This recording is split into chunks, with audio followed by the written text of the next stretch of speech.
Friday, but looks like things are just heating up way too fucking fast. So Chinese president orders military to turn up the heat on Taiwan. Now for weeks, since I've been gone for like 2 weeks now, China has flown in their military into Taiwan's airspace. It's been more planes from 24 to 52. It's been 125 within the last week. It's crazy how bad it's getting. And now the US, the UK, and Australia, oh no, not Australia, Japan are doing drills in the Philippine Sea right now, which this article is saying right here, World War III could be triggered at any time after China enters Taiwan space. And then at the bottom it says China has threatened a new world war after sending a record number of fighter jets into Taiwan's airspace. They're already developing way more nukes for our country, not even the other countries. It's really towards us because we have the most nukes. People better wake up and fast. If you guys didn't know, the US and NATO was accused of building bases in Ukraine, and Russia said that would automatically be a red flag and they would have to go in and take those bases out. Now, up here, Moscow warns a possible expansion of NATO infrastructure in Ukraine would violate Russia's red lines. And they put out the warning, too, with Belarus. But, of course, there's more. U.S. Senator wants to boot out 300 Russian diplomats, but there's not even that many Russian diplomats in the U.S. And that begs the question, how close are we to conflict? Because those are the ones that negotiate peace and the ones that kind of keep us out of war. We have a whole fleet. The US, UK, Japan hold war games in Philippines see anew as tensions rise in China. You know, the Indo-Pacific, where everything's heating up between Taiwan and China and the US. It's even making tensions way higher than usual. And people call me crazy. Oh man, I almost went to bed, but I forgot to get my final report, so now I'm here. So you guys already know about this solar flare that's headed for Earth right now, and it's a massive one. They're saying it could really affect our power grid and some other things on Earth. But hold on. Then we have a horrible situation in La Palma. If the cone blows off of La Palma and hits the ocean, I'm just going to say it's going to be a bad situation. I'm not allowed to say what could happen because they're taking videos down now and trying to hide that too. But it's not going to be a good situation for our East Coast. But at the same time, Russia might be making a move soon because the US and NATO and Ukraine is on Russia's border playing little military drill games and everything, and Russia's been getting fed up with it. They already been warning they might have to go in to do something. I mean, they're even in the Black Sea too now. How more obvious can you make it? Don't forget there's supposed to be some surprise attack from China that we're preparing for. And we're loading submarines. Other account to come back up, but it's been 24 hours and still nothing. So you know what? I'm just going to become a better reporter. So the Royal Marines forced the U.S. Marines into surrender in these drills. It was so bad that we pretty much asked for a timeout. We asked for a reset. Can we do this all over again? Because the British had us outclassed. I'm like, come on, bro. You can't bring that out. Not the British, bro. I mean, they're our allies. UK, France, Turkey. They're the top dogs in NATO with the US. But still, man, Russia's going to be like, Russia and China's going to make British the more scary enemy. Can you imagine that? They'd be like, the UK is the new superpower. We're scared of them. We're not scared of America no more. Like, come on, bro. Here's another one. Get your China telling ass out of here. We'll never be able to defeat them with you in. Y'all already knew from my last video, bro, man. I was about to get on this dude's ass. So, yo China telling ass want to now say that we can defeat China in the event of Taiwan. We have the ability to defend Taiwan. But in the Trump era, when he was about to do something about it, when we had a stronger leader, you wanted to go and play snake and go tell China, oh, we're about to attack you, because you were so fucking scared. Get your traitor ass out of here, bro. You lucky the Democrats are in because they're the only ones that was able to protect your ass, bro. If anybody else was in that office, bro, you would have been gone. You would have been in jail. You would have been fucked, bro. The United States military absolutely has the ability to defend Taiwan from an attack from China if called on to do so. What the fuck happened last year then? Why the fuck you bitch out? At the bottom, he's warning about how advanced their weapons is with their global circling missiles. Just get the fuck out of here, bro. Get out of my military. It's crazy. I was talking about this in my live the other day about the Pentagon's warnings this year. This is their third one. Pentagon says world will have 3 great powers and the US will be challenged. While earlier this year, they was warning of possible nuclear war. And now NATO and Russia and the US and China and Taiwan, all those areas is heating up really bad right now. And it's not in your news or anything. They're not talking about it. They're not even hyping it up. They're just sneaking this in there. There's another one. Pentagon document warns of the world moving closer to nuclear war because China and Russia are developing new nuclear missiles and bombers and submarines. Here's another one by them. Next major war will be very different, U.S. Defense Secretary says. Y'all know Austin, the one that just visited Georgia and Ukraine and said that we got support for them. Another great power war warning. And I go on my news site and there's another Pentagon warning about China, actually, that they could have 1,000 nuclear warheads by 2030. Wow. By the way, another U.S. Navy ship has entered the Black Sea, and of course, Russia has immediately started watching them. Why the buildup in the Black Sea right now? I know they're doing drills, but do they really need this many ships? Here's another warning. The U.S. military must ready for China's plan to challenge the United States globally, which they're already pretty much doing. And here's another one, just in different words. So, the U.S. seems to be very concerned about the development of China's nuclear weapons, which makes me pretty concerned for our damn future. Oh, by the way, the U.S. and Iran is blaming each other for destroying this tanker. Another oil tanker, down. What's the U.S. doing in the Sea of Oman?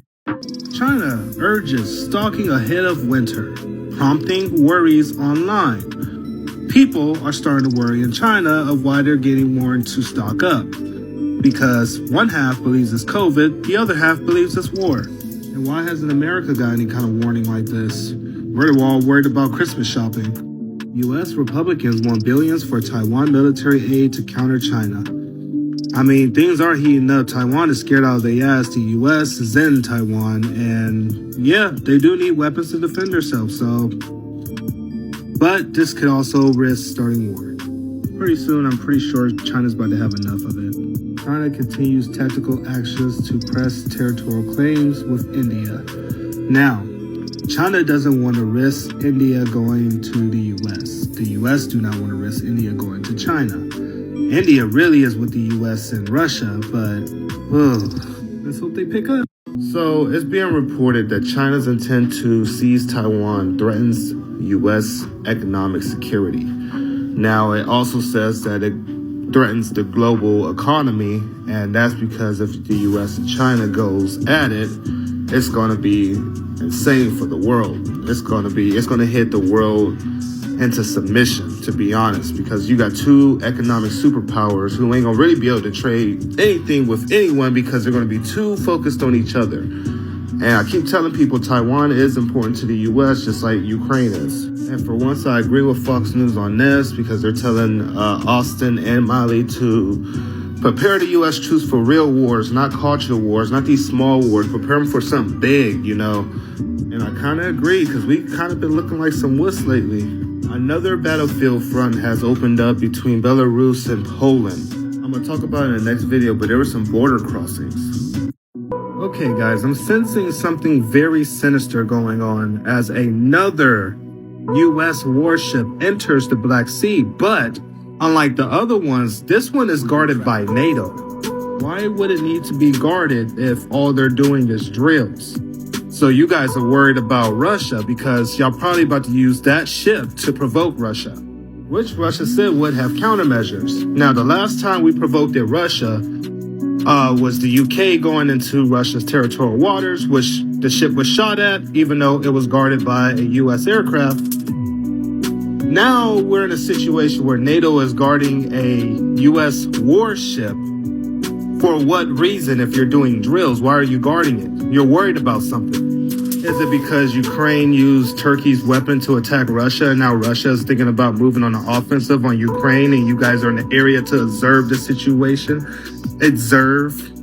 Okay, so what's going on between NATO and Belarus? Why is these warnings getting put out, and why is this important? Well, Belarus and Russia goes back. Like, they have a pretty good relationship. They've even called each other brothers. Russia stated that them and Belarus are one. And, I mean, if NATO and Poland end up going to war with Belarus, then you best believe Russia would come in. Like, Belarus is Ukraine's NATO to Russia. And of course, Poland's in NATO, so you guys already know that story. And it just so happens to be around a time where the US is just pretty much focused on China and Russia. Like, I'm pretty sure that's the US's role right now. Watch China and Russia, watch their moves, and if they make a move, you step in. Because the US is pretty much the only country that can stand up to them besides India.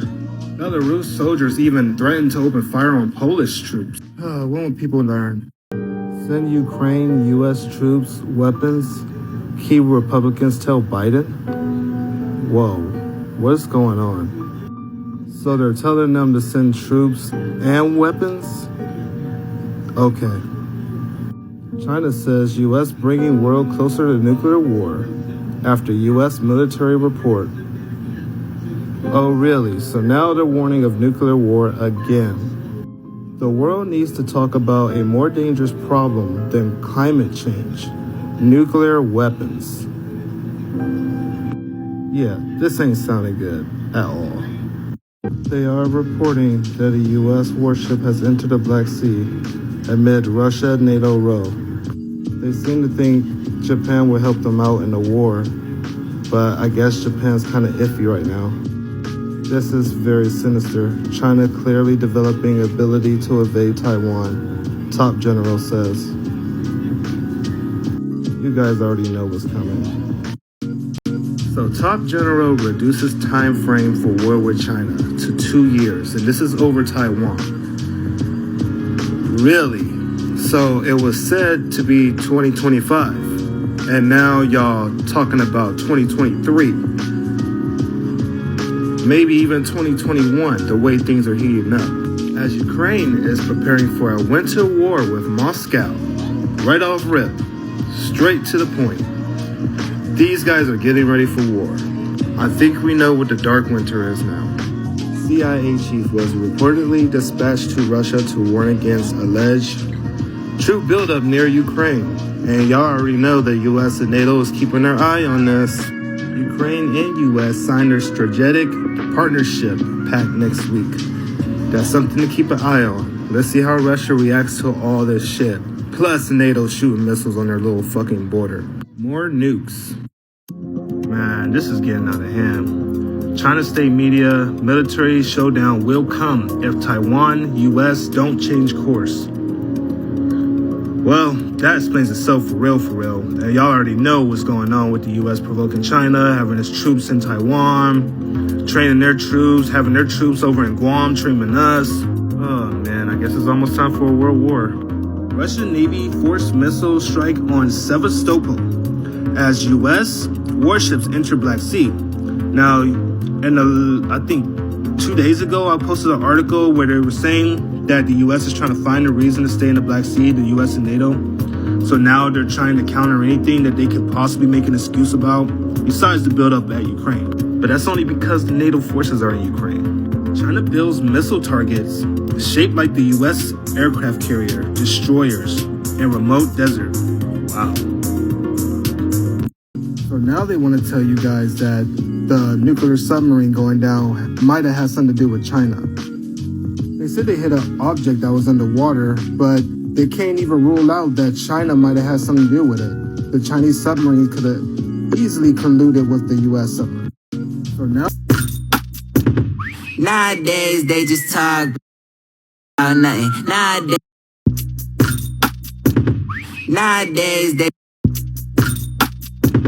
Nowadays, they just talk. It's cold. If nowadays,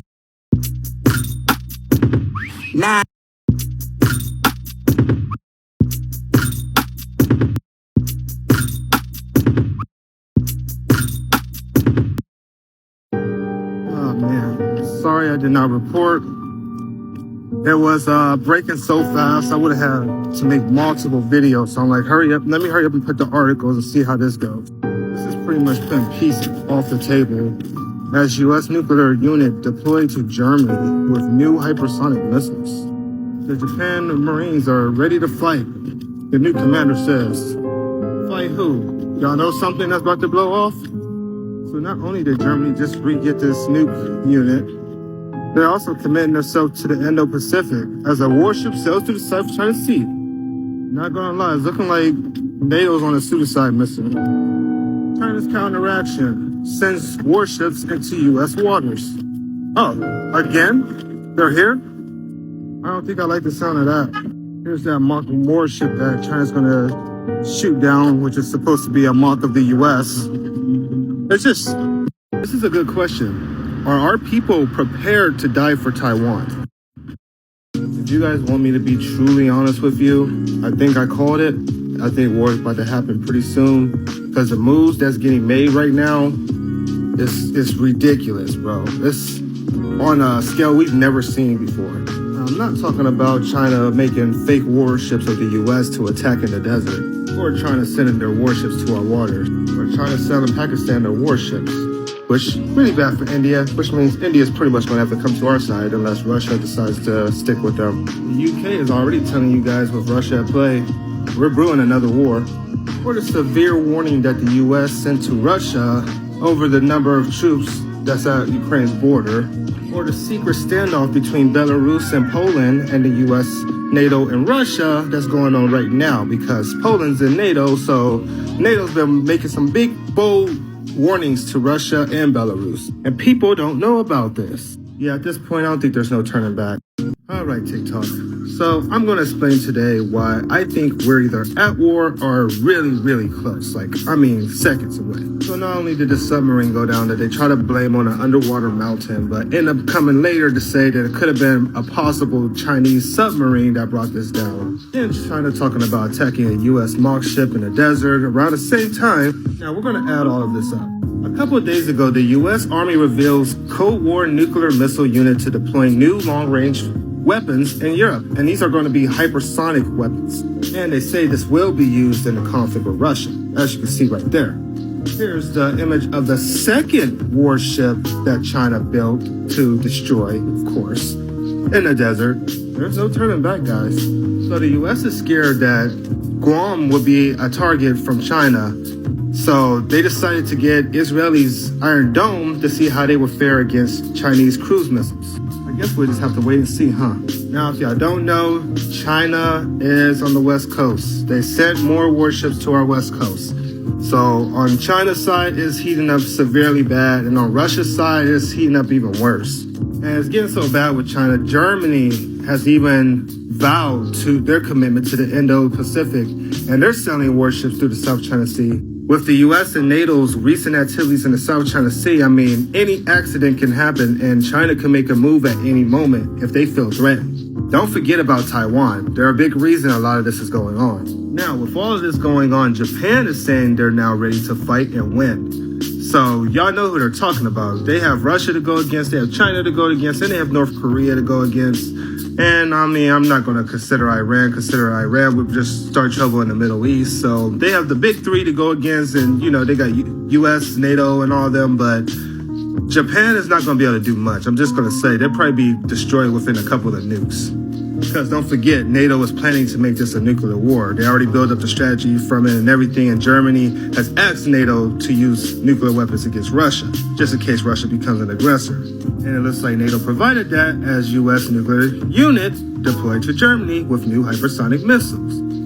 Just like I said earlier, just without the hypersonic missiles. China selling advanced warships to Pakistan is bad news for India and America. That one really explains itself. Even the UK minister is saying that Russia's hand at play and brewing crisis, experts fear could lead to another war. And not a good one, guys. This Belarus-Polish situation with the US and NATO and China and everything that's brewing up right now is really bad for our world right now. This is going to change history. Another warning from China for landing a military jet in Taiwan. By the way, Taiwan is scared that there could be a blockade from Chinese any day now. The US is warning Russia not to attack Ukraine as Russia sends bombers. So, why isn't anyone talking about this? Have you heard of this? Blasts in China. You may not have, because Beijing is making sure most media do not report it. It is hiding high-intensity blasts, explosions across the country, at least 10 of them that we can report. All within a week, 10 explosions, 10 bomb blasts in one country in less than a week. And this is not Yemen we are talking about. We are talking about China. What's happening there? Who's behind these blasts? How many... Mysterious blast my ass. Something's going on. I have more. Okay, so news is getting really weird. So UFOs buzzing U.S. warships may be aliens, top spy chief says. So first we had an Air Force commander come out and say that aliens were buzzing our military base. And now we have a spy chief saying that aliens may be buzzing our warships?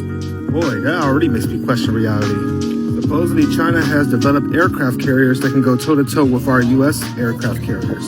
Seems like China's catching up really fast, huh?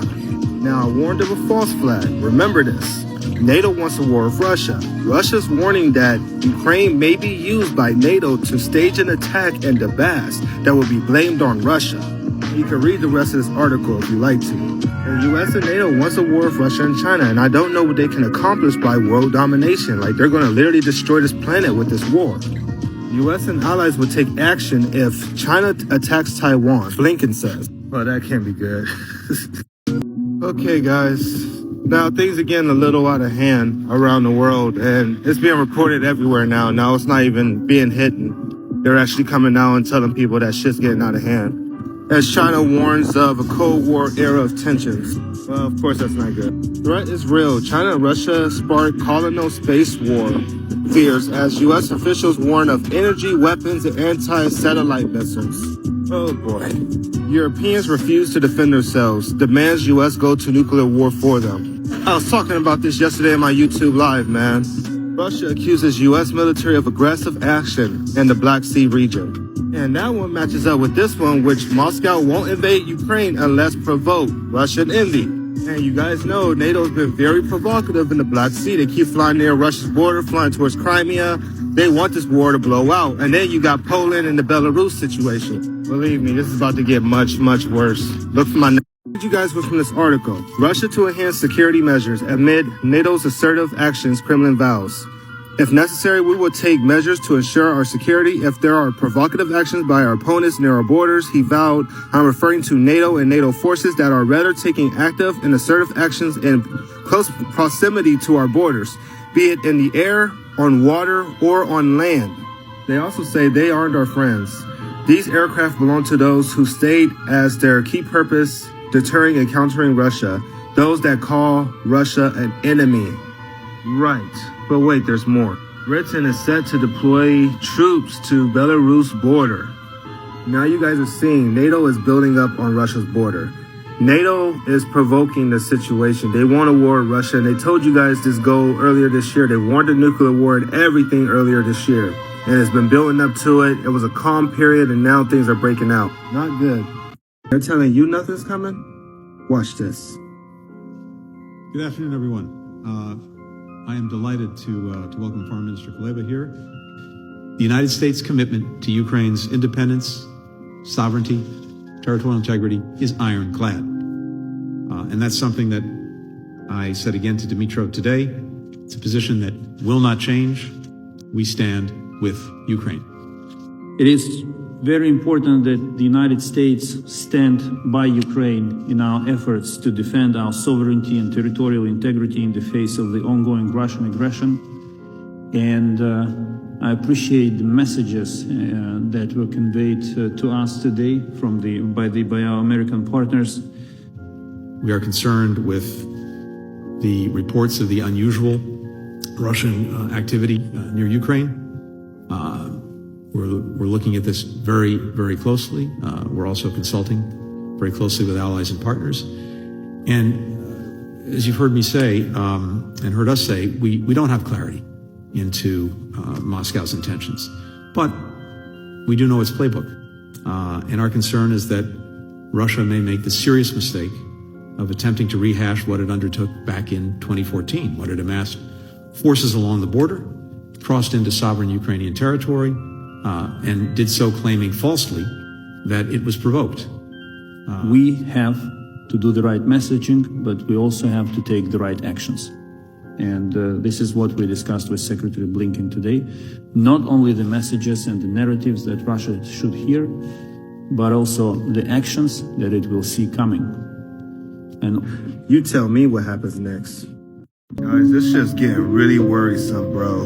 Like, it's getting worse and worse by the hour. France warned Russia of serious consequences on Ukraine. French minister warning came as renewed dialogue between France and Russia.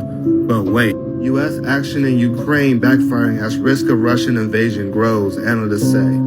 Now stay to the end, guys, because there's something crazy I'm about to reveal. So not only did the Polish warn the EU not to start World War III like a couple weeks ago, there was this warning sent out to Russia should Russia attempt to use energy as a weapon and commit further aggression against Ukraine, US and Germany to take appropriate action. Now y'all can read the rest of this. The UK tabloid cheers US hypersonic nukes in Germany, shows mushroom cloud over Moscow. And then they have the picture of it right here. These hypersonic missiles will be able to hit Moscow in 6 minutes. They're not going to wait. It's crazy how no one in our country is paying attention to this shit as it's breaking off by the hour and everyone's just putting a blind eye to it. Our people are distracted and sleep bad. But you know what? I'm going to keep putting these articles out the best I can. So, what's at risk of conflict with Russia? British Army Chief says. There is a greater risk of accidental war breaking between the West and Russia at any time since the Cold War. Now, I already put out an article weeks ago telling you guys that tensions are worse than the Cold War. And it was talking about nuclear war with Russia, and everybody's ignoring this shit. U.S. NATO moves in the Black Sea a serious challenge for Russia. That was today. Russia's even warning that the U.S. and NATO is being very aggressive in the Black Sea, as tensions are rising on the border with Ukraine. But it's really Belarus and the Poland situation why all of this is getting too out of hand, because Poland's in NATO and Belarus is pretty much one with Russia. This shit's breaking by the hour, man. It's getting insane. This is getting dangerous. Yes, sir. I agree that Russia don't want to smoke with the US and NATO if this was a conventional war. But earlier this year, Pentagon warned of a nuclear war. And they also warned of a war with a superpower. We all know how that would turn out. A US and Russia nuclear war would kill 34 million people within hours. And it's increasingly likely. And that was 2 years ago. They also said that the next war would be very different. And we all know what they mean by that, because we have cyber, we have hypersonic missiles, we have all types of crazy nuclear weapons. We have lasers. We have all types of stuff now. So, no, nobody wants to see this war. But I do agree, Russia don't want to smoke, and neither do we. So technically, this started back in 2014. That's where the beef really started, when Russia took over Ukraine. But really, this goes way back to the Cold War, but we don't got enough time on here. I'm going to talk about the recent events. So we're going to start off with China, because China was the first one to threaten to use nukes this year when they threatened to nuke Japan into oblivion if they even intervened with Taiwan. They also warned of a nuclear showdown with the United States, and that was back in June, which I'm telling everybody, people say I've been reporting this year, and I'm like, yes, I've been building this up because that's what they've been doing. They've been getting everything ready for the war at the end of this year. Dark winter, remember that. Now to get off of China, Russia cut ties with NATO because NATO revealed this master plan to defeat Moscow in a nuclear war. So right now, things are higher than even the Cold War, because they're not even communicating with each other, to be honest. They're just provoking each other. Russia told Germany they would do them like they did in the Soviet days, and Germany asked NATO if they could use nukes against Russia. Alright, so let's get on my hourly update on my military website. Wasn't lying, this shit updates each hour. So this really started between the US and Russia. The US kept sending jets to Russia's territory. Russia keeps chasing them away. The UK decided to send jets with the US to go test Russia. Russia started chasing them away, and they're literally chasing each other around the Black Sea like a fucking game of cat and mouse. Like, this shit is really dangerous, to be honest. This is a big reason why Russia's saying that US and NATO's move in the Black Sea is a serious challenge for Russia. Russia said that it denied NATO's exercises because it wanted to avoid escalation with NATO, because they pretty much knew that NATO was going to provoke them. Belarus leader says he wants Russian nuclear-compatible missile systems. Was he going to use those against Poland? There's another one with the UK warning of war with Russia, but they're calling it accidental war, but we all know that this war would be set on purpose. Apparently Belarus is making their move. Oh, nothing's coming, huh? This conflict moving toward war, and are there leaders in this country who would like to see that, do you think? It is moving in a very dangerous direction, and the question for the American people is, are we willing to go to war with Russia on behalf of Ukraine? And we need to understand that such a war would come at a cost beyond anything that we can really imagine. Because this is not a war that is just, okay, this is going to be something that's happening to someone else, somewhere else on the other side of the world. No, this is something that will directly impact me and you, Tucker, every single one of your viewers, and all of our loved ones. And this is a war that is not a game. It's a war in which there are no winners, because you've got, thousands of nuclear weapons that the United States has aimed towards Russia. Russia has thousands of nuclear weapons aimed towards us that could hit any town or city in America in less than 30 minutes and exact a cost upon every one of us that would result in excruciating death and suffering beyond comprehension. Hundreds of millions of people dying and suffering, seeing their flesh being burned from their bones. This is something that you can't really. Oh, nothing's coming. Hello for everyone that's new. Welcome to my channel. This is Javante Coker News, or if you're on my TikTok, it's Javante the Reporter. We're going to start off with some crazy news that's going on. If you like my content, like it, comment, subscribe, follow. But let's go on into the news.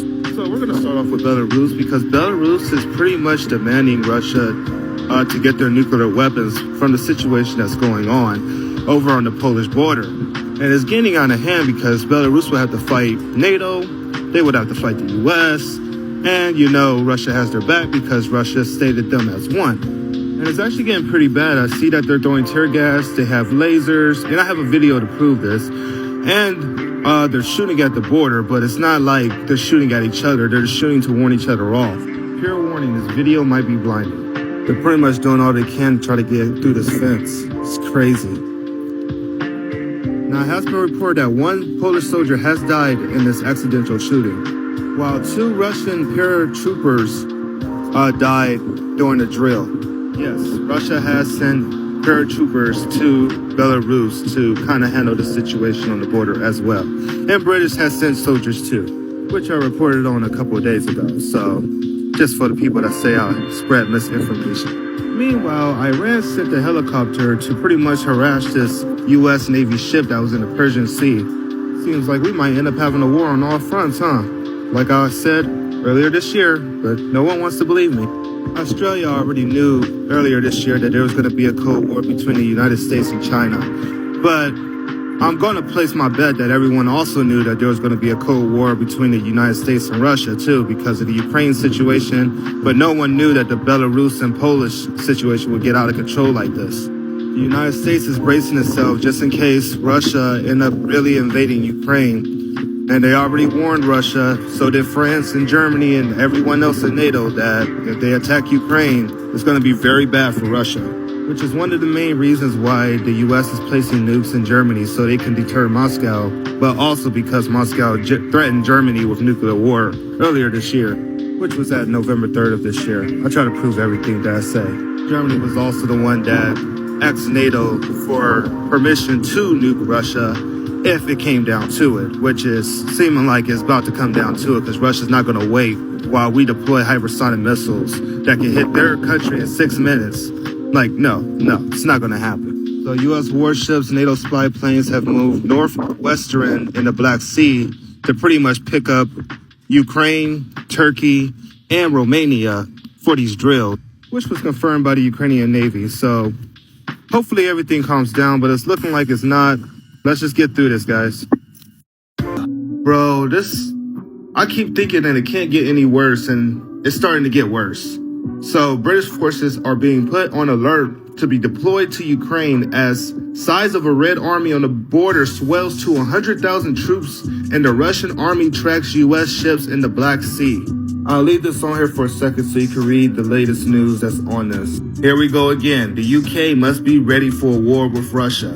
Even though they keep saying they don't think they want a hot war with Europe, but they keep saying that they're about to invade Ukraine. So make up y'all mind. Yeah, they don't want a war with us. We keep provoking them. And they said don't send NATO troops to Ukraine. And what are y'all about to do? Send 600 troops to Ukraine. It says it's ready to respond to Ethiopia conflict. Oh, so we're about to get involved in another war. How many wars are we getting ready to fight, bro? All right, the Polish is asking for help from NATO. They're talking about implanting Article 4. I totally forgot to bring this up the other day. It totally didn't hit my mind that Ukraine threatened Russia like 3 weeks ago to destroy the whole Russian country and their army, that they received missiles from NATO to do so, to hit Moscow if Moscow ever attacks Ukraine. That's probably why Russia's building up on Ukraine's border. And the fact that Ukraine hit them with Turkey's weapon. Oh boy. So apparently this U.S. armed member was deployed over to the Black Sea, and he has warned that the U.S. is about to go to war with Russia. And he advised everyone to stock up. And as soon as he said that, everything cut out. And that's another reason why the U.S. decided to reactivate this Cold War strategy to put nukes into Germany with hypersonic missiles so they can hit Moscow. All right, here we go. China has threatened Australia with a heavy attack and all allies of Taiwan after saying they will help the U.S. protect it. All right, guys, Russia's on the move as Norway's undersea surveillance network capable of detecting submarines has cables mysteriously cut. As I said, Russia's the suspect. Now, I must say that 6 years ago, Russia went to search the ocean for our cables and they ended up finding them. They got really, really close to them. So they know where our cables are too, our communication cables, our internet cables that can literally shut down the internet to this country. They also know where our radar communication systems are on the east and west coast of the United States. So if we ever do go to war with them, that would be the first targets on their list. That's why I said everything would be blacked out. So I don't know, guys, keep an open mind. I'll keep bringing stuff out as it comes out, and have a good rest of the day, guys. Peace. I said I would bring this out today, and this is the nuclear targets list. I'm gonna put what areas is most likely to get hit in a nuclear war. So here's Europe's nuclear target list. You could add France into there now, because since France is in NATO, and you could add Turkey in there, and Iran, and India, and Pakistan. All those areas will be major, major hits, and then you know Russia, China, and everyone else in NATO would be hit. Here's the United States hit list, and we just got a freaking mess. This is ridiculous. Here is Canada's hit list, and the only ones that wasn't on this list was Mexico, South America, and the continent of Africa. Now, this is the fallout. This is what would happen after the nuclear war when radiation just spreads across the United States. And you can only imagine how Europe's is going to look, because they're going to be like the ground zero of everything. So do we want war? I would guess not. So this one goes a little more in depth about what China threatened to the U.S. and their allies about protecting Taiwan. So the last one said that they would just bomb them and it would be horrible. This one is actually saying that they're threatening Armageddon and that they would be doomed. It would be all-out war.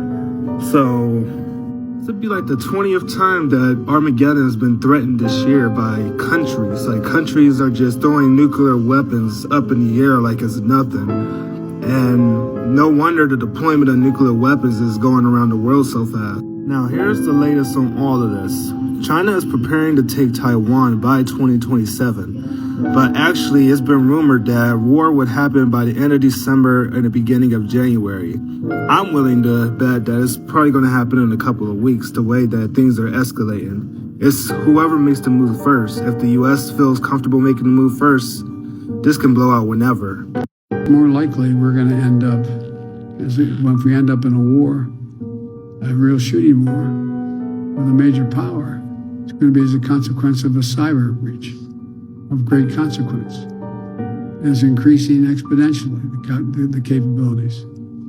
When I was with Mr. Putin, who has a real problem, he He's sitting on top of an economy that has nuclear weapons and oil wells and nothing else.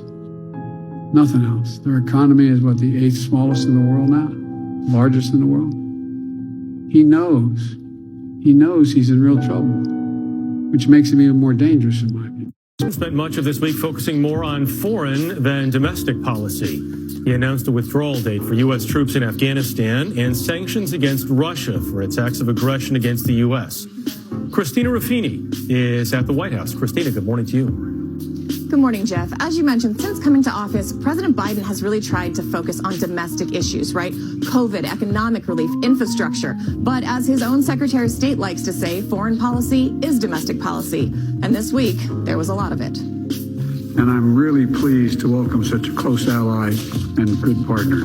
Japanese Prime Minister Yoshihide Suga is the first world leader to be hosted by President Biden at the White House, a show of solidarity aimed at America's biggest strategic competitor. We committed to working together to take on the challenges from China. The Biden administration wants to turn its foreign policy focus away from the Middle East and redeploy those resources towards countering Russia and China. We'll be much more formidable to our adversaries and competitors over the long term if we fight the battles for the next 20 years, not the last 20.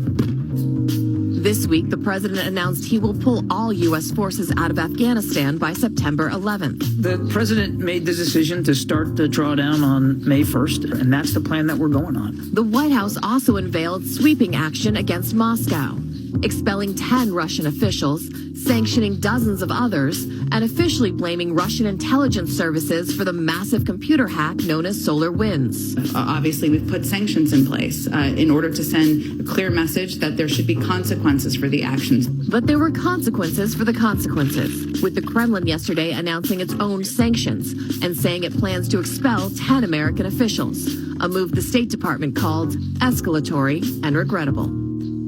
All right, so Australia has snapped back at China, and they said they still will defend Taiwan. Australia's not bitching out of this, but that just makes it more likely that the U.S. is going to step into the situation. Now, I wanted to show you guys this to let you know, as far back as February, they were warning you guys of nuclear war of Russia and China, and they said this is going to be one of the only ways to deter them is the possibility of nuclear conflict. They're fucking crazy. But nobody remembers this when the Army did war games of a U.S. war with Russia and China, and our forces got crushed. And that was on your local news. Now, we were warned 2 days ago that NATO sales to Ukraine could be the spark that starts a war with Russia. So who's provoking this? As Ukraine receives the 4th batch of military aid from the U.S. as the world freezes on the potential of World War III because of this Belarus and Polish situation. Wake up. Okay, let's talk, because I'm seeing a lot of people on here saying, well, we just gotta nuke Russia or we can destroy Russia. And look, China might be possible to take out like with a little ease, because we could take out their missile systems. With Russia, we have a whole different story, because Russia has the dead hand. The dead hand is when all their government officials are wiped out, their country is nuked to garbage, and all their satellite systems is down. They have this system underground that will send a signal to the government. If the government does not send a signal back, that all their nukes go to the countries that had nuked their country. All their missiles, literally all their nukes, whatever is left will go to that country. That's not good. This is why Russia's so scary. They always think 10 times ahead. But no diss, just. Okay, so I know I just put this one up, so I had to put this one back up because I have a bottom part of this article that I want to read to you guys that just ain't sitting right with me. We already knew that Russia sent paratroopers 20 miles away from the border with Poland and Belarus. Now, we also knew that they sent 2 nuclear bombers over to the border. What I didn't know was that they sent those same 2 nuclear bombers over to the UK to send them a message, and those were automatically intercepted. Now, that's a dangerous game. As y'all can see, there's a big gap between the UK and Poland. And Russia sent nuclear bombers all the way over there to send them a message. Crazy. So, the U.S. continue to stand with Romania and partners at Black Sea to deter Russia's actions. Actually, they're talking about staying there a lot longer. And the U.S.'s Sixth Fleet is doing drills with Turkey, Romania, and Ukraine. All of this by Russia. Okay. Threatening Japan with nuclear war. A prominent online Chinese military channel is proposing a nuclear attack on Japan. That's after Japan said that it may defend Taiwan if the Chinese regime invades the island. The military channel posted a video on Saturday. It says if Japan sends a single military unit to intervene in a Chinese takeover of Taiwan, Beijing will respond with an all-out war, and it will start with nuclear strikes on Japan. The channel adds that Beijing will repeatedly fire nuclear warheads until Japan surrenders. The video has since received over 2 million views, with the vast majority of Chinese comments supporting the strategy. Is China threatening Japan? You know what? This is all I needed to hear. First, I'm going to read this, and then we're going to talk about this. So, NATO chief warns Russia against further provocation amid Ukraine tensions. Now, all this year, we have been warned of a dark winter. All this year. I don't know where it's been coming from. All politicians, all countries have said something about a dark winter. Now, NATO is expecting Russia to go after Ukraine in the winter. They're expecting a winter offensive. Don't forget Queen Elizabeth told her country that last Christmas was their last Christmas. And it's gotten so bad that CBS and CNN and everybody in the mainstream media has finally picked up on the bullshit. And I'm calling it bullshit because that's all they report is bullshit. They're going to lie about this whole situation and make it in favor of Russia, and not telling none of the American people that we're over there provoking Russia into this war, or that Ukraine attacked Russia first. Now, what's the reasoning behind it, do you think? Well, first of all, these are statements we've come to expect. As you identified, this is state-owned media. They make very explosive, confrontational, bombastic statements, like threatening nuclear war is the statement that's been made here. Quite irresponsible, to be sure. They do that, I think, more for our allies in the region to indicate that they're throwing their weight around, that they remain the most powerful country in that region, that they have the influence and the control. I think that's what it's about. So our audience understands China, back when they began their nuclear program, actually in 1964, they made a decision that they're still pursuing today, and that is not to have parity with Russia and the United States in the number of and types of nuclear weapons. So they have considerably less than what we now. Yra mano didysis lūkestis, kad šitame viršūnių susitikime Europos taryboje bus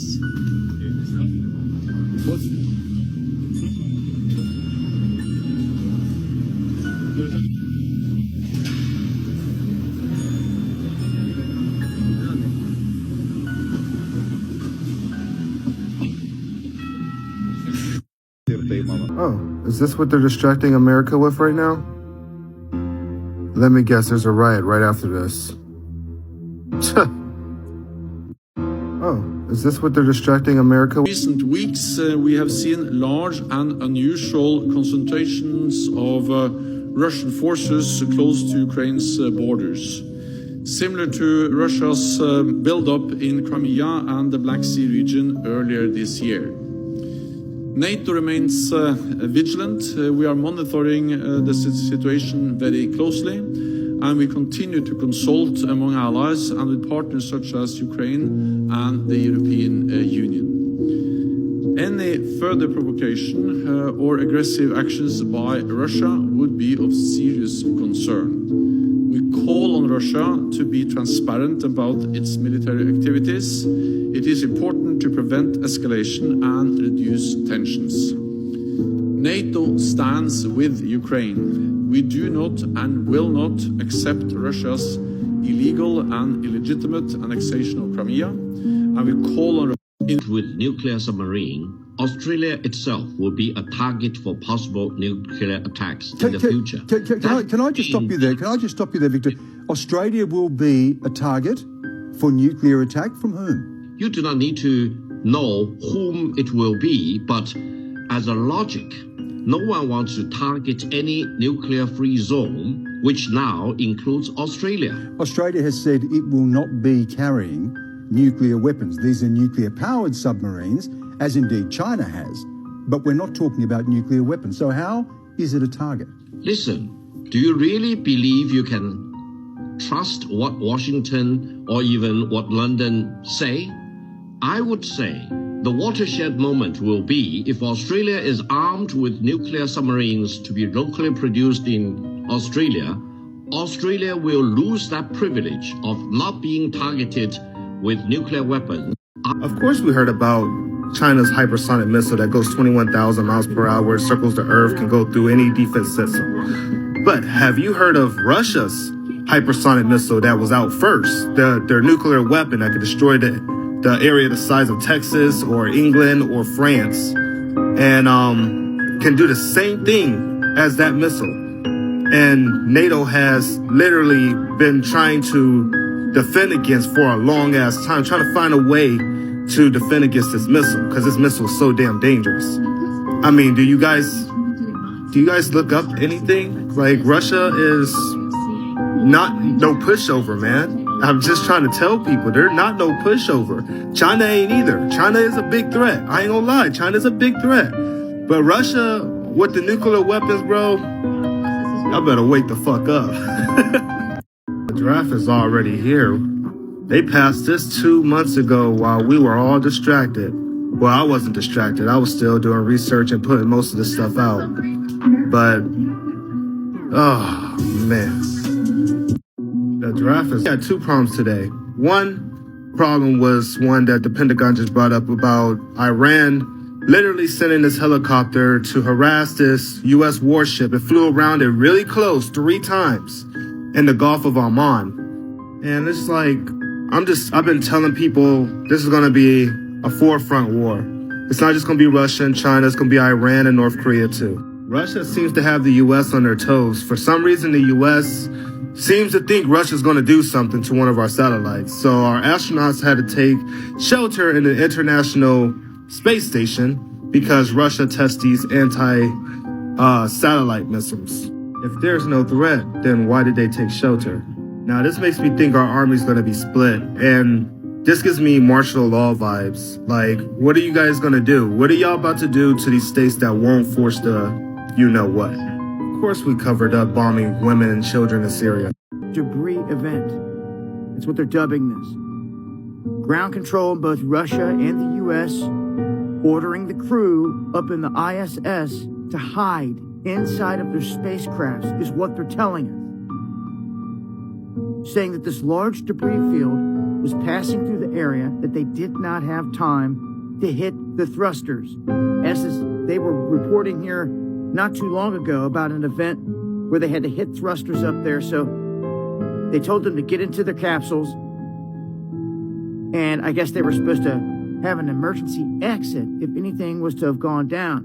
And they're saying that Russia has pulled off a major satellite weapons test where they struck one of their own satellites up there with a missile or a projectile and blew it into a ton of different pieces. And that this debris field was headed right toward the ISS. I wanted to see how people felt about this on my new account. So the migrants that were separated under the Trump administrations, I'm not even going to comment or anything on that, are supposed to get paid up to $450,000. But wait.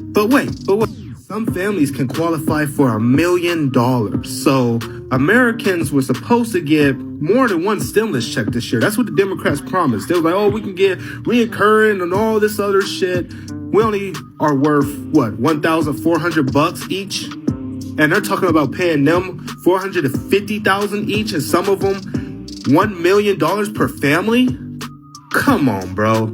I got nothing against the immigrants or anything. I got much love for everybody out there. I believe anybody should be able to come in. But this is ridiculous, bro. This is ridiculous to a whole nother fucking level.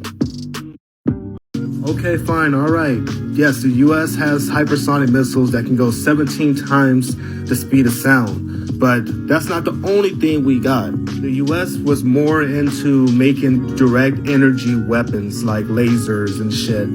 Focused weapons that can literally just go at the speed of light, which is insane to think about. We also got this one that everyone brings up pretty much in all of my videos. I already know about this, but I cannot talk about this on TikTok because TikTok doesn't like anybody talking about this. That's why I have not brought this weapon up. But it has the capability to hit with the force of a nuclear weapon without the actual nuclear bombs, which is crazy. We also got plasma lasers that people keep saying that we got from UFOs or aliens, but who knows? Who really knows, you know? But hey, I know the US got some capabilities, guys. I ain't trying to make us look weak. I'm just saying it's an unwinnable war. That's all. Okay, fine. Once again, France and Germany warns of serious consequences over Ukraine. Right after NATO came out and said that they stand with Ukraine and they don't support Russian aggression. NATO seems pretty united on this. Now, yesterday, China sent 3 aircrafts into Taiwan's air defense identification zone. And then today, China sent 6 of them. This is after the meeting. So, seems like China's back into consistently sending aircrafts into Taiwan's airspace. U.S. isn't gonna like that. Ukraine warns Russia situation seriously deteriorating, speeds up naval base construction. Damn, Ukraine, y'all really that worried? Y'all the one that attacked them with Turkey's drone? Now, someone said India has been very quiet. Well, that's because they're deploying missiles on China's border, and China is not happy about this, which means they're probably taking our side on the situation. All right, we got number 4 on our side. The U.S. is pissed over Russia's space missile. All right, guys, man, I was just about to get some sleep, but shit's getting really serious. So Russia warns tensions with West are almost at boiling point. Putin ready to destroy if borders are violated. With NATO and Russian forces playing cat and mouse games, Vladimir Putin said he will simply destroy any country that encroached his country's territory. Oh, great. Russia is also telling French counterparts that U.S. is leading these provocative exercises in the Black Sea, which I've already warned this for weeks now that we're trying to start this war with Russia, and I got little proof of that now. U.S. doesn't want to hear Russia on the subject of Ukraine, Black Sea region, senior diplomat. Russia's been offering ways to calm this down, but the U.S. is simply not even answering their phones or even trying to look Russia's way in this situation. U.S. U-2 reportedly spotted spying on Russian military amid seething NATO-Russian tensions. Articles are storming my fucking military website right now. Russia threatening space war with U.S. Russia's test firing of anti-satellite weapon after a U.S. warning to NATO over Ukraine was no coincidence.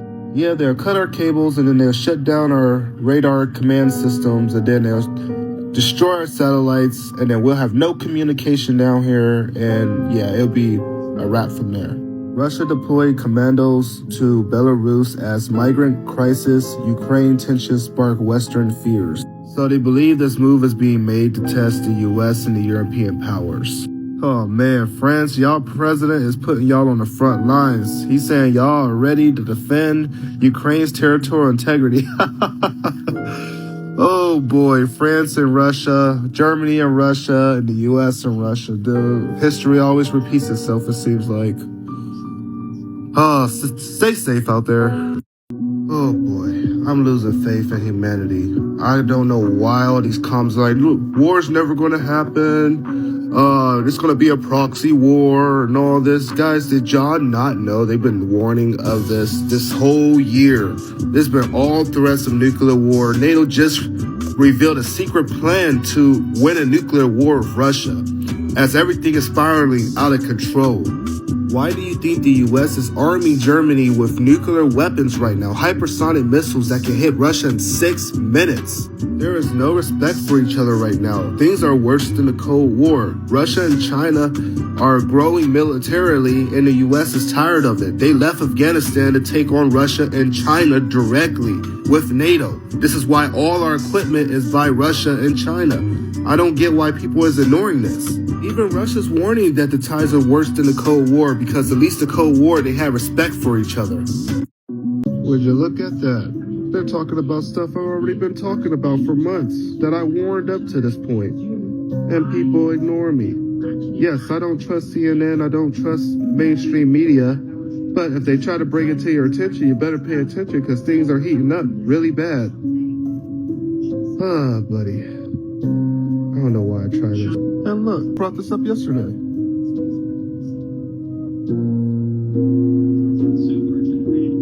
Now, it's kind of time to just address this situation that's going on the Belarus and Polish border.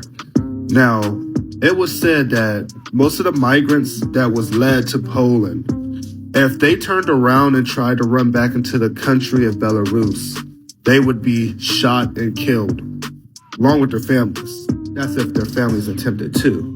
And Poland warns migrants massed on the border that force might be used against them. So let me not even explain how cold it is on that border, how fucking freezing it is over there. And most of them are already dying anyway. So I feel really bad for them for the simple fact that they're just trapped in a situation. They just don't want to go back home. They really don't. Their countries are shitty. So, I mean, I kind of don't blame them. Oh, man. This is a fucked up world, you know? So that means, and you've seen it in Afghanistan, and you're seeing it play out now in Iraq, and I'm not going to make any announcements today, because that's the job of the folks across the river to make those announcements. But what you can see is an understanding that we have to not ignore the threats in the Middle East, but deal with the threats in the Middle East in a different way, with a smaller footprint, so we can divert more of our body on the threats in China and Russia. So that's where we're moving there. Now, as for the those.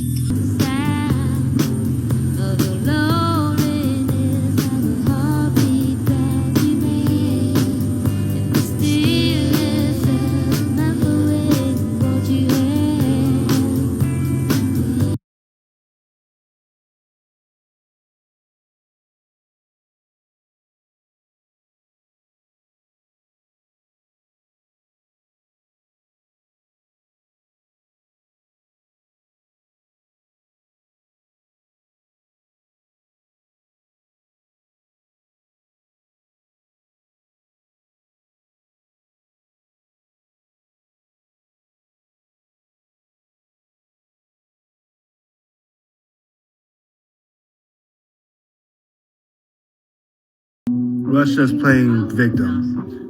And if I say anything else, people say I'm so biased against the United States and blah, blah, blah. Dude, the US and NATO have been rotating troops in the Baltic states on Russia's border for years, and in Ukraine. I'm not being biased, I'm stating facts. When was the last time that Russia sent troops over here on our border in Mexico or Canada to be rotated over and over and over? The U.S. would have a fit. We would make a big-ass issue out of it. They're tired of us. It's nothing to be said anymore. They're tired of our shit. And I love my country, but I'm just stating facts. That's the shit they don't tell you. They tell you everything Russia do, but they don't tell you who's provoking it, who's putting the troops over there, who's putting weapons in the Middle East, and all of this. And this is why no one thinks war is coming.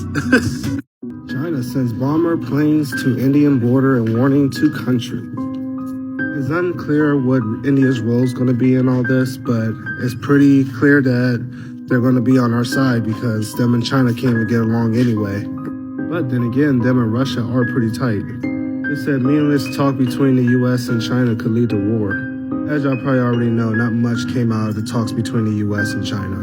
If anything, they said countries were playing with fire over the Taiwan situation. Secretary of State for Defense of Great Britain arrives in Ukraine. You can see the photo down here of them shaking hands.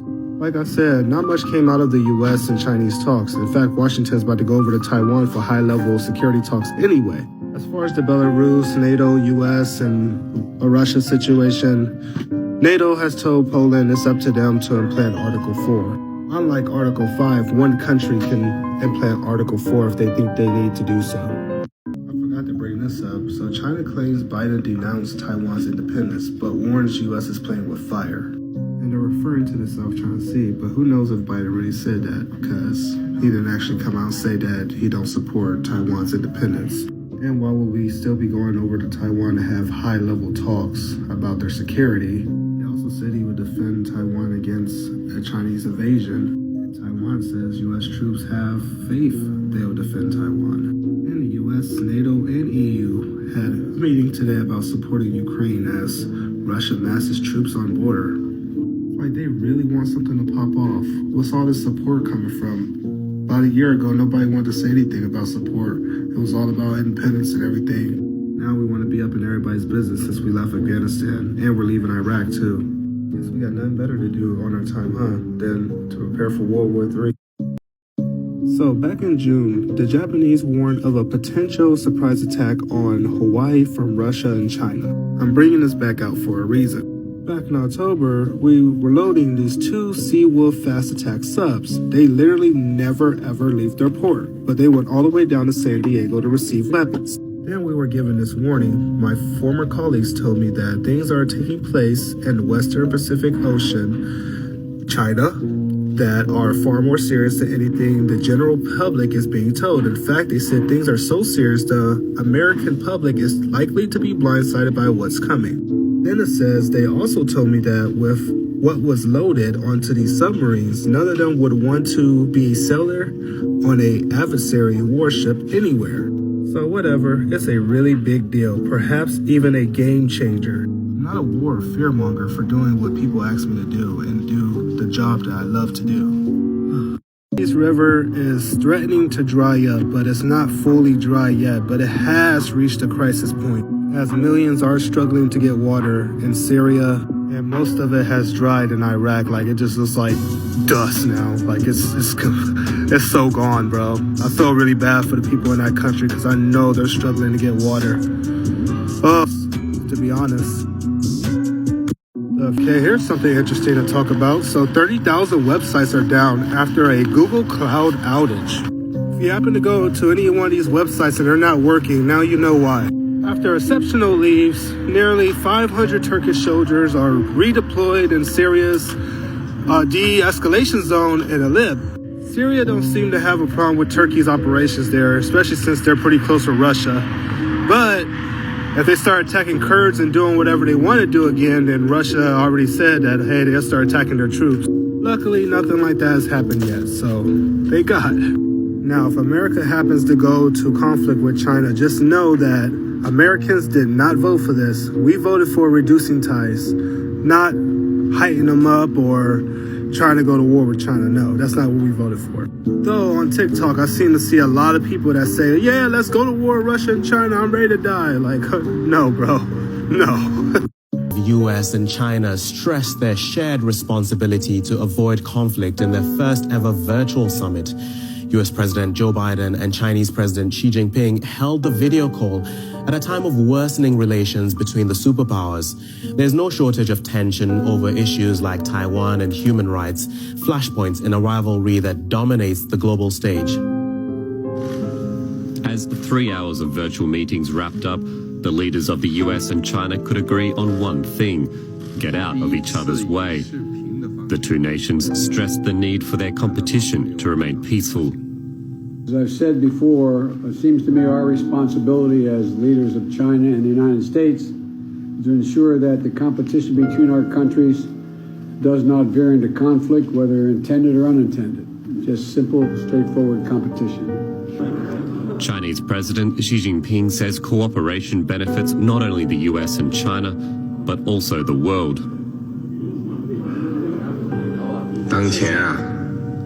Right now, both China and the United States are at critical stages of development, and humanity lives in a global village, and we face multiple challenges together. As the world's two largest economies and permanent members of the UN Security Council, China and the US need to increase communication and cooperation between the two superpowers amid rising tensions. But in private, disagreements were raised in the meeting. Policy towards Taiwan continued to separate the two, with Xi saying any US interference is like playing with fire. Beijing claims that the self-governing island is part of China, while the US has vowed to protect Taiwanese independence. Biden raised China's human rights record in Hong Kong, Tibet, and Xinjiang, also expressing their concern at China's buildup of nuclear weapons. But China was quick to point out that their stockpile is much smaller than the one in the United States. No agreements or announcements are expected to come from this summit, but the two leaders welcomed the opportunity for frank conversations. U.S. warships went on another mission to European hotspot, and Putin says they're in Russia's crosshairs. Seems like the U.S. and NATO is testing Russia on all fronts, and they want to see what their reactions will be. But at the same time, Russia and China is testing this alliance as well to see how tight we really are. But we're going to start with Russia because Russia has had some close encounters with NATO at sea and the air, as well as attacks on Ukraine and Georgia, which are NATO partners seeking full membership. Seems like they had enough. And it even says it here that China and Russia are testing U.S. and their allies. I'm just waiting for the U.S. or NATO or Russia or China to push that wrong button, just underestimating each other's moves. Now, if you really want to piss Russia off, this is the way to do it. Russia was really looking forward to this pipeline in Europe, this Nord Stream 2 pipeline, and Germany just blocked it temporarily. This may be hard to hear, but unfortunately, Russia is not really a superpower. Basic knowledge. This dude's going to get y'all asses blown up. Hold on. Before I show this list, the top 3 is named the superpowers, which is US, Russia, and China. Let's start off with number 5, India. They're not that bad on their spending. Not at all. Last year, India was on this spot, but ever since China started threatening Japan, they really stepped up on their spending. This might surprise some people because people think that Beijing is the top dog, besides the US. But yes, China is at number 3. And China was named a superpower multiple times. Now we get into number 2. A Russian and Chinese war would destroy the world. A US and Chinese war would destroy the world. The thing about Russia is their missile capability and all the nukes that they have. Don't be stupid. And of course we're the top dogs. People, this may be hard to hear, but... Alright, this dumbass dude is getting on my goddamn nerves. Don't come to my channel spitting your little misinfo. Like, I was giving you respect. I'm like, okay, maybe he knows his stuff. I only checked your channel because somebody tagged me in one of your shit because they even knew your shit was bullshit. You ought to come to my channel and tell me and my followers that China's not a threat. Yeah, get the fuck out of here, bro. If they're not a threat... First of all, you said that Russia won't attack Ukraine because NATO's not worried about Russia. The US is worried about Russia. The fuck? Then you say they don't share tech, but US defense planners who fear 2 frenemies that share military technology. Guess he wasn't watching the news earlier this year because he wouldn't be such a dumbass and know this shit. Russia and China ain't a threat. Oh yeah, so they just got hypersonic missiles sitting up their ass. Russia has the most nukes right now, more than the United States. NATO wouldn't even bring them up as threats if they wasn't a threat. They wouldn't even waste their time, but people are stupid. Superpowers amid rising tensions. Last video on this. So, dude pissed me off yesterday. I didn't mean to come at his neck that bad, but it was a lot of stuff he was posting on my shit. A lot of misinfo, so it made me really pissed off and going off. But it obviously says that the US and China are 2 superpowers. And Russia has capabilities a little bit above China, but China's catching up with Russia really fast, like really fast. So Russia won't be the number 2 superpower for long. They are kind of a dying superpower, but they just upped their budget for spending. I was just saying that Russia's no pushover. And dude just completely took everything out of end. So yeah, it came at his neck. But that's all. I hope everybody have a good day, and we're going to continue to have good vibes. Now I'll pour some news. All right, back to news. So Japan and the U.S. is in the South China Sea conducting anti-submarine drills, which is crazy to think about because a U.S. sub just went down like a couple of weeks ago. Hopefully there's no submarines in this drill that's going to be getting hit by an underwater fucking mountain or something else. Now, my website brought me to this. Surprisingly, Russia and China is working more together than we thought they were. Like, these guys are pretty much acting like allies. Like, they had drills all over the Pacific, drills all over the Indo-Pacific, drills by Hawaii, drills over in the Atlantic. Like, literally everywhere, these guys have been going around together. Not only sharing military tech, but nuclear tech, too. I see why U.S. and NATO is on their toes. Like, Russia and China by themselves, they're a bit of a challenge, but together, these guys are pretty persistent. I haven't talked about North Korea in a while. North Korea slams U.S. military drill as nuclear war exercise. They say these drills target the whole world. Now, it seems like people like when I get into my deep news. This was warned not too long ago on October 19th that China and Russia would destroy the United States in World War III, killing off over 90% of the population if we don't meet the threat now. If Russia wasn't a threat, they wouldn't have put Russia in there, or China. But hold on. Now, this started off last year when we were warned that China was preparing to kill 90% of the U.S. population with the EMP Pearl Harbor style of attack. First strike attack. See my article this year by Americans Would Be Blindsided by What's Coming. Now, 6 hours ago, it was warned that China's space weapons could be used to launch a surprise attack on the United States. So this is the third time this has been warned. Why do we care about this? Well, your own Pentagon warned you any war with China or Russia would destroy the world. That's why I say that in every video, like Russia and China and the US, any war between the three would destroy the world. I wasn't lying. That's why we need to find peace. Alright, this is my last video on this situation, just for now.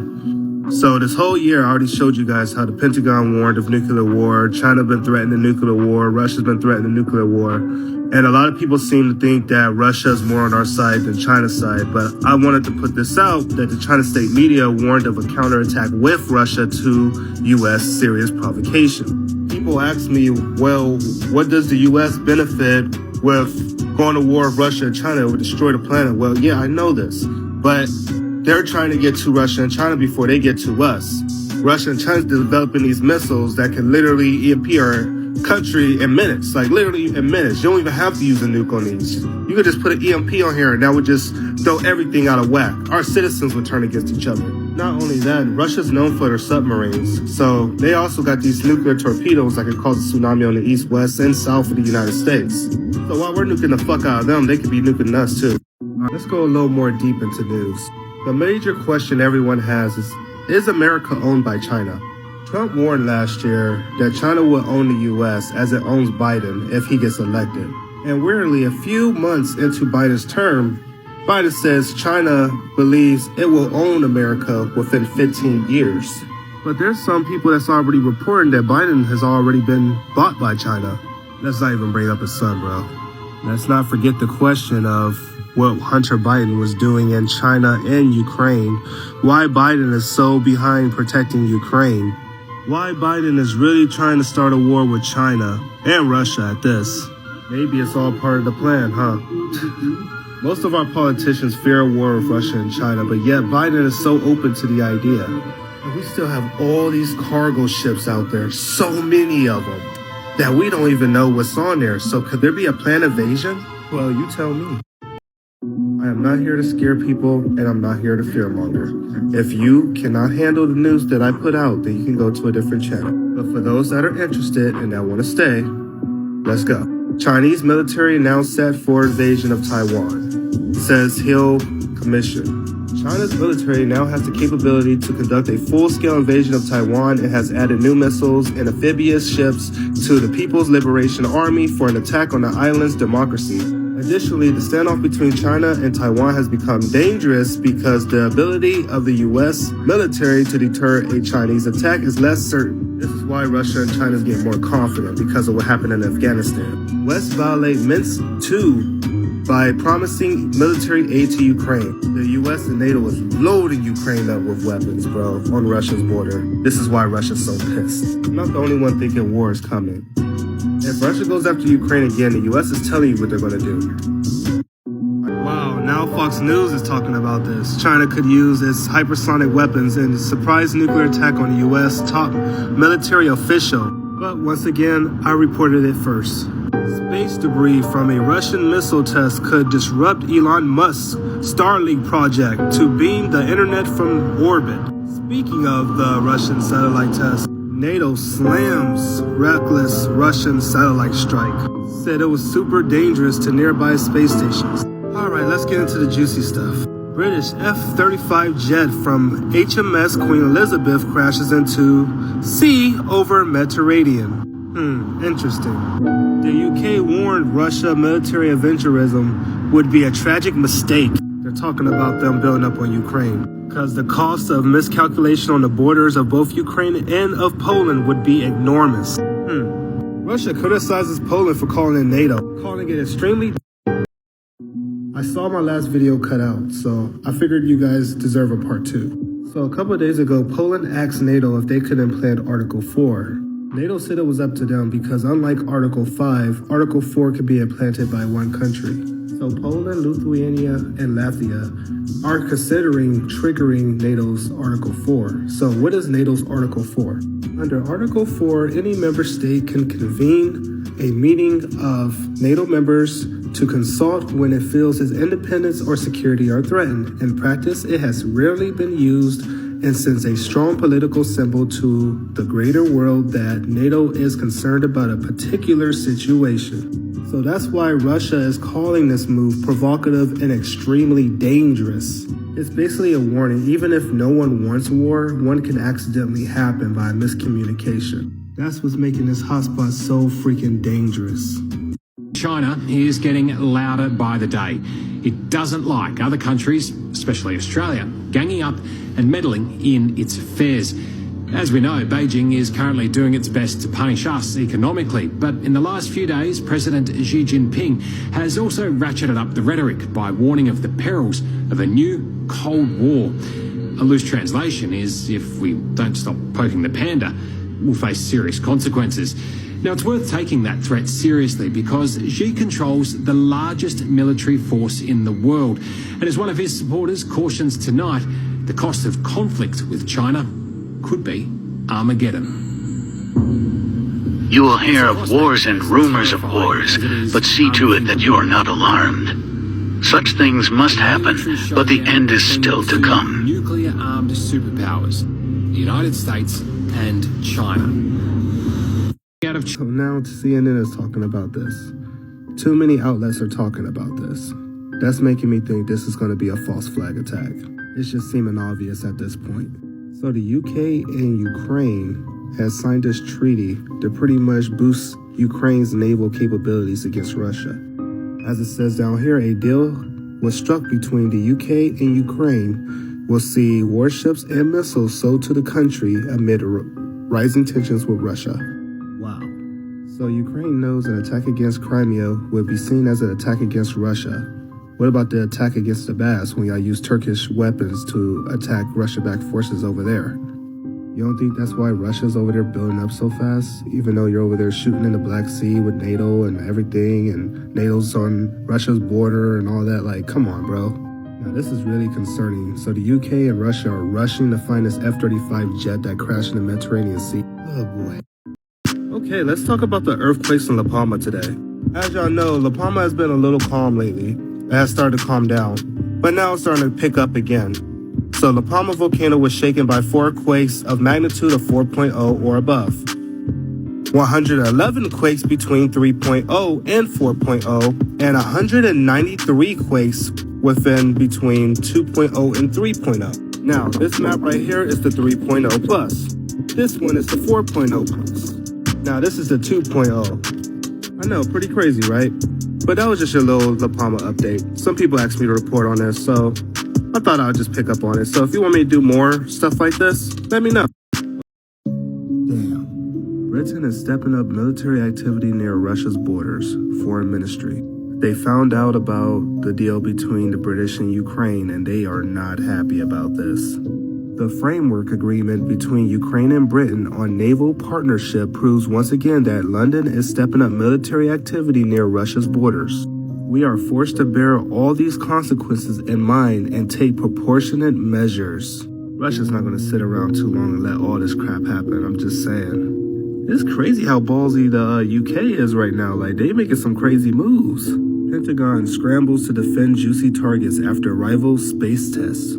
The U.S. Space Force is taking Russia's destruction of its own satellite as a warning. That was a wake-up call to the U.S. that Russia could also destroy one of our satellites too, but we already knew that. 4 Chinese military planes enter Taiwan's air defense identification zone. We're going to talk about this next. U.S. Army deploys Iron Dome missile defense system to Guam. The crazy part about this is the Palestinians was attacking Israel, I think earlier this year. And Israel used this missile defense system, and it literally was knocking these fucking missiles out of the sky like it was nothing. Now, it was said that it was going to be deployed here to see if this could defend against Chinese missiles because the U.S. really don't want the Chinese to take over Guam. Which I prove everything. U.S. tests Israel's Iron Dome defense system against Chinese missiles. Iron Dome would provide little defense against ballistic missiles launched from China, but would be used against cruise missiles launched from Chinese bombers. They must be having a feeling that something's really coming. So it looks like France has gotten added to the alliance between the US, UK, and Australia. The Indo-Pacific power, huh? Yeah. Chinese vessels use water cannons to block Philippines vessels from disputed shoal. Philippines voices its outrage and condemnation, saying actions by Coast Guard and South China Sea were illegal. China does kind of seem like a bully. Estonia announces snap military exercise, including putting razor wire along Russian border. So another NATO member is doing exercises on Russia's border. UK on alert for war with Russia over Poland crisis. So these guys are still rushing to find the parts to this F-35 jet that's on the sea floor right now in the Mediterranean Sea. Well, if you're wondering why Russia is also after this plane, well, it has top secret technology. China and Russia could benefit from catching this F-35 warplane. Last but not least, tensions in Russia sparks fears of new war as Vladimir Putin threatens to destroy opponents. Okay, there's no hate towards you either. Like, by far, I love debates. I love to try to prove anything that I can. So, like this right here, the world in 2025, China loses power, Russia won't exist. The global superpowers will be thrown into chaos, and the world on ISIS will end. So with Russia, it's a little hard because they're a dying superpower. Like, they were once really, really great, but their economy's going to poo-poo. And that's the thing. They did something very smart this year. You see, they made an alliance with China, which was very smart. And China has the economy. Russia has the military tech. They are both putting those two together. They are working together to surpass the United States. Separate, they are all right. But together, yeah, they're about a global superpower. And honestly, that's very bad for us. That's why we're making moves now. Oh, man, you guys have been amazing, man. I love all my support, all my followers. As a 10K special, I'm gonna make this a long video. So let's go. So U.S. Navy orders navigation stand down for subs after the USS Connecticut collision in the South China Sea. If y'all didn't know, in the South China Sea, a U.S. submarine went down because it hit an underwater mountain. And then they tried to blame it on China a little bit later, said that one of their submarines could have did something to this. Now the U.S. and Japan are conducting anti-submarine drills in the South China Sea, which I prove everything. And the U.S. has told any navigation of submarines going through the South China Sea need to be wary of their surroundings because they don't want this incident to happen again. Submarines are a lot of fucking money, especially the ones that we own. Philippines told China to back off after South China Sea standoff. If y'all don't know, yesterday 3 Chinese Coast Guards had blocked and used water cannons to shoot at Philippine boats because these Philippine boats was trying to deliver food to their military in atoll. Sadly, these vessels had to abort their mission because China was being an asshole. Here's more on the concerning side. So Russia is sending a large number of landing troops to Crimea. Part is they should be there by the beginning of December. Why the beginning of December? It's like everyone's really preparing for this dark winter that everyone's getting warned about. And people are already being urged to stock up by Christmas. So I'm just wondering, I'm putting all these pieces together like, wow, why? And tensions are very high in the world. We're already talking about a surprise attack on the United States, which I brought up yesterday, which is all over our local news now, all over every source that I have, my military website. I'm like, damn, this is calling for a false flag attack.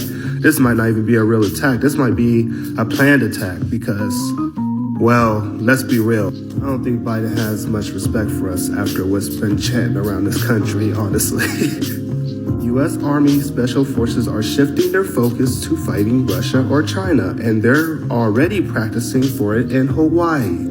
Well, earlier this year, Japan already warned of a Pearl Harbor-style surprise attack on Hawaii by Russia and China. So Taiwan is pretty much scrapping their defense plans against China because the U.S. is talking more and more about defending them, so Taiwan is preparing less. Most striking of all, public opinion polling now suggests that the average American is willing to fight for the island. I'm actually going to walk around and ask people in my local area if they're willing to fight for Taiwan, if they're not willing to fight for themselves. Our newest guided missile destroyer is going to Hawaii for the first time ever for its new home. The Pentagon is saying our troops is not ready for anything because of inflation, and America's distracted with this. Taiwan flexes new combat tool against Beijing. In my last video, you guys see that Taiwan's not even going to try in their defense spending because we're pretty much providing everything to them. So what are they showing off to Beijing? Well, these new advanced US-made F-16 fighter jets. China's not about to be happy about this. So Taiwan is flexing to China because the US got their backs. And then you got Ukraine flexing to Russia all the stuff that they got from NATO because the US and NATO got their backs. Anyways, let's get to some more concerning news. The Royal Navy in the US is working together to recover this F-35B jet that crashed into the Mediterranean Sea. Yes, the US has joined the party. While they came in with this warning, any attempts by a non-allied state to get the wreckage will be tracked and appropriate actions taken, say military sources, while stressing a standoff would be an unlikely scenario. Taiwan fright. So I don't think people understand how high tensions are between the UK, the US, China, and Russia.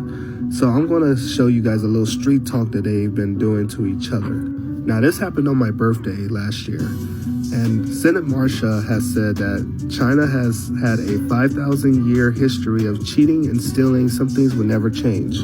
China replied by calling her well, you see the word, the B word. Now, this one was from the summer. Britain branded a BITCH asking for a beating by furious China as UK's biggest warship sails in the disputed sea.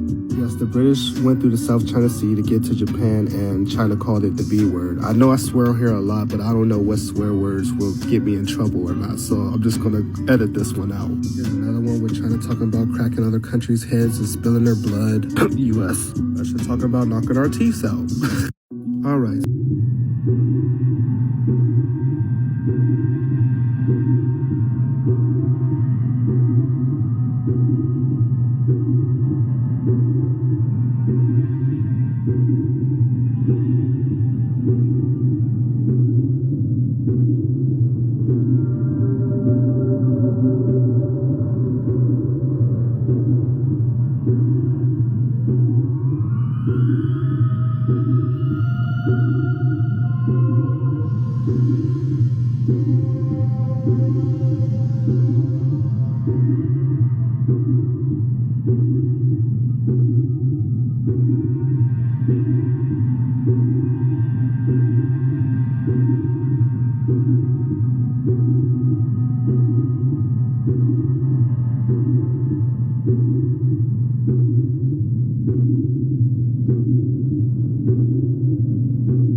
mandate are now taking legal action. Joining me now, First Liberty Institute's General Counsel and Lieutenant Colonel U.S. Marine Corps Reserve Michael Berry. Good morning, Michael. Good morning, Carly. Okay, so your organization is representing about 35 Navy SEALs in their lawsuit against the Department of Defense because these SEALs have filed for a religious exemption from the vaccine, but they say that they're now facing intimidation tactics. So tell us what's going on here. That's exactly right. You know, these Navy SEALs are some of the most elite warriors our country has. You would want them to be on the front lines fighting for our freedom, but instead they are fighting for their careers, their futures, and their families. What the Navy is doing to them is outrageous. They're punishing them. They're forcing them to choose between their faith and serving their country, which is something you might expect to see in China or North Korea or somewhere like that, but not here in the United States. Russia tests hypersonic missile amid fresh confrontation with West. These missiles have been shot towards the White Sea waters. Tensions between Russia, NATO, and Ukraine have been through the roof. So expect more shit like this if anything don't happen within the next couple of weeks or days. Top U.S. general sounds alarm on China's hypersonic missile capabilities. Now, ever since the fucking missile shot over our fucking country and all around the world and shit, now the U.S. has been really putting a warning out there that anything can happen with China. They can act like they're testing a missile, and next thing you know, it can blow up right over our country. We wouldn't even know it. Putin accuses West of not taking Moscow's red lines seriously enough amid concerns over Russian troops on Ukraine's border. Now, it's being said that Russia is going to make a move on Ukraine soon because Ukraine is leaning way more towards NATO in the West than Russia. Man, I had a crazy night. It's too early for this news. This is not going to be on your local news. So, U.S.-backed fighters opened fire at Russian patrol in Syria's Deir ez-Zor, an apparent provocation. Apparently, Russian-backed fighters was trying to come to this territory. The U.S. spotted them and literally opened fire. Well, the U.S.-backed fighters. And this is the area that has a lot of oil and shit, a lot of resources. So I kind of don't blame them, but this is a dangerous game. Strike on U.S. base was Iranian response to an Israeli attack, officials say. Iran has not acknowledged the attack, but U.S. and Israeli officials said that it was retaliation for Israeli airstrikes, drawing the U.S. into Iran's shadow war with Israel. Wow. Okay. Now, this is on your local news, and this is probably going to be blamed on Russia because you heard what Biden said earlier this year about cyber attacks, as they warn of a nuclear attack. Shit's getting kind of crazy. So, U.S. warned China over the South China Sea standoff with the Philippines. Chinese vessels was literally shooting water cannons at the fucking boats and blocking them from going and delivering food from their military. And the U.S. says it threatens regional peace and stability. But wait, I want you guys to listen to this language. So first of all, we still got the UK and the U.S. rushing to get this F-35B jet that crashed in the Mediterranean Sea. They say a concern is that Russian submarines or warships could attempt to recover the aircraft, but a high-speed chase is unlikely. Still, the recovery efforts are being taken very seriously. I'm pretty sure we're smart enough to understand this language. Here's another article about U.S. Special Forces reportedly training in Hawaii to be set for possible conflicts with Russia and China. There's more. You know Poland can implant Article 4, right?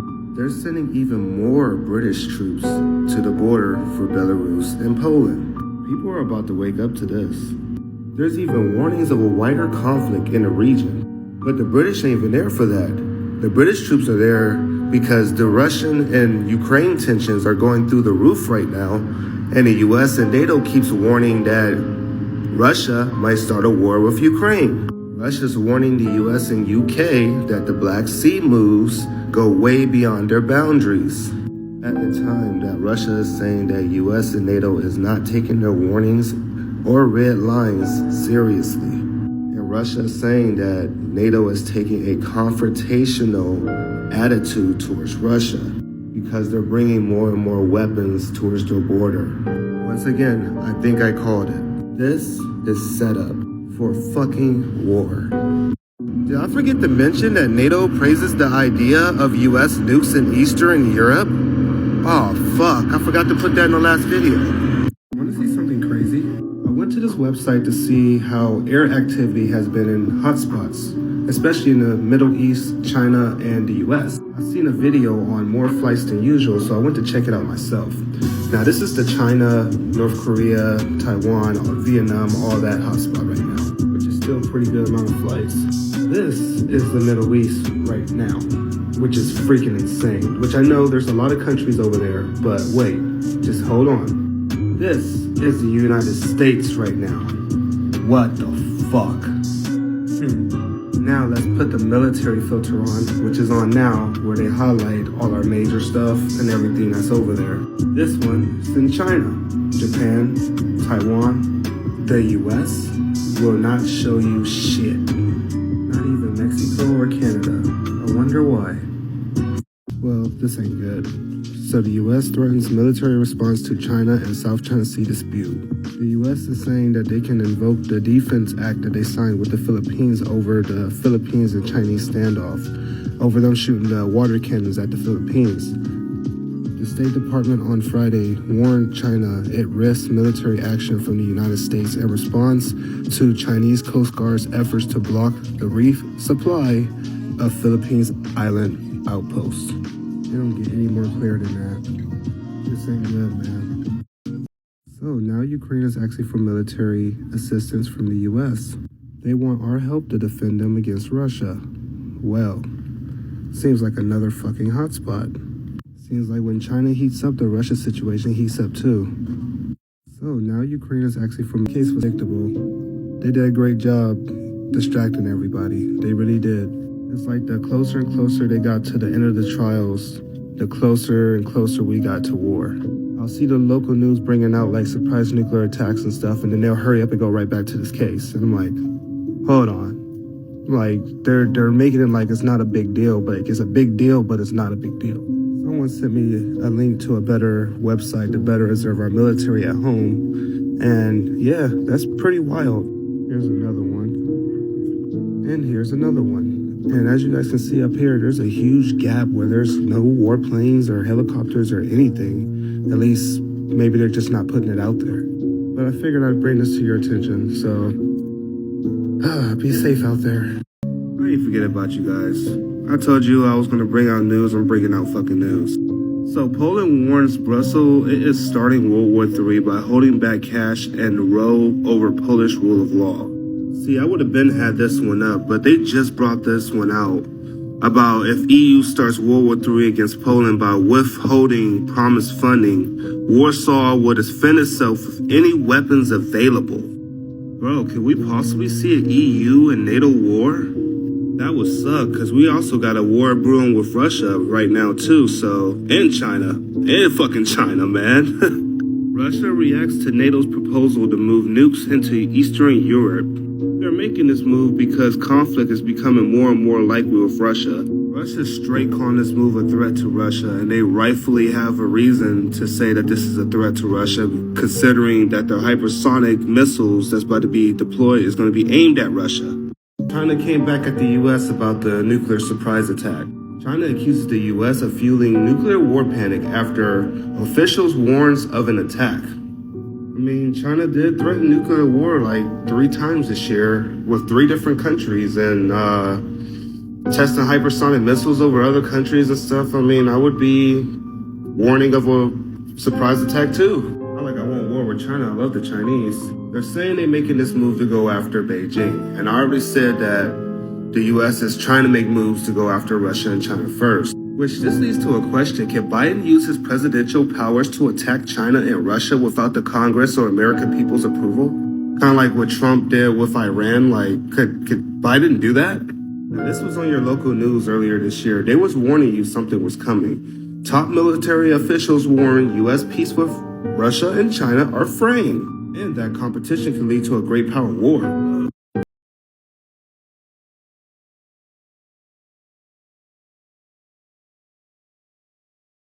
So this shit getting real.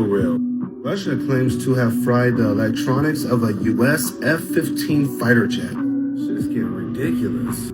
So China, Russia bombers hold joint patrol over Sea of Japan. Last time they were in the Sea of Japan, they circled Japan. They literally went around Japan, got close to a U.S. base, and then it was reported that they were within reach.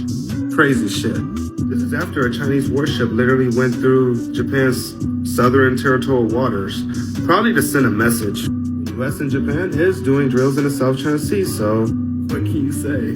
And we already know the Philippine Sea is heating up right now because of the Chinese and Philippine standoff. And even the U.S. is saying if anything escalates that we will get involved in this because we have a defense treaty with the Philippines.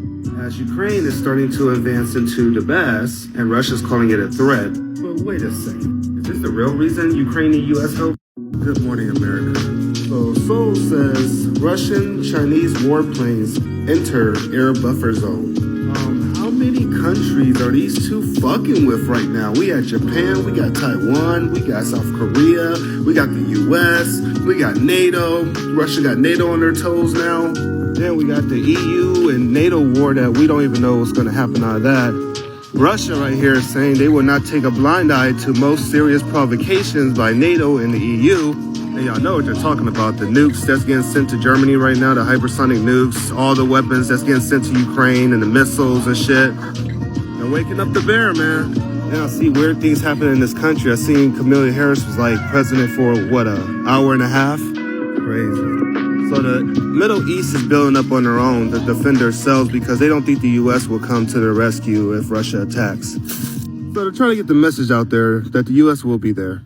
This morning, I got a report out of Israel from a good friend of mine there that an F-35 has gone down in the Mediterranean. Of course, there is a slew of Russian submarines in the area, and there is multiple parties, of course, the British government included, trying to retrieve this high-tech F-35 plane off the seafloor of the Mediterranean. And Russia definitely wanted getting its hands on this plane for reverse engineering to know exactly what went into the F-35, how to be able to take it down. In fact, that's the other interesting part there. It is believed that Russia actually used jamming equipment to bring the plane down. That's not being reported in the media. In fact, as of right now, I couldn't find it anywhere in the media other than one or two little places right here that have spoken of the incident of the plane.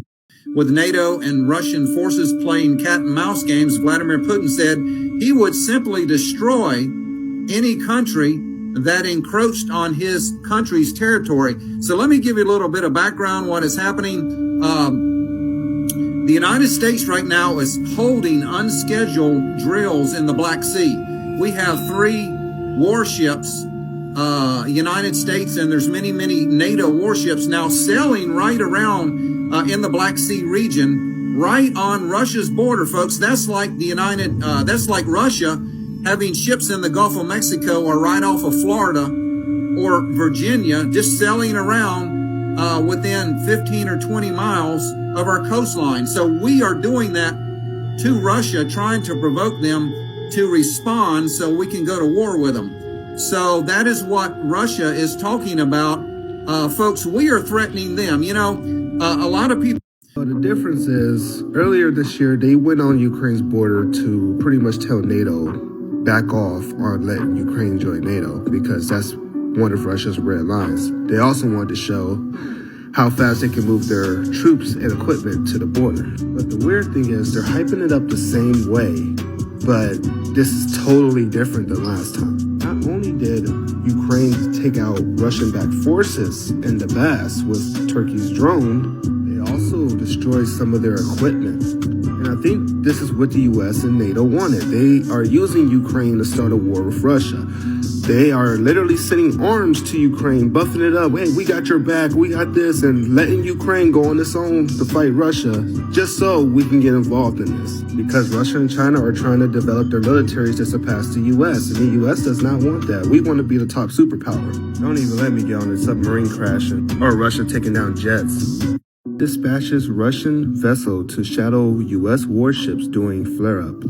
U.S. ships transited to Black Sea amid heightened tensions as Moscow deploy forces near Ukraine. With all the moves the U.S. and NATO are doing in the Black Sea, I think Russia's pretty much getting tired of this shit.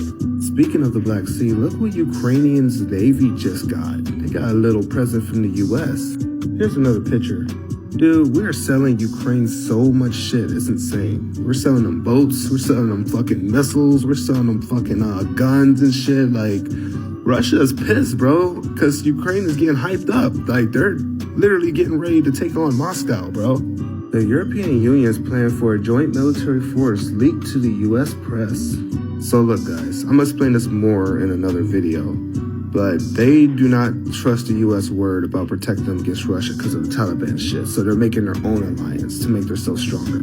A lot of people saying Biden's a weak president. Biden's not going to protect anyone. Biden's going to back down. He's not even going to protect Taiwan. He's not going to protect Europe. Guys, his hands are tied. Ever since we left Afghanistan and let the Taliban take over, Russia and China had some very good benefits from this. Because the U.S. is looking unreliable, and when you got allies, you kind of got to look reliable. You got to look like you're able to defend them. You know what I'm saying? So Russia and China are stepping up their game to try to prove to everyone that, hey, if the U.S. ain't gonna protect you, maybe you should try to look our way. In a time of chaos, as U.S. is threatening military responses to China, NATO's practicing nuclear war in Europe against Russia, U.S. is deploying nukes to Germany with hypersonic missiles targeted at Moscow. Let's not even talk about this distraction of an infrastructure bill. If we get nuked, there ain't gonna be no infrastructure. Point is, Biden has to go to war or we're gonna look weak. No. Cold War was earlier this year when they were threatening to nuke each other and everything, and everybody was building up to this. Now we are in the end game. If British or U.S. troops get attacked in Ukraine, bro, it's a hot war. It won't be a cold war, I promise. No, I definitely get your point. What's kept us out of nuclear war is the no first strike deal. China was called to end this back when they were threatening to nuke Japan, as they were asked to abandon the policy. The Pentagon already believes this to be the case. They don't care anymore. U.S. concerns have been growing about the Chinese military getting a hold of new technology through Western universities. And now a top European university is finding itself as a real-life example.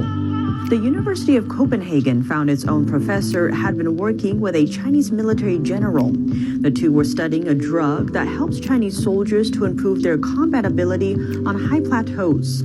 Specifically, the drug aims to prevent brain damage. It's a problem facing Chinese soldiers in high-altitude areas like Tibet.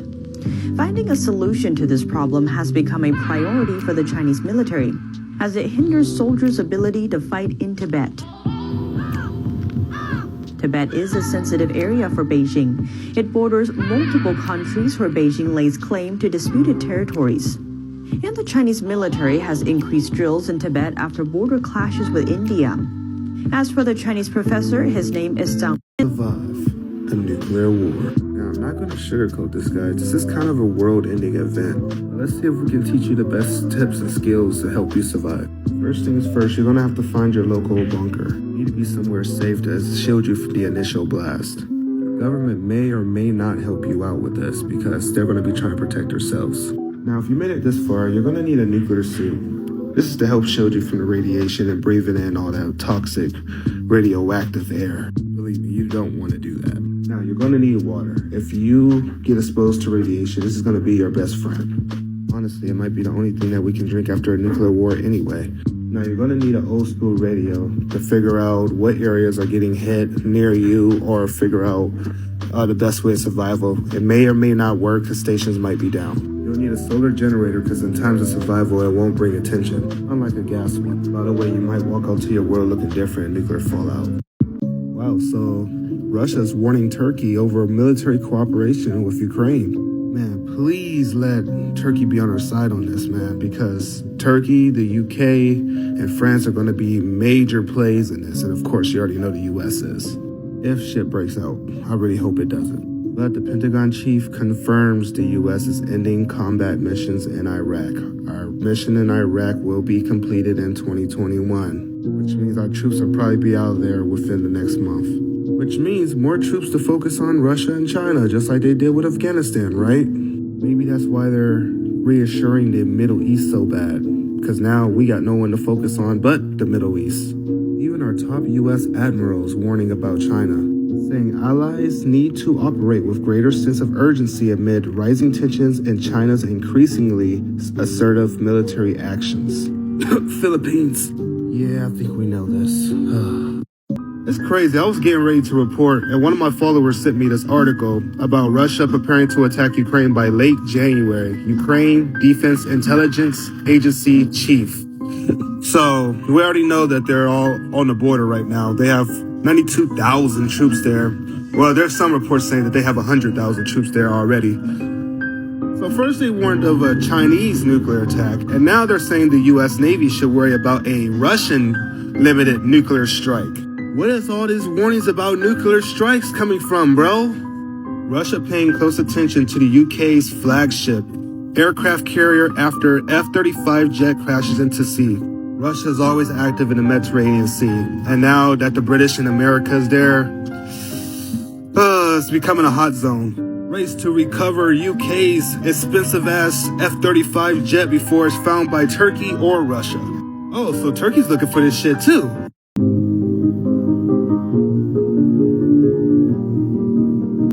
I wanted to explain my last article last night, but man,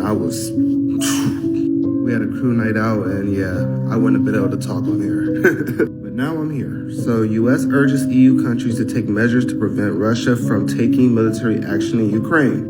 Our intelligent officials are warning allies that there is only a short window of time to prevent Russia from taking military action of Ukraine. Things over there is heating up pretty fast, I'm not gonna lie. As these keep coming out, even Blinken's talking about it, saying they have real concerns over Russia on Ukraine. As he says, we have real concerns about Russia's actions and statements on Ukraine. I knew this was going to come out about the U.S. lagging behind China and Russia and hypersonic missiles. I put that on this channel so many times. Not like we don't have secret weapons, but that's what makes me think this is a false flag attack. They're acting like they can't do anything about this. As it says in this one, the U.S. is concerned and not used to lagging behind. The U.S. might have crossed Russia's red lines. Patrol boats that we might have sent to Ukraine might have crossed Russia's red lines. They already been warning about us sending weapons and shit to Ukraine to fight their military, and that is boosting Ukraine's ego. That's probably why he's warning that the West is not taking Moscow's red line seriously. Because no matter what Russia says, they're doing it anyway. They don't give a fuck. They want this war, man. They want a war with Russia. So this is a big concern right here, because everywhere is reporting that Biden's approval rating is going down, like horrible. And that's even CNN and your local mainstream media, which they never do that. They usually praise the Democrats or even lie for them. But the way they're trying to make this seem is Biden's rating is so bad that he might have to go to war with Russia and China to make him look like a strong leader. Because you see, everyone's hyping it up that Biden's a weak president and he's not going to do anything in these wars. Like, he's not going to step in at all. Never underestimate a president under pressure. That's all I'm going to say on that. France just doesn't learn its lessons. It's warning of grave consequences if Russia invades Ukraine. They're saying any violation of the border, any intrusion would lead to extremely grave consequences. They're using extremely provocative words for this. Like, come on, we get it.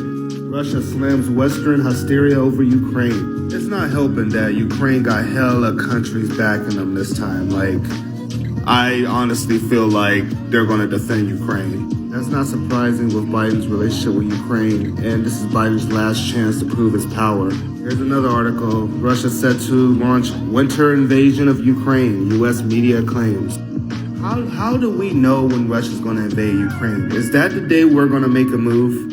Russia warned this today that soon Ukraine could start provocations in Crimea. They're also warning of an armed conflict on the border, because there's a lot of U.S. and NATO hotspots on Russia's border. All right, let's continue on. So as Space Force General said, the U.S. hypersonic missile capabilities are not as advanced as China and Russia's. First of all, why the fuck would you put that out there? It's almost like you're inviting them in for an attack. Like, hey, we don't got any kind of capabilities to defend against your stuff, and we can't attack you, so, yeah, we're gonna try to play catch up with you. Wouldn't that boost Russia and China's ego for an attack? Or is that part of the plan? As Russia's warning again that U.S. and NATO, the West, are artificially whipping up Ukraine's tensions. So Ukraine did the latest attack, which I'm thinking that you guys asked them to do because Russia's rushing to the border to defend themselves. You probably already knew Russia was going to rush to the border to defend themselves. And if they do launch an attack, it was in self-defense because Ukraine attacked them first. But it's probably going to be blamed on Russia and started by the West. We're slamming a satellite into what? I guess it's finally time to talk about this. Is it something we said? This one's easy. So the Chinese are building mock ships to the U.S., not only to practice on, to show a signal to the United States, but it's because Biden said he would protect Taiwan in case of a war, and blase, and everyone in the Asian Pacific is joining them with this, and China's furious. They already threatened us with nuclear war this year and everything. In fact, it's been so bad this year, like, that nuclear war has become the top topic again. It's like the Cold War all over again. Because Russia, China, all of them are threatening each other with nuclear weapons. Like, nuclear weapons won't destroy this planet. And the Pentagon's talking about it. Y'all remember what happened before the pandemic, right? They were talking about it, hyping it up, and then nobody thought it would happen. Then it ended up happening, and reality came in that anything can happen, as they warn of a surprise nuclear attack. That's all.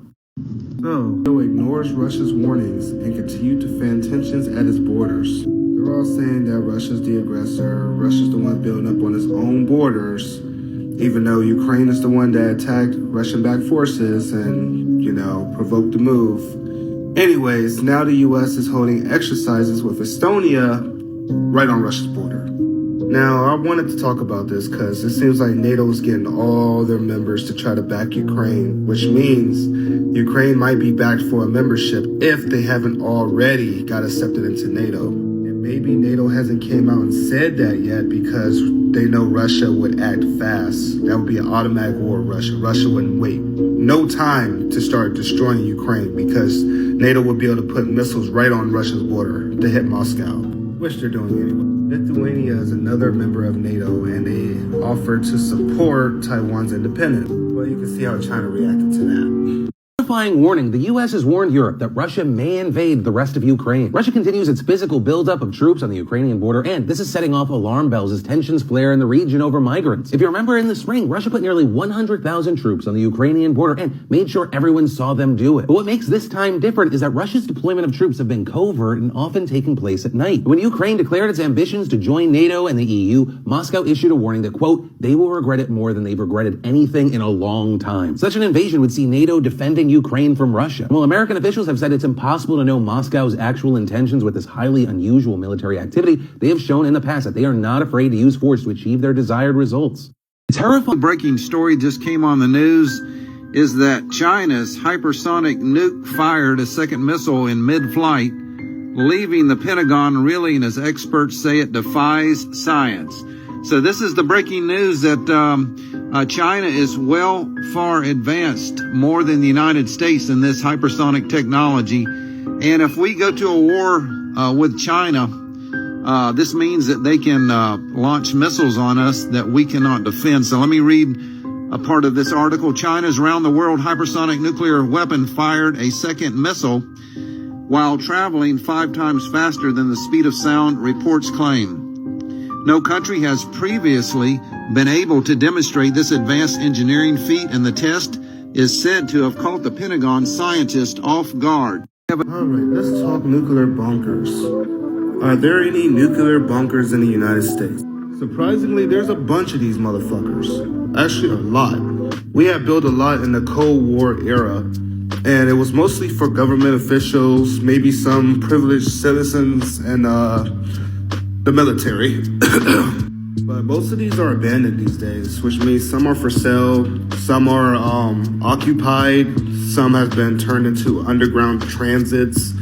They're doing different stuff with these bunkers. Now, if you're on the West Coast and the East Coast, you're most likely to stumble into them, especially if you're by the mountains, the Isolation Mountains on the East Coast or the Rocky Mountains of the West Coast, because that's where most of the bunkers are, especially in Colorado. Colorado has hella bunkers. Believe it or not, even Florida has a few bunkers, and you already know about their sea level. You got bunkers under the sea. For real though, look up your local bunker, see if there's one by you. The U.S. is lagging behind China and Russia in developing hypersonic defense technology. This as U.S. officials reportedly confirmed China's hypersonic missile test in July was more advanced than initially thought. Let's bring in Fox News senior strategic analyst General Jack Keane. And I noted that David Thompson, he's the vice chief of space operations for the United States, says we are not as advanced as the Chinese or the Russians in terms of hypersonic programs. Is that a problem, General? You know, it absolutely is, Dana. I mean, the United States is used to having a qualitative advantage over our adversaries for decades. And this has begun to change, not just with this system, but with some others. And clearly the Chinese and the Russians have technology that we do not have in terms of its deployability yet. The Army will produce a system, in 24, the Navy in 25 on surface ships, and also on submarines in 27. But that will Russia concerned by NATO helping Ukraine strengthen its military. This is concerning because some of these weapons that NATO is delivering to Ukraine could do some damage. That brings NATO right into this, and we already know this is about to go down. They're really pushing this narrative that the U.S. cannot defend itself against China or Russia missile technology. Do I believe that we have stuff that could? Yeah, I do. Do I think they're going to use it or just try to use this war as a false flag attack? Maybe. It's not like we never let another country get into the United States to cause chaos before. I mean, remember 9/11? Come on now. And that kind of attack would definitely bring a lot more attention than 9/11 did. Just saying. People say I don't post good news, so the Pentagon sends nearly 400,000 pounds of Thanksgiving dinner to U.S. troops around the world. I'm not gonna lie, that's a pretty amazing gift. You know what's crazy about this hypersonic missile? There's a missile that can literally shoot from the missile. That's insane. We got an Italian F-35 jet that just landed on the HMS Queen Elizabeth to help the UK and US search for this F-35B jet that went down in the Mediterranean Sea, which was the British. It was their fighter jet, and they're scared that Russia might be trying to look for this, for their secret technology, because Russia could re-engineer it and either make one of their own or figure out the secrets to destroying it. By the way, there's quite a few Russian submarines in the area, so Russia's known for having their submarines in the Mediterranean Sea. So it looks like Russia, the US, and China also have another hotspot in Africa, the continent of Africa. All three are trying to make their influence there. See if they're trying to pull Africa to their side. And I know the US is involved in the Ethiopian war over there. Let's see what happens. Russia's now saying that Ukraine's provoking the troops on their border. We'll talk more about this in my next video. Let's go. Alright, so let's go through this. Russia ramps up war rhetoric against Ukraine as West fears imminent invasion. Yeah, they're expecting an invasion by January, so I mean, anything can happen in between there. It's whoever makes the first move.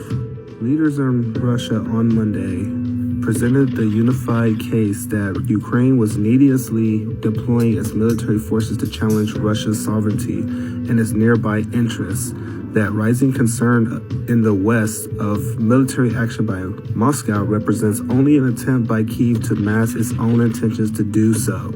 Either way, this is concerning because neither side is willing to back down at this point. Neither NATO, the US, Ukraine, or Russia and Belarus, and China for that matter. Now, if Russia was to invade Ukraine by January, this is how they would do so. In a 10-front invasion, they would pretty much surround Ukraine and definitely move in on all sides. Boy, it looks like they're ready. This one's next. So, the president of the Philippines condemns South China Sea flare-up. Tensions between the U.S., the Philippines, and China are going up because China started shooting these water cannons at the Filipino boats that was trying to go and deliver food to their military.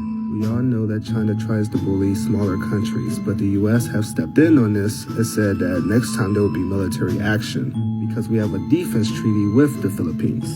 With that being said, they're going to attempt to send food and medical supplies to the military again in a couple of days. So let's see what happens. Now, I'm bringing this up for a reason. Ukraine tensions recalls Georgia war lead-up Russian spy agency. Now, down here, it says Ukraine denies Russian allegations that it plans a Donbass attack. They already attacked Donbass once with Turkey's weapon. I wouldn't count it out that they'll attack it again because they're trying to get it back. And Crimea. There's been 9 Iranian soldiers killed in the Persian Gulf. Well, think of it militarily. Right now, the Baltic states and Germany is the closest we can get to Russia. We can't trust Turkey, so we can't put most of our weapons in Turkey. So they were already talking about this a couple of weeks ago, that the U.S. was using a Cold War strategy to open up a nuke unit in Germany. Each of these missiles will be hypersonic nukes. So they would be able to reach Moscow in 6 minutes. Now imagine if Ukraine joined NATO and we launched hypersonic missiles from their territory. Now look how close Ukraine is to Russia. If Ukraine joined NATO, we could place hypersonic missiles in Ukraine to target Moscow. And we would be able to hit Moscow in like 60 seconds to maybe 2 minutes. That's a game changer. Now Zelensky dropped the ball in the summer and said that NATO let him join the alliance, and he thanked them and everything for giving him the map. Now NATO denied it immediately because they know Russia would immediately attack them. British, Polish and other allied troops fighting a fictional enemy, but everyone aware of mounting tensions with an all-too-real foe, Russia. The Defense Secretary says he's concerned about a build-up of Russian troops around neighboring Ukraine and the use of migrants as a weapon by Kremlin-allied Belarus. Whether it's linked or not, I think what is true is there's lots of activity in this part of Europe that is threatening security, and I think one of our responses is to show that solidarity both politically and indeed militarily. Scenes like this on Poland's border with Belarus prompted the UK to send a small group of soldiers to see if they can help.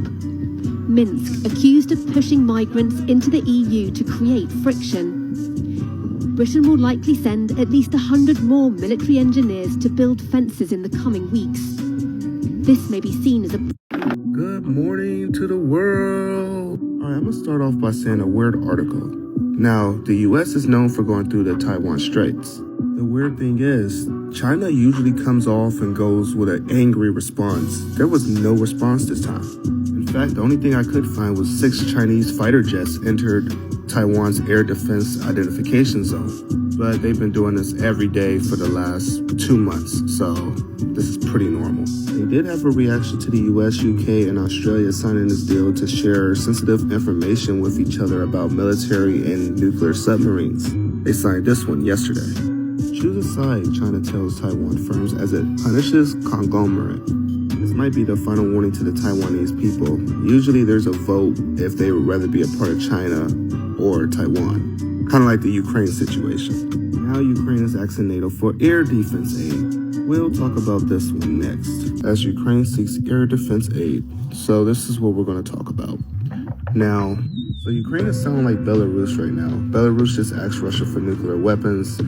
Ukraine is asking NATO for jets that can counter Russia's jets. And Biden administration, of course, is considering sending more weapons to Ukraine, including Javelin anti-tank missiles, as Putin amasses 92,000 troops on the border. And invasion fears rise. But wait, if NATO don't want this war, why are they arming Ukraine to attack Russia-backed forces? Ukrainian troops have been firing American-made Javelin missiles at Russian-backed forces. So Ukraine is on the offensive, but you guys keep saying Russia is about to come and attack Ukraine.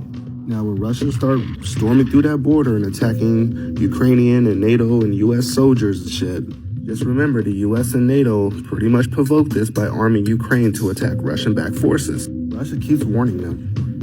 First of all, how can you trust a NATO member that makes an alliance with your enemies? Last year, China, Russia, Pakistan, Iran, and Turkey had strengthened ties with each other. So Turkey is like a double agent. They're in an alliance with Russia and China and in the NATO alliance that is against Russia and China. They also tried to get the F-35 fighter jets from the U.S. at the same time as getting the S-400 missile defense systems from Russia. The U.S. declined to give Turkey the F-35 fighter jets because Turkey picked the S-400 missile defense system over the F-35 jets. Turkey even threatened to keep our nuclear weapons as hostage. But before anything happened, the U.S. moved the nuclear weapons right out of Turkey. All 50 of them. So can we trust Turkey? I mean, I would say not, because they're trying to be on both sides, but when this war breaks out, they're going to have to pick a side. And it seems like they're leaning more towards Russia and China, honestly.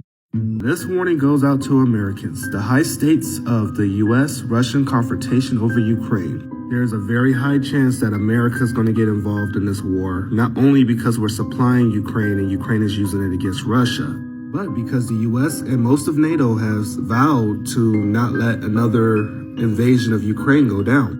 Now, I'm going to read this warning. Americans should be aware of romanticizing the old Cold War as a time of peace, simply because we somehow managed to dodge a world-ending nuclear holocaust.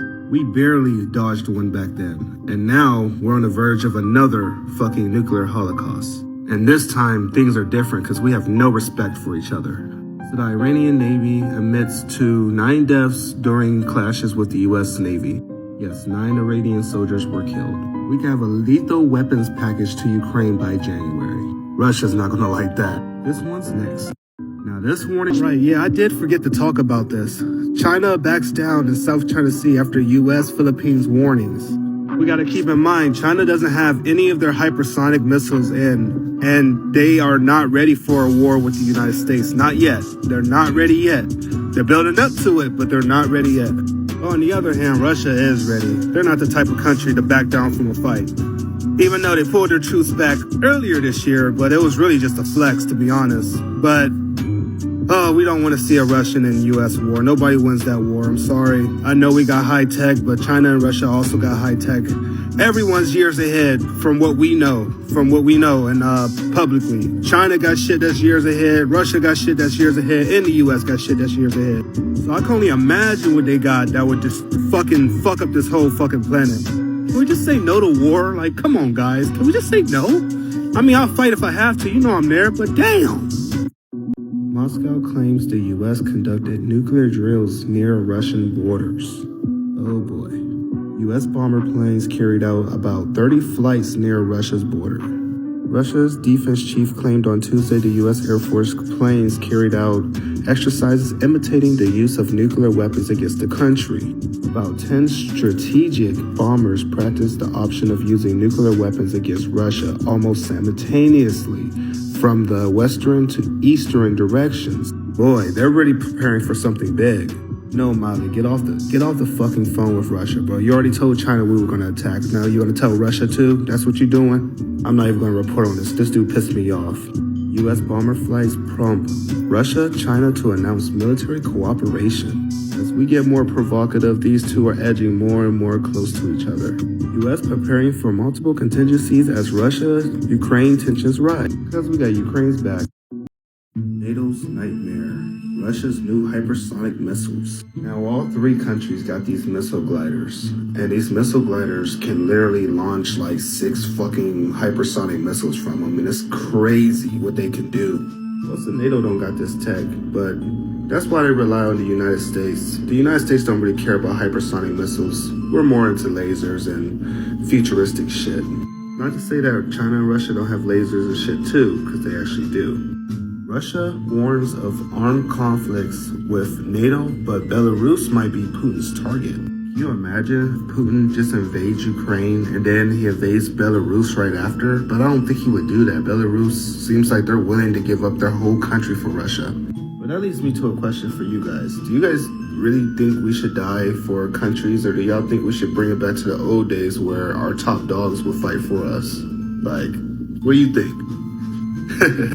Now warning NATO and the United States that if they continue with this buildup in Ukraine, and if a war does start, that they will knock out all 32 of our GPS satellites, blinding our military and basically rendering our military useless, folks, because the military of the 21st century is all technology.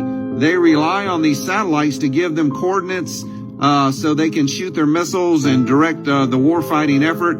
If Russia or China takes out all of our GPS satellites, folks, our military will be totally blind. They won't be able to see on the battlefield. And Russia now is warning United States that if they keep on going, if they keep on crossing Russia's red line, that this might be an eventuality. So anyway, we'll do a report on that tomorrow, bring you up to date on what's going on. So a lot of things going on in the world.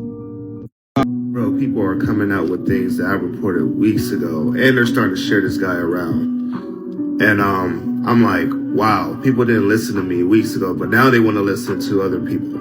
But, you know, it's cool, because it just means I'm doing my job. But I also said that Russia will go to our east or west coast. They have submarines that get really close to us, and U.S. always let them get close to us for some weird reason. And they would attack our radar systems that's on the east and west of the United States. That would do all the communication. Then they would cut our underwater cables. Then that would cut out all the internet in the country. And then they would go after our satellites. And then after that, there's nothing. There's fucking nothing, because all our weapons are advanced and also tech. So it would be bad for the United States. But I don't know. Tell me what you think about this situation. I want people to really think on this one. And I know I'm not the only person that remember when Joe Biden invited the United Nations here to investigate the country for racism. There's some crazy things going on in the world. First of all, the United States economy is crashing, and we're heading to another Great Depression. We're in a whole new Cold War with Russia and China, and they admitted separately. They're like, oh yeah, we're in a Cold War with China, or we're in a Cold War with Russia, but I can't find anything with them saying them names together, because I'm pretty sure people right now know they're working together, right? Russia and China are sending Biden a message. Don't judge us or try to change us. Those days are over. Then we got La Palma and we got the worldwide hunger crisis. Yes, the world is in a food shortage and the United States is not feeling it yet, but it's going to hit us hard really soon. That's why our prices are going up. I think the United Nations are coming to take over. Well, dude's not lying. I found another article talking about this. Russia warning that they'll destroy NATO satellites. That's even worse. They're talking about NATO satellites and the U.S. State TV claimed new anti-satellite missiles could destroy 32 NATO satellites. Missile would blind all their missiles, planes, ships, and ground forces. Warning comes as 94,000 Russian troops have been sent to the Ukrainian border. White House said it has serious concerns and shared maps of possible invasion. They also said that Russia's shooting of their own satellite was a warning to the West that they could destroy theirs. Russia is also preparing for a big offensive. Now, this would be the biggest war ever. I don't even care about World War I and II. 3 is going to knock this out of the door. How do you prepare for World War III? Well, you got to rebuild the Soviet Union. The U.S. and NATO wants this. They want this war so fucking bad. Little Frey. Russia officials' definitions of U.S. Navy maneuvers in the Black Sea. Russia seems to think that the U.S. is trying to instigate a Europe and Russia war. At the same time, we just doubled our troops in Taiwan under Biden, bro. I know, protect Taiwan, but aren't we trying to ease tensions? Why are we sending more troops to piss China off even more? So the PLA monitors U.S. warships, provocative Taiwan Straits transit, vows countermeasures. So China's finally back in the threatening game. They're not silent no more. See, the only way I can explain the U.S. and China and Russia situation in Taiwan and Ukraine is the U.S. is literally putting their hands over Ukraine and Taiwan's shoulders like they're the ex-girlfriends of Russia and China. And like, hey, don't worry about them too. We got you. We got you. Come chill with us. Man, this is next. China firmly opposed after U.S. invites Taiwan to its democracy summit. So here's the Biden administration's true goals. So Taiwan was invited to this meeting next month, which is going to be based on Russia and China and how we can pretty much push back against human rights and all that stuff, which is the first of its kind. Don't forget that earlier in February, Biden said that Russia and China is the main goals, the main focus this year. That's why your news is all over their ass this year. They're going to demonize them. They're going to try to get Americans to push for a war with them. There's going to be so much shit to come. Now, 110 countries were invited to this virtual meeting. The only ones that wasn't invited to this meeting was Russia and China, as you can see at the bottom, which doesn't surprise me because this does not include them. You want my point of view? All right, I won't use any green screen or anything on this. So, since earlier this year, I've had 2 accounts. I had Javante Coker and I had Javante Coker News, where I build up to this day, where everything is just going out of control. I've warned of nuclear war. I've warned of people building up, Russia, China, and everything building up to this. I've warned of countrywide shutdowns. I've warned of a lot of shit.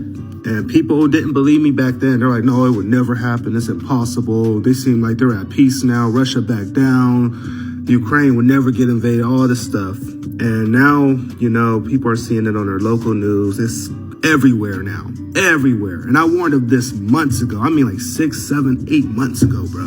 on my original TikTok that had 44,000 people on there. So I honestly don't think war is a good thing, but all I can say is I called it. Okay, so it depends on the war. If we are going into a war with Russia and China, it will take place here, Russia and China. Most likely starting off in Ukraine or Taiwan. Now, Russia and China are like the only countries that could really get here. I mean, not considering Canada, but Canada would get wiped off the map, and I don't think that would ever happen with Canada. Mexico too. But Russia and China, yeah, they're the only ones that can really get here and do some damage if they wanted to. They also warned of this last year. If we started a war with Russia and China, there'd be nowhere to hide, because unlike North Korea, who can only hit our west coast, at least as far as we know, Russia and China is able to hit the whole United States. From Russia to Florida, from China to Maine, like anywhere in the United States can get hit. Therefore, it'll be World War III, and most countries will be fighting this. Okay, so, oh really? So we're gonna act like China never sent warships a couple months ago to Alaska, and that they wasn't so close that you could see them from the Alaskan coast. They were close enough to attack us, bro. And they can't reach our mainland? But hold on. And we're gonna pretend that Russian subs, nuclear subs, that carry hypersonic missiles and nuclear weapons didn't reach the U.S. East Coast undetected. And a Navy commander said the Russian vessels came close enough to American shores, but did not violate the U.S. maritime borders, remaining in neutral waters. That day, Russia could have literally attacked us with a hypersonic missile, and it would have been nothing that we could have done. No disrespect, but like I said, those are the only two countries that can reach the U.S. Have a great day. So, I want to tell you, Ukraine confirms firing U.S.-made Javelin missiles at Russian-backed troops. And guess where they were fired at? In Donbass. Again. The Ukrainian troops have fired American-made Javelin anti-tank missiles against Russia-backed forces in the country's eastern border of Donbass, amid threats of another Russian invasion. I was just talking about this in my live. What the fuck? At a time where Russia says its nuclear forces are combat ready amid fears of Ukraine invasion. Not only that, Moscow forces are being equipped with deadly flamethrower rockets capable of sending a ball of fire 4 miles ahead of troops to devastate defending forces. Also because America had nuclear bombers on Russia's border and they were buzzing and practicing a nuclear attack on Russia. Canada considers boosting its military mission in Ukraine as tensions with Russia grow. This ain't good. Top U.S. commander, Iran close to nuclear bomb. Top U.S. commander in the Middle East says his forces stand ready should talks with the Islamic Republic fail. Told you guys we were getting pretty close to a war with Iran and Russia and China. That's the big three, plus North Korea, but North Korea's been really quiet. Anyways, if the talks don't go well next week, most likely the U.S. is going to take action. China warns Biden that inviting Taiwan to his democracy summit is a mistake after Xi told him he was playing with fire. Well, that can't be good. Someone told me that real life is starting to look like movies, so I decided to bring this article out. Pentagon silent on whether UFO tracking officials will wear black suits and sunglasses. Kind of like the Men in Black. Life's getting kind of crazy, huh? Defense Department forms new UFO task force amid national security concerns. This shit is out of a sci-fi flick. What the fuck? Bro, we got a U.S. Navy guided missile destroyer en route to the Black Sea. Well, let's see how this turns out. Look, I see everyone making fun of the way I said Javelin the other day. I know it's Javelin. Man, it was a tiresome day, okay? It was a tiresome day. I know I pronounced it wrong. Give me a break. Looks like 12 more Chinese companies are placed on U.S. export blacklist, which stops us from selling material and equipment to these Chinese companies, pretty much. NATO Secretary General and Polish President addressed Belarus-Russian buildup near Ukraine. So to sum this down, they were talking about Latvia, Lithuania, Poland, their NATO allies, and then the Belarus and Russia situation. They also sent a message to Russia that they're going to keep supporting Ukraine And this is not a threat to Russia. It helps Ukraine defend itself from aggression. I don't see anything heating up today. There's not a lot on my military website about today. Maybe I spoke too soon. By seeing your enemy armed with weapons that could fuck you up. Moscow's warning today that Ukraine could use U.S. rockets to provoke war in Donbass. The situation in the conflict zone is escalating. More and more information is coming up about the use of weapons banned by the Minsk Agreement, supplied to Ukraine by NATO nations. Yeah, and these weapons are getting used on Russian-backed forces. You already seen the Javelin missiles that they used against them that I horribly reported on yesterday. God, I was so tired, bro. I'm sorry. Ukraine wants to conquer Donbass by force. Kiev's forces are increasingly launching offensives in war-torn Donbass, attempting to use Western firepower to bring the two breakaway self-declared separatist republics to heel with military force Moscow has blasted. The situation in the east of the neighboring nation is cause for concern. Well, I guess we'll talk about this next. I'm so tired of hearing that Russia's economy is dying. They would not be able to do anything against the USA. They're the number 2 major power for a reason. China is the number 3 major power. And China's number 2 in their economy. The USA is number 1 on both ends. Yes, I admit we are the top country. But you put the 3 major powers into a war together, and there's going to be suffering for the world because we all have technologies that nobody knows or can comprehend. That is way advanced ahead of time. But China and Russia are working together. China has the economy, Russia has the military. That's all they need. China can help Russia produce. Russia can help China with military. Secondly, if you think that Russia's Afghanistan and Iraq or China and all that is those countries that can't attack us, then you're an idiot. And you need to go do your homework and you need to go do your research and look up the technologies that they have. Just saying. And all I wanted to do was eat some turkey. But thank you for bringing this to my attention. On the warpath, Russia sparks World War III fears after vowing to attack Ukraine unless NATO agrees to ban Kyiv from the alliance.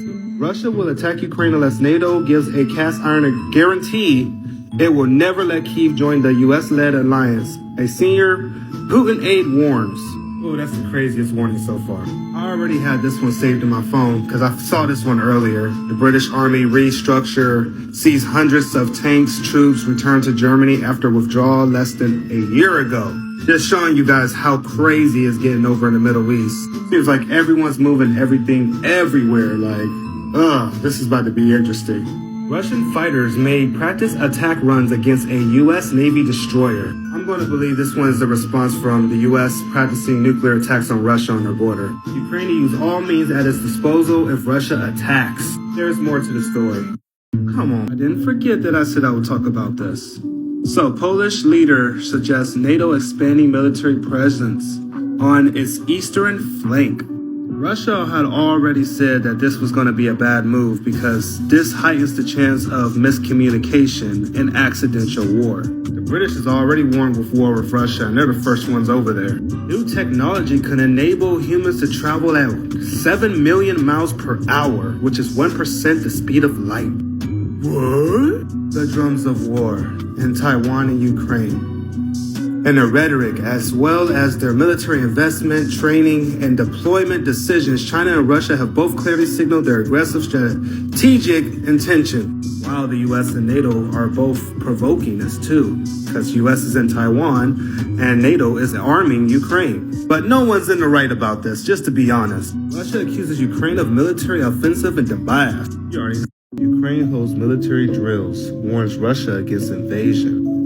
Y'all already know Russia's starting to move to the offensive. Another USS has entered the Black Sea for the 6th Fleet.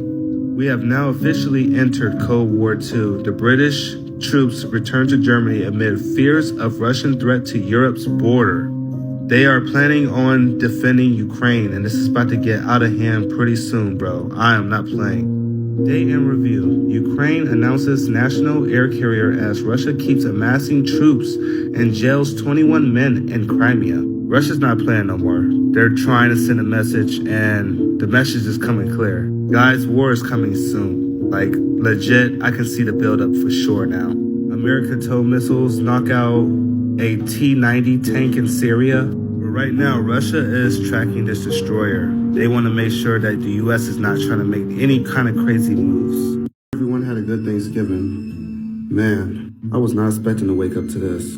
Russia says it's tracking this U.S. destroyer that's in the Black Sea, and it's also warning of a small war. The Black Sea Fleet's forces have begun to monitor the guided missile destroyer, which entered the Black Sea on November 21st, 2021. So this U.S. destroyer is in the Black Sea to meet up with the U.S. Sixth Fleet and some of its NATO allies that still has not left the Black Sea while doing these fucking exercises on Russia's border, bro. Like, people are taking a blind eye to this and not taking this shit seriously. Moscow says it has no plans to invade Ukraine, but warned against any provocations from neighboring countries that could trigger such an invasion. Now, the head of the delegation of the Russian Federation is saying that the U.S. maneuvers and bullying in the Black Sea is aimed to divide Russia and Europe with a small war. Russia's also warning of conflict. Small war, my ass. This ain't no disrespect. I'm just replying to your message because you said I was full of biscuits and you don't seem to understand what I was saying. Russia already said a couple weeks ago that they were tired of all the U.S. and NATO ships that keeps coming in on their borders shooting live fire, missiles, and exercises. Because tensions with Ukraine is high right now, so Russia is on alert. I know they normally monitor all destroyers and ships or whatever goes into the Black Sea. I know that's a daily routine. I was raising concern because Russia's warning of war, and they've been warning of war. At the same time, NATO's warning of war. At the same time, U.S. is warning of war. And nobody's making a big deal out of it. And I'm trying to warn people, but then there's people like you that come in like, oh, I'm going to debunk this, and, I'm going to tell people it's fake news or misinform the people. Like, I'm just trying to warn people of what's coming. Like, the army's been warned. Shit's already hitting the fan, and that's all I really need to say. Just say no. Just looking for war in Belarus. Washington is using migrant crisis to stage a conflict with Belarus. The country's embattled leader, Alexander Lukashenko, has declared in his latest tirade against the West as the region's border humanitarian crisis drags on. And then the rest of this is just the U.S., the Baltic states, and Ukrainians want to start a conflict and all that because they're using the migrants to attack Belarus. But really, the Belarus is the one that delivered the migrants there. They're just hyping up the situation by not letting them come through, which is their right to their country. The U.S. has also announced support on NATO's eastern flank amid Russian actions on Ukraine's border. On Ukraine front lines, soldiers vow worthy response to Russia. Then at the same time, Russia's moving forces to Crimea, so they're definitely thinking something's about to go down. Then there's also China and Taiwan. All of this shit is about to blow out at the same time, I bet you. We'll talk about this next. Zelensky alleges coup will be attempted against him next week. Russia denies involvement. Oh boy. Now, if this really happens, they're going to blame this on Russia. They're going to say Russia's being aggressive. They're going to do it. And this might be the move to put everything out of control. And they put a later date on it. They said January or February. Now they're saying closest next week. Now, like I said before, neither side is right. NATO and the U.S. and Ukraine, they all got too much free time. And it just so happens that we're withdrawing from Iraq in 15 days. That means that's a major end to 2 long wars. And the U.S. ain't going to have nothing better to do on their hands but focus all their energy to Russia and China, just like they said they was going to do earlier this year. Now, how long it's going to be until people actually wake up to this, I don't know. But it's not going to be a small war. No, this is a dangerous war, just saying. We're under another solar storm warning. Now, Met Office expects radio and GPS issues within hours. Significant. I have no idea if this is going to take out any kind of internet or radio or GPS, but I have to warn it because it came to my attention. There's a solar storm warning. We're under a solar storm warning. Then we got this that no one's talking about. La Palma volcanic eruption update. New vent, new very fast lava flow, 4 new cone collapses, powerful jets and all flights canceled, yellow warning due to heavy rains. The main cone also collapsed at least 4 times between Thursday and early Friday, thus increasing the flow of lava. Moreover, a new vent has opened on the southern part of the main cone of the La Palma volcano early this evening. That don't sound like things are calming down with La Palma. Oh, now work could start at any day. So we're under. Here we go again. Russia accuses U.S. of seeking to provoke small war as warships continue to build up in the Black Sea. Russia is tracking a U.S. destroyer after it entered the Black Sea on Thursday, with officials suggesting that a growing military buildup in the region could be aimed at triggering a small war. Oh, buddy, when is people about to wake up to this? When it actually goes down? Because it's seeming like we're getting closer and closer to this shit going down, and I am not prepared for this, but I'm ready. I'm ready to fight, man, if I have to. And Fox News is finally reporting. So the local news, look, I reported it first. I had it on this channel way before Fox News even put this up here. So what's up, man? NATO chief warns Russia against invading Ukraine. He said any attempt to invade Ukraine would have cost. We got Russia warning of war, and then we got NATO warning of costs. You could put two and two together. Except this war won't be small. Now we're getting some crazy warnings. So Putin is deadly serious about neutralizing Ukraine and has upper hand over the West. Former U.S. diplomats and officials warn. Although, it gets worse. U.S. says all options are on the table and responding to Russian buildup near Ukraine. All options are on the table.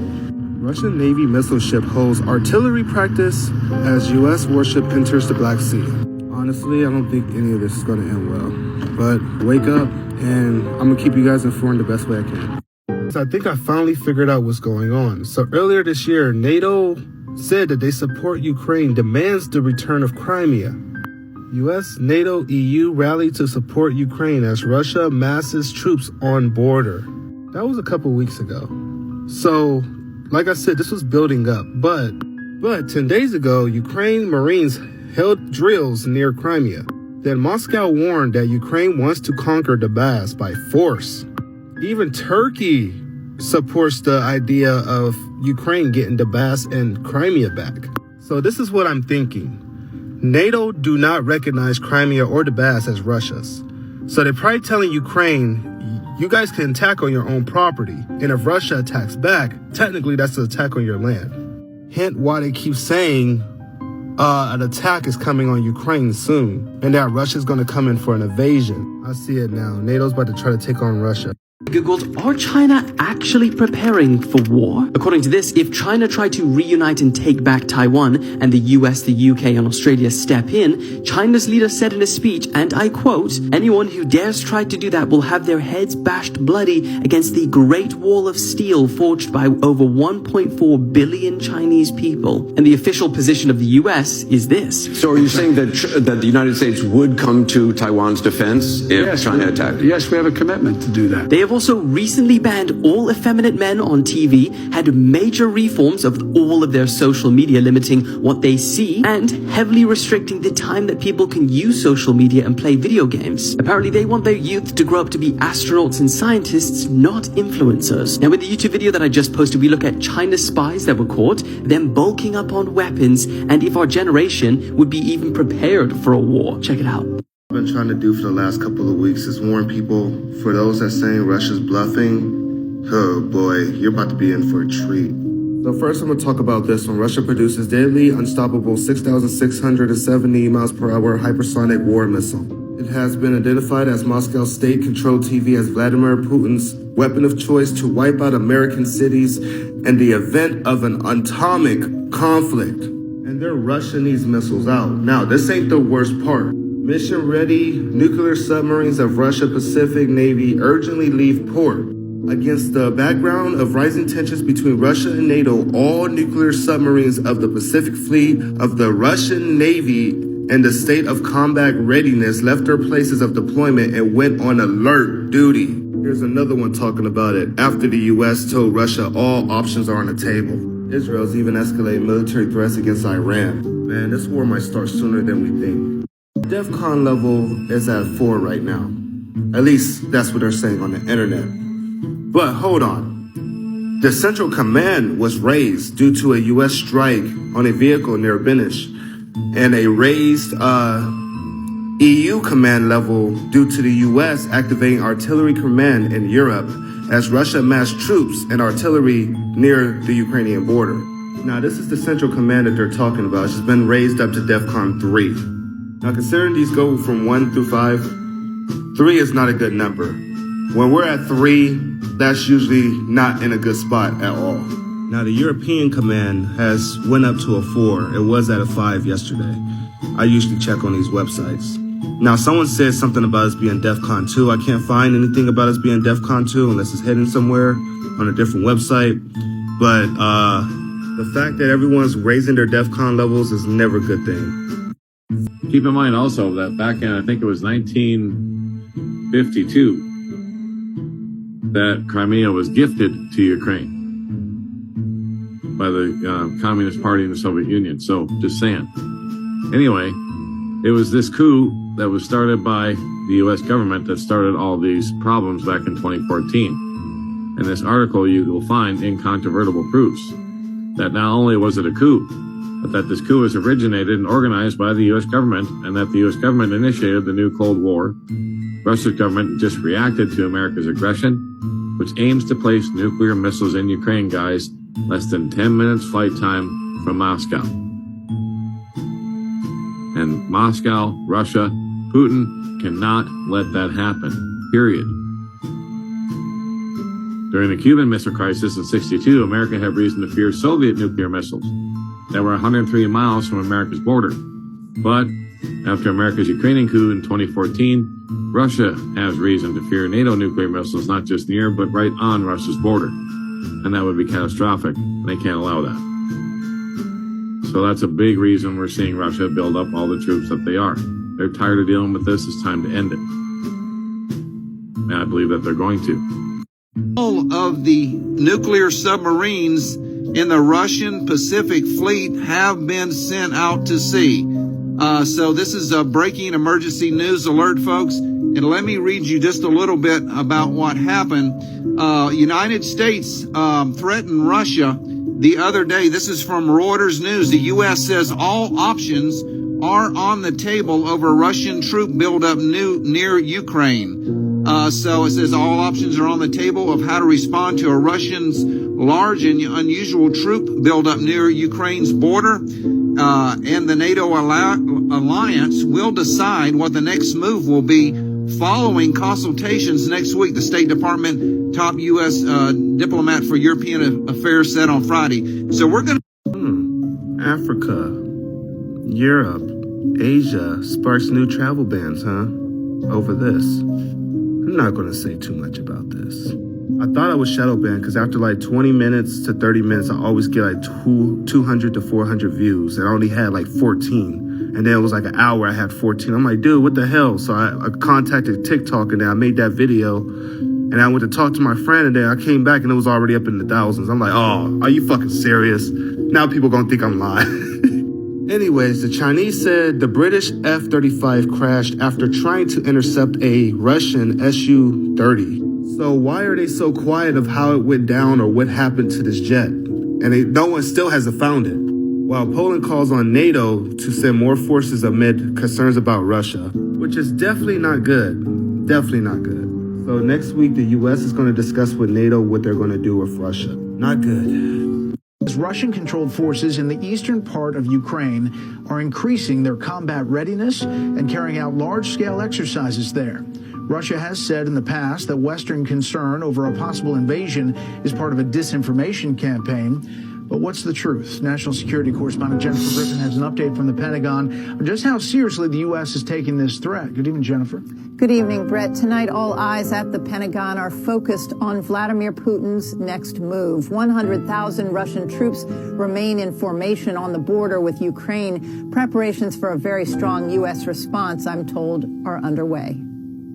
We're not sure exactly what Mr. Putin is up to, but these movements certainly have our attention. General Mark Milley, the chairman of the Joint Chiefs, spoke to his Russian counterpart today and to his Ukrainian counterpart yesterday, the second time in a week. The U.S. has shared... This is not a proxy war. This is going to be military versus military. Why you think the U.S. is sending so many destroyers in the Black Sea with NATO, and why they're doing so many drills on Russia. They just buzzed them and act like they were doing nuclear attacks on Russia, and at the same time, Russia just sent their whole fleet of submarines in the Pacific today. And The U.S. was saying all options are on the table yesterday, and that's why Russia sent out all those submarines. So no, this is not a proxy war. Do not misinform the people, and this is not a disrespectful video to you. I know this has been going on for a long time, and this has been building up for a long time, and Russia is tired of NATO and the U.S. constantly being on their borders, provoking them, sending Ukraine weapons to attack their back forces. Like, it's getting out of hand, man. You gotta pay attention. Do a little more research. But I love debates like this, so I'm having a good day. I'll respond to anyone today. For you, I was just about to post this. So this was on my 24/7 World News website. Delusion by German Defense Minister threatens Russia with nuclear attack. German Defense Minister has been one of the most active supporters of NATO's new master plan to deal with Russia in the event of military conflict between the two sides, including the use of nuclear weapons. Then NATO blames Russia for breakdown in relations as Moscow says explosion of its diplomats has made tensions worse than the Cold War. Remember, Germany threatened Russia with nuclear war. So then this comes out of nowhere, the U.S. to arm nuclear unit in Germany with 4,000 miles per hour Dark Eagle hypersonic missiles to blitz Moscow in 21 minutes. But secretly, as it says up here, it will really reach Russia in 6 minutes. Then finally, NATO's new secret plan for nuclear war and space battles with Russia. Not a lot of people know about this. For the recap video, guys, he had questions, so I just had to make sure I gave him the right answers because not a lot of people know about what's going on now. So I told you guys the U.S. threatened Iran with war too. So they threatened Iran with escalation of tensions if they do not cooperate more, because Iran is kind of just moving away from the nuclear deal and they're getting really close to making a nuclear weapon, and Israel has been pretty much pissed off about this, and the U.S. has finally stepped up and started threatening Iran. We'll have to see what comes out of this. Russia's military buildup next to Ukraine may force Joe Biden's hand. So normally when Russia does something fucked up, we give them sanctions. This time sanctions is off the table. Now the only big move of sanctions they had to put on Russia was to sanction the Nord Stream 2 pipeline. But that would have damaged Germany too, so the U.S. doesn't want to do that. Just from the moves that the U.S. and NATO is making in Europe and the Black Sea, I'm pretty sure we know what's coming next. China and Russia condemn U.S. military moves near borders, deepen unbreakable cooperation. I just want to let people know that this is not a good thing. The U.S. will be fighting China and Russia. NATO will be fighting China and Russia. Well, and Iran and North Korea and everybody else that's going to be on Russia and China's side. Just like here, Russia is trying to profit from China's plan to attack Taiwan. It depends who makes the move first. If Russia goes into Ukraine and just starts blitzing them, NATO and the U.S. will be distracted with Russia first. And then I think China's going to use that opportunity to go after Taiwan. But keep in mind, this can also happen in reverse. China could go after Taiwan first while Russia goes after Ukraine. And I told you guys, any war between the EU, NATO, US with Russia and China is not going to be a small war. It will be a major war. Don't you like Ukraine's boost in confidence? It's like they know someone has their back. That's dangerously misguided in believing Russia won't respond to NATO threat, Ambassador. NATO states are taking over the Black Sea, Ukrainian territory. There are assumptions which are voiced here that concerned daredevils or a group of combatants may turn up in Ukraine who will try to test the strength of Russian defenses, expecting that we will not respond, fearing the NATO potential. I would like to say and emphasize that is a very dangerous delusion. U.S. rejects all Russian proposals to restore interparliamentary ties. The United States rejects all Russian proposals to restore interparliamentary ties and turn down requests for meetings at the Congress. They do not even want to listen to Russian arguments. I guess we're even turning deaf ears to their proposals. Even Japan's voicing concern. Japan's foreign minister airs concerns over Russian military activity. Japanese foreign minister voiced serious concerns over a recent increase in military activity by Russia and China near Japan and phone talks with Russian counterparts. The remarks came after Moscow and Beijing sent a flotilla of naval vessels around Japan and conducted a joint bomber patrol over nearby waters in recent weeks. in an apparent show of force against Tokyo. Yeah, this is definitely about to be a world war. Everybody's about to be involved in this shit. As 27 more diplomats and their families leave the U.S. on January 30th. We already know Ukraine's ready for war. They got NATO and the U.S. on their backs. They got the EU. Like, they're good. But I hope they find a way to just make a truce or something, because otherwise, we're about to be screwed big time. The United States constantly provoking, along with the other NATO countries, Russia into making a mistake. And the problem with that is, if Russia just sits back and does nothing, then the United States and NATO will attack Russia, folks. That has been our plan. We want to deliver a first strike, a knockout blow, boom, right at the heart of Moscow, take out their command and control facilities, render them almost where they can't respond, but Russia has plans for that. So I don't know if Russia wants to absorb a massive first strike from the United States, or they're going to wait for that. So nobody really knows what's going to happen. But Russia is not stupid. They have spies in our country. They have satellites. They know what our military is doing.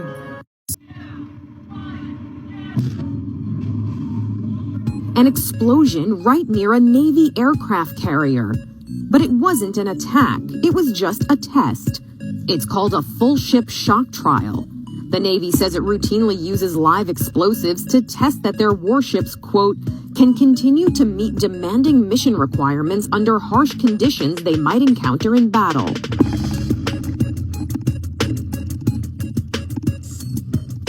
This warship was the USS Gerald R. Ford, which the military says is the newest and most advanced aircraft carrier the Navy has.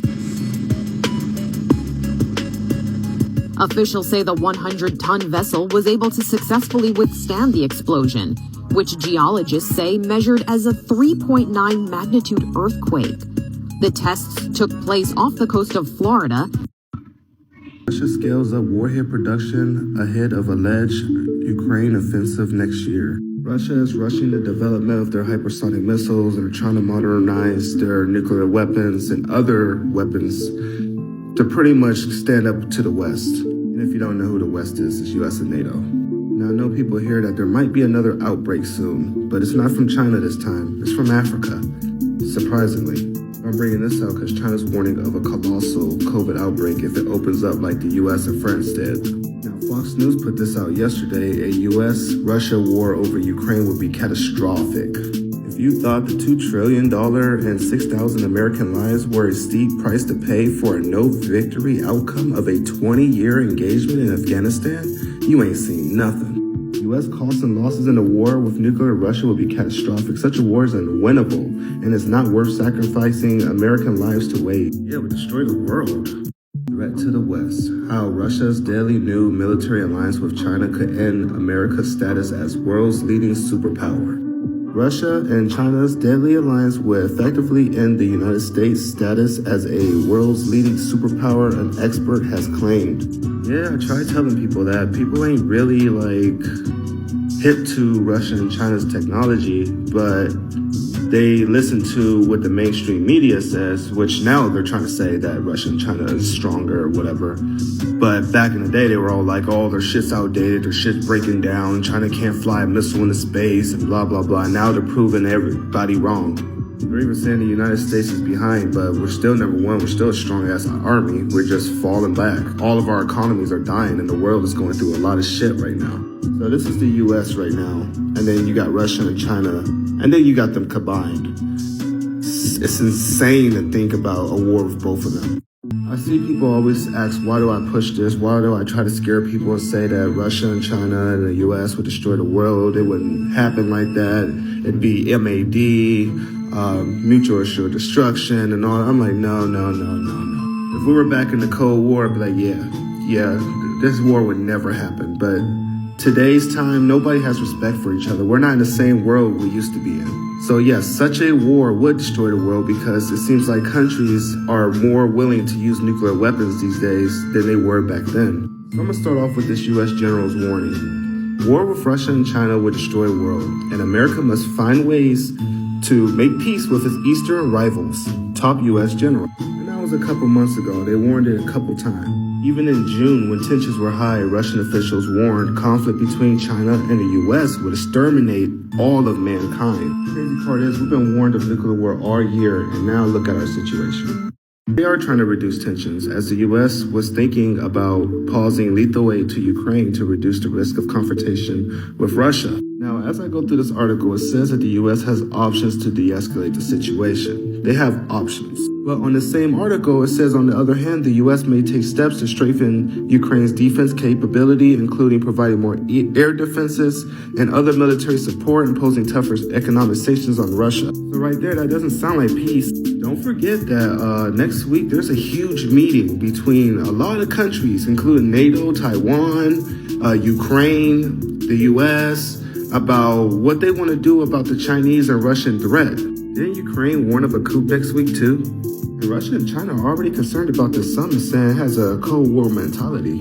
As Russia is upgrading their jets because of tensions of U.S. and NATO, NATO warns again of consequences today, calling on Moscow to avoid escalation. But wait, there's more. I had to give you credit because you're on it, and this article had just came out like 23 minutes ago. Russia warns UK there is a serious risk of war with tensions rising in Ukraine. The UK and Russia are at loggerheads, with the Kremlin warning of a serious risk of war after the government prepared to send troops to Ukraine amid rising tensions. Russia has warned the UK there is a serious risk of war as tensions rise in Ukraine. Now, they're saying this after the UK has announced to send more of their troops and armored vehicles over to Germany, and Russia is saying that they're trying to move their stuff closer to their borders. Allied nations have responded by issuing declarations of solidarity with the Kiev government. Now, y'all know the allied nations they're talking about, of course, the US, NATO, and everybody else that has Ukraine's back. This is another one. Belarus is going to keep testing the West, urges NATO to rethink. Of course they are. Russia got their back. As Russia sends 2 landing ships towards the Black Sea. This would be my last response to you, only because you said you're doing this for clout. No, I get all my information from a military news site. None of these are independent. These are different news sites around different countries like India, the US, the UK, Russia, like literally anywhere. Even some are from Taiwan and Ukraine. As you can see right here, these are the top headlines today for the military news. These are the top headlines for the US and Russia today. As you can see, I clicked on a couple of these already. These are the top headlines for coronavirus today. And I have not touched any of these articles because I don't really like to talk about that on this channel for certain reasons that TikTok likes to cancel people. Here's the Taiwan and Chinese news. And I haven't even touched this yet. I was supposed to talk about that in my last video and I totally forgot. So I'm kind of glad that I went through this. This website and certain other sites has helped me get news out before your own local news. All right. Russian Navy gunners strike enemy sea targets in drills as U.S. warship deploys to the Black Sea. The more and more ships that goes into the Black Sea, the more and more hostile that Russia's getting. And honestly, guys, I don't think that this is going to settle down anytime soon. And in fact, I think it's starting to escalate, to be honest. Belarus is warning that the West is using the migrants to hold back the Belarus army in case of conflict with Russia, which, if that's true, I mean, that is kind of a good strategy. EU, NATO vow action against threats posed by Belarus and Russia. This is the start of the week, guys. They have that big meeting this week, and they're talking about country shutdowns again because of that new variant of COVID that's going around. But is it really because of that, or is it because we're on the verge of a world war? They're putting in Russia's head that there will be consequences if Russia attacks. I'll continue to keep you updated. I get asked this question more than you guys think. Well, in case of a nuclear war, what are the safest spots? Now, in one of my videos, I said that Mexico could be a safe spot. Well, I might be wrong about that. For the simple fact that they said that a Chinese and Russia nuclear war on Europe and the United States could be felt as low as southern Africa. They would feel the shock waves in the heat just from all the way down there. But I mean, you're not going to be burning into toast, but you would literally be feeling the heat from so many nukes going off at the same time. So I can only imagine in Mexico, which is close to the United States, probably be ashes, honestly. Australia was on this list, even though their temperatures will go down massively after a nuclear war. But now that they're getting them nuclear submarines, China already been threatening them with nuclear war, so they're not even safe anymore. The only best chances of survival is South Africa, South America, and Antarctica, honestly. This article was so crazy, I had to make a part 2 to this video. Now, I warned nuclear war could happen just with regular missiles, ballistic missiles. Because one missile could mean more missiles are used and so on. Now, let me show you something. Now, I told you guys I've been keeping tabs on this for years. I just started bringing it out this year. But Russia warned it would see any incoming missiles as nuclear. This was last year. Russia would perceive any ballistic missile launched at its territory as a nuclear attack that warrants a nuclear retaliation. Russia has never hid their ambitions to use nuclear weapons in an event with a war with the United States and NATO. And I'm pretty sure NATO is taking these warnings seriously, otherwise the US wouldn't be trying to move a nuclear unit in Germany to attack Russia. So with this Belarus, NATO, US, Ukraine, China, Taiwan situation, let's not forget Europe, Pakistan, India, and the Middle East too. We're on the verge of a big change of history, one that could end us all. Nuclear war with Russia over Ukraine, a very unwelcome outcome, says Minister. The UK and the US is on the front lines of giving Ukraine all these weapons, warships, missiles, guns, just everything. And Ukraine is using them to escalate a conflict with Russia by attacking Russian-backed forces in Donbass and Crimea. Ukraine's on the offensive to get both of those back. Fighting talk. Putin loads nuke into silo and fires Zircon hypersonic missile as Russia accuses West of trying to spark World War III. Russia has revealed the successful test of its new hypersonic and ballistic missiles in fresh show of force, according to the Moscow Defense Ministry. The strategic military displays, which took place last week, come at a time of heated tensions with the West, as fears mount that they could be dragged into World War III. At a time where the UK is also risking war with Russia over Ukraine, and Ukraine and Russia is on high alert. Boy. Overnight, a Russian drone was forced down over Ukraine. A 7-year hybrid war between the two countries could soon expand, as U.S. intelligence officials say there's a high probability of imminent Russian military action. Armed forces are ready to repel attack. They report all developments. That is why we have no panic. We have no fear. We clearly understand the situation. Despite an estimated 100,000 Russian troops gathering along their border, Ukrainian forces appear confident and prepared for battle. After years of pushing for membership, the Eastern European country is still not a part of NATO, meaning they don't have treaty protection if Russia invades. Although this hasn't stopped the Americans, British, and French from offering statements of support. We are going to watch very closely as the Russian Federation chooses its actions in the coming days and weeks. Echoing the United States, Russia sending their warning back to NATO. Russia warns it won't back down in NATO standoff. Russia won't back down in a standoff with NATO over Ukraine or in the Black Sea, and underestimating the country's resolve could be disastrous. Moscow's top diplomat in Washington has blasted amid worsening ties with the U.S. They better stop fucking with Russia and China, man. Moscow and Beijing agreed to increase military ties to counter U.S. threats after Russia accuses America of rehearsing nuclear strikes against the country. We gotta be smarter than this, man. This ain't good at all. Russian tanks massing near Ukraine sport mods against drones, Javelin missiles. Now, Ukraine has been attacking Russian-backed forces and other Russian equipment with Javelin missiles, which is part of the lethal weapons that they got from NATO and the U.S. Russian aggression against Ukraine would carry a high price, NATO chief. So Belarus has Russia's back if this conflict goes out of control. We got the U.S., EU, and NATO. Our tensions between Russia and the West continue to remain high, and in the latest coming in, Russia's defense minister has now accused the U.S. bombers of rehearsing a nuclear strike on Russia from 2 different directions earlier this month, and complained that U.S. planes had come within 20 kilometers of the Russian border. The Pentagon maintains that these drills adhere to international protocol and had been publicly announced at the time. But the accusation comes at a time when tensions remain high between Moscow and Washington over Ukraine. In between all this, reports have emerged of U.S. top General Mark Milley speaking to the top Russian military officer Valery Gerasimov. Though neither side has been forthcoming on what has been discussed so far, the United States has now voiced concerns about a possible Russian attack in Ukraine, a charge that Kremlin has denied. Moscow in turn has accused the United States, NATO, as well as Ukraine of provocative behavior, alluding to the U.S. arms supplies to U.S. to strengthen bases in Guam and Australia as countermeasures to China. The Pentagon is emphasizing the importance of building up its bases in Guam and Australia to situate themselves better against China. Well, they already started that with the UK, US, and Australia's little deal. Now this just makes matters worse. Meaning near Russian borders. NATO weighs response to Moscow's military maneuvers. Now listen to how dumb this sounds. Can NATO strike the right balance of force and diplomatic fortitude to make the Kremlin back off? After they just warned them that they wouldn't back off, so you guys are just going to try to use force to back them off anyway? Yeah, we'll see how that turns out.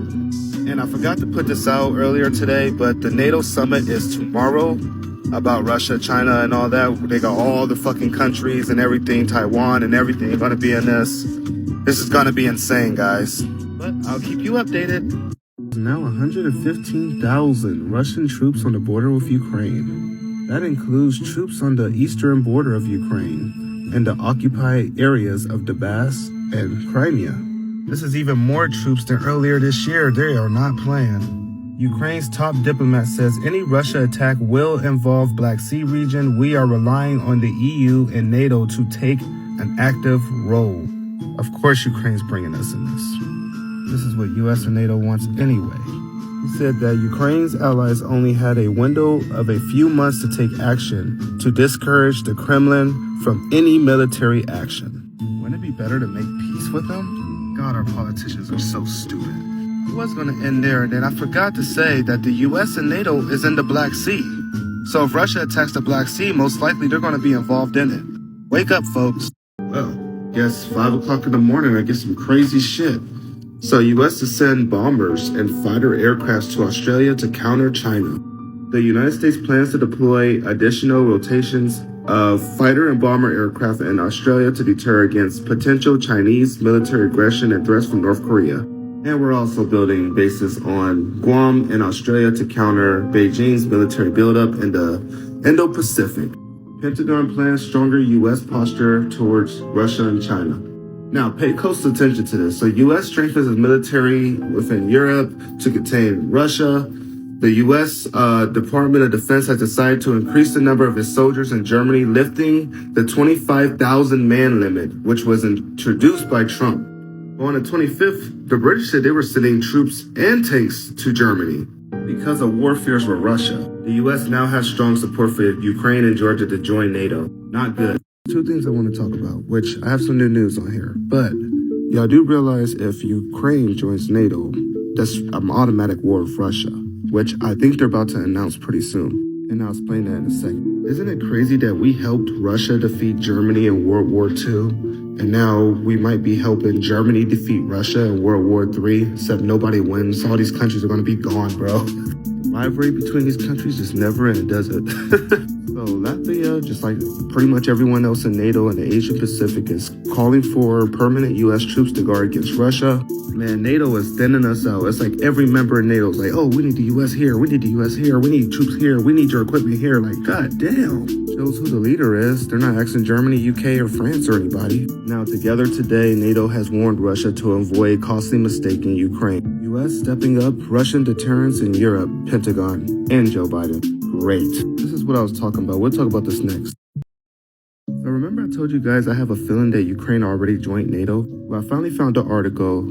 So this was by Zelensky. President of Ukraine, Zelensky, announced Ukraine joins NATO. This was after the Ukraine and NATO summit in June. He even put this on Twitter. Commend at NATO partners' understanding of all the risks and challenges we face. NATO leaders confirmed that Ukraine will become a member of the alliance, and the map is an integral part of the membership process, deserves due appreciation of its role ensuring Euro-Atlantic security. Now, back then, Biden immediately denied that that was ever said, because that'd be a war with Russia. But yesterday, the U.S. reaffirmed support for NATO's decision on Ukraine and Georgia, that they will become NATO members. Now, besides the U.S. sending 4 batches of military equipment to Ukraine and the UK arming them with missiles and Turkey arming them with drones, Russia says NATO is deploying significant hardware near its borders. Now Germany says NATO's support for Ukraine is unabated. Long Island explosion. New York police FBI hunt for person behind blast amid potential terror concerns.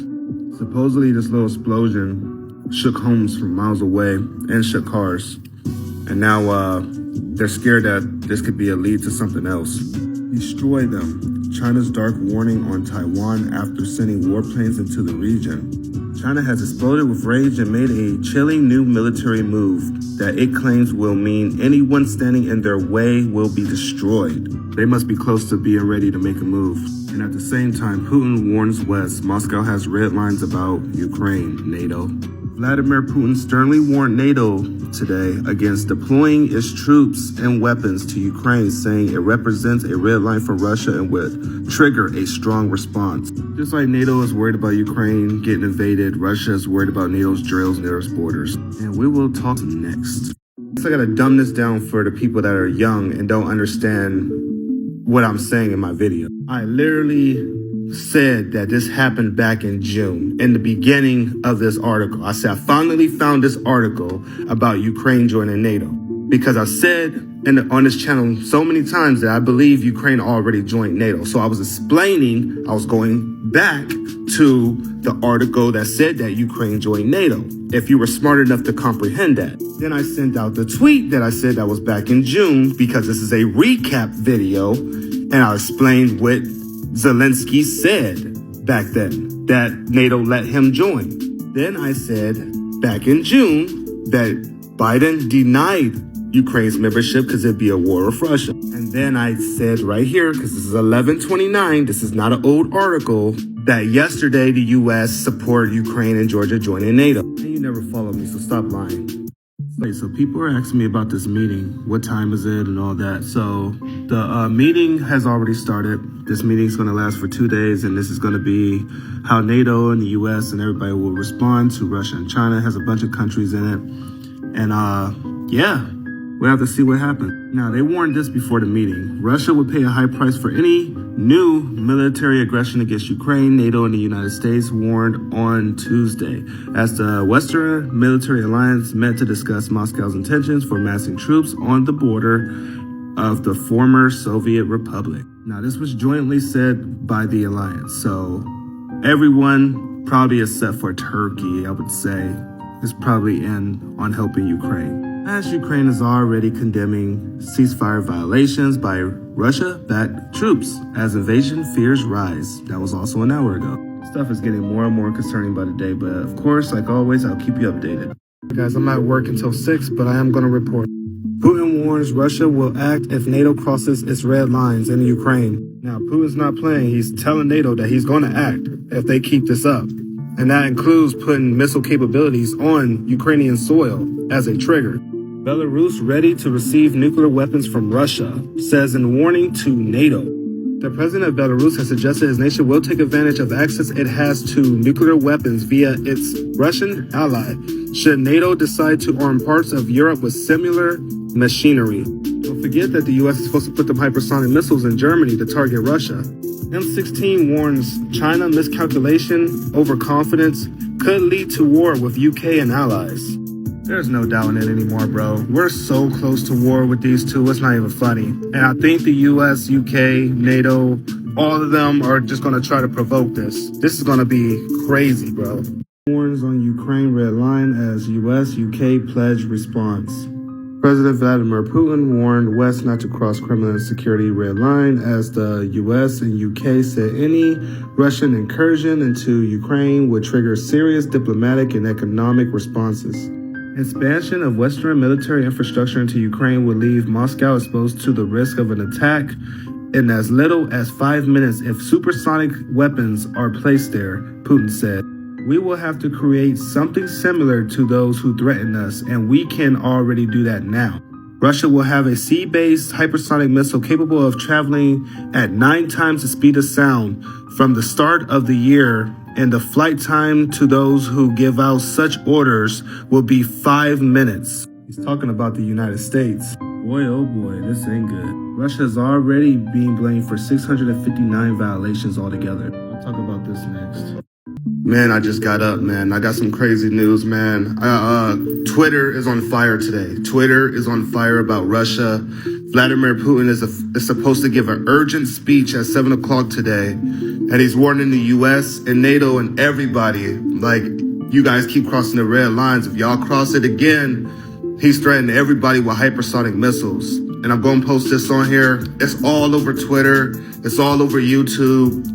I just had to wake up to this shit. I see emergency, Russia, emergency, NATO, emergency. I'm like, God damn, what the fuck? Guys, wake up, man.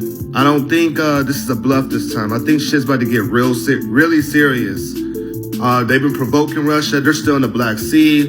People ain't aware how serious this is. Wake up, man. I'm about to post some news on here, and I'll keep you guys updated. So let's go.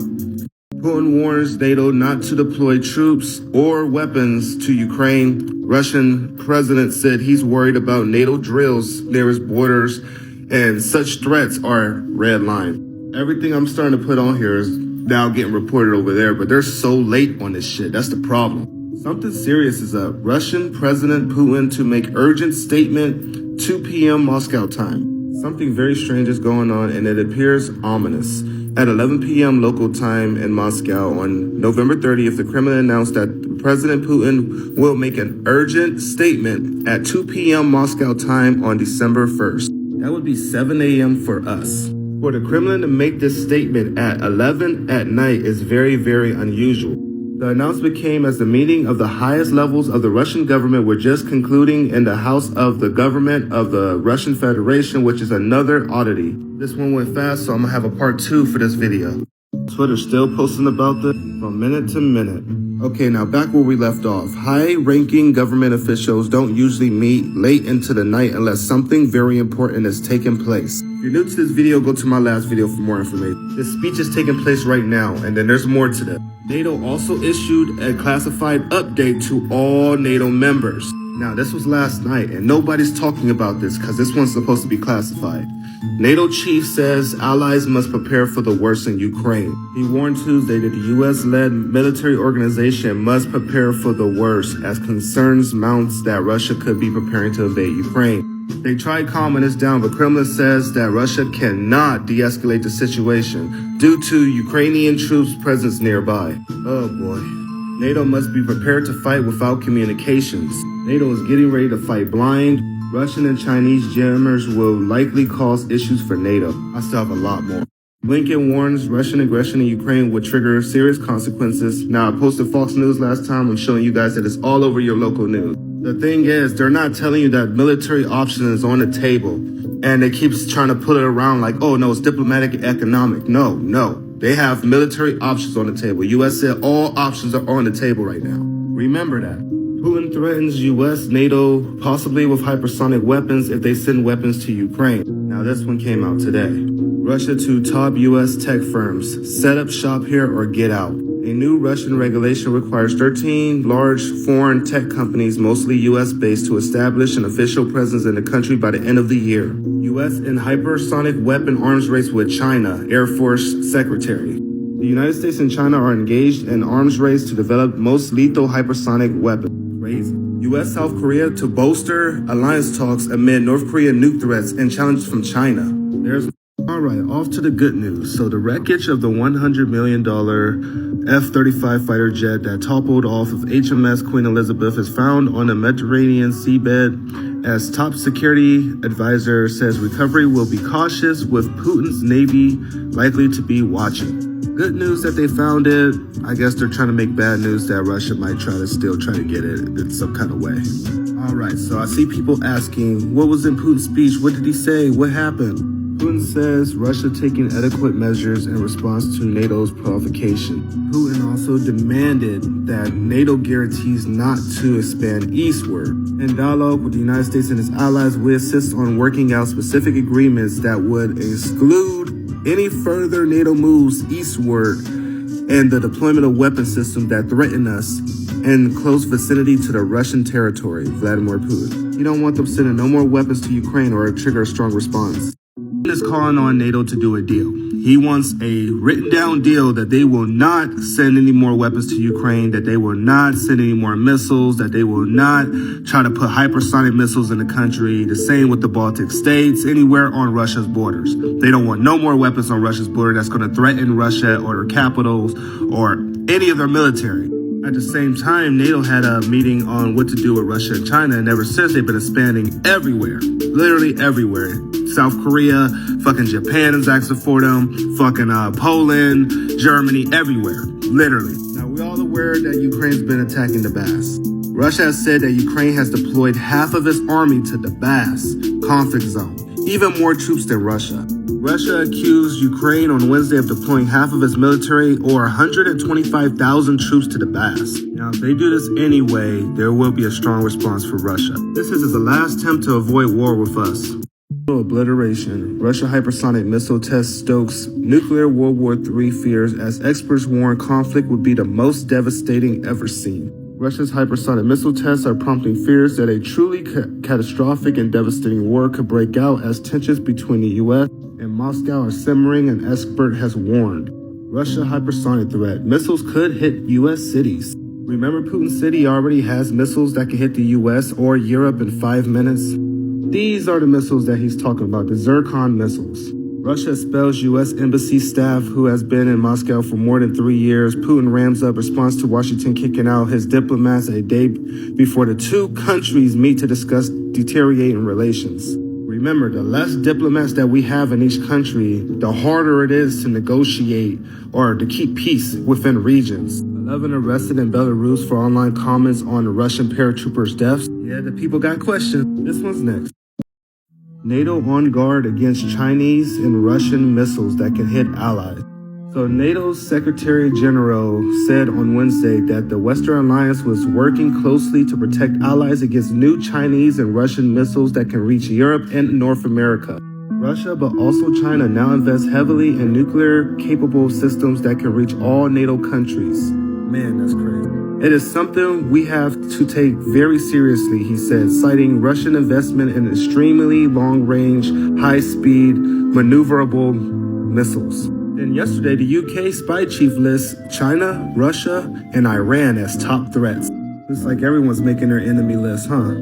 The general who warned about accidental war with Russia gets replaced. It's kind of wild to think about, but I think before he got replaced, he was trying to give one last warning to the people. I hate to say it, but people need to wake up, man. We're in a dark month, and it's not even winter yet. I know that this is a distraction, but this distraction is getting out of hand. The U.S. and NATO is literally pushing Ukraine to attack Russia so they can get involved in this. We're talking World War III over a Maxwell case. Y'all know there's a lot of celebrities and shit getting named in this case too. A lot of shit's coming out. And there's more shit to come. I've already been warning of this year. I'm woke. I already know about this stuff. But what I'm warning of is the U.S. is pushing World War III for this. Like, for what? Russia's sick of it. Putin already just said in his speech, like, if they keep crossing these red lines, they're going to attack us with hypersonic missiles. We're talking EMP attacks. We're talking about a nuclear surprise attack. That's what they were talking about on Fox News and everything. And I brought this out way before they were talking about it, way before it became mainstream. So I know about all this stuff, but I'm warning the people of what's to come. The Maxwell case is important, but remember, we're warned of a dark winter. The president is sending a warning to NATO if it deploys missiles or troops to the Ukraine. Vladimir Putin called that a red line that would trigger a strong response from Moscow. NATO countries have been warning Russia against any further military aggression against Ukraine as officials meet in Latvia.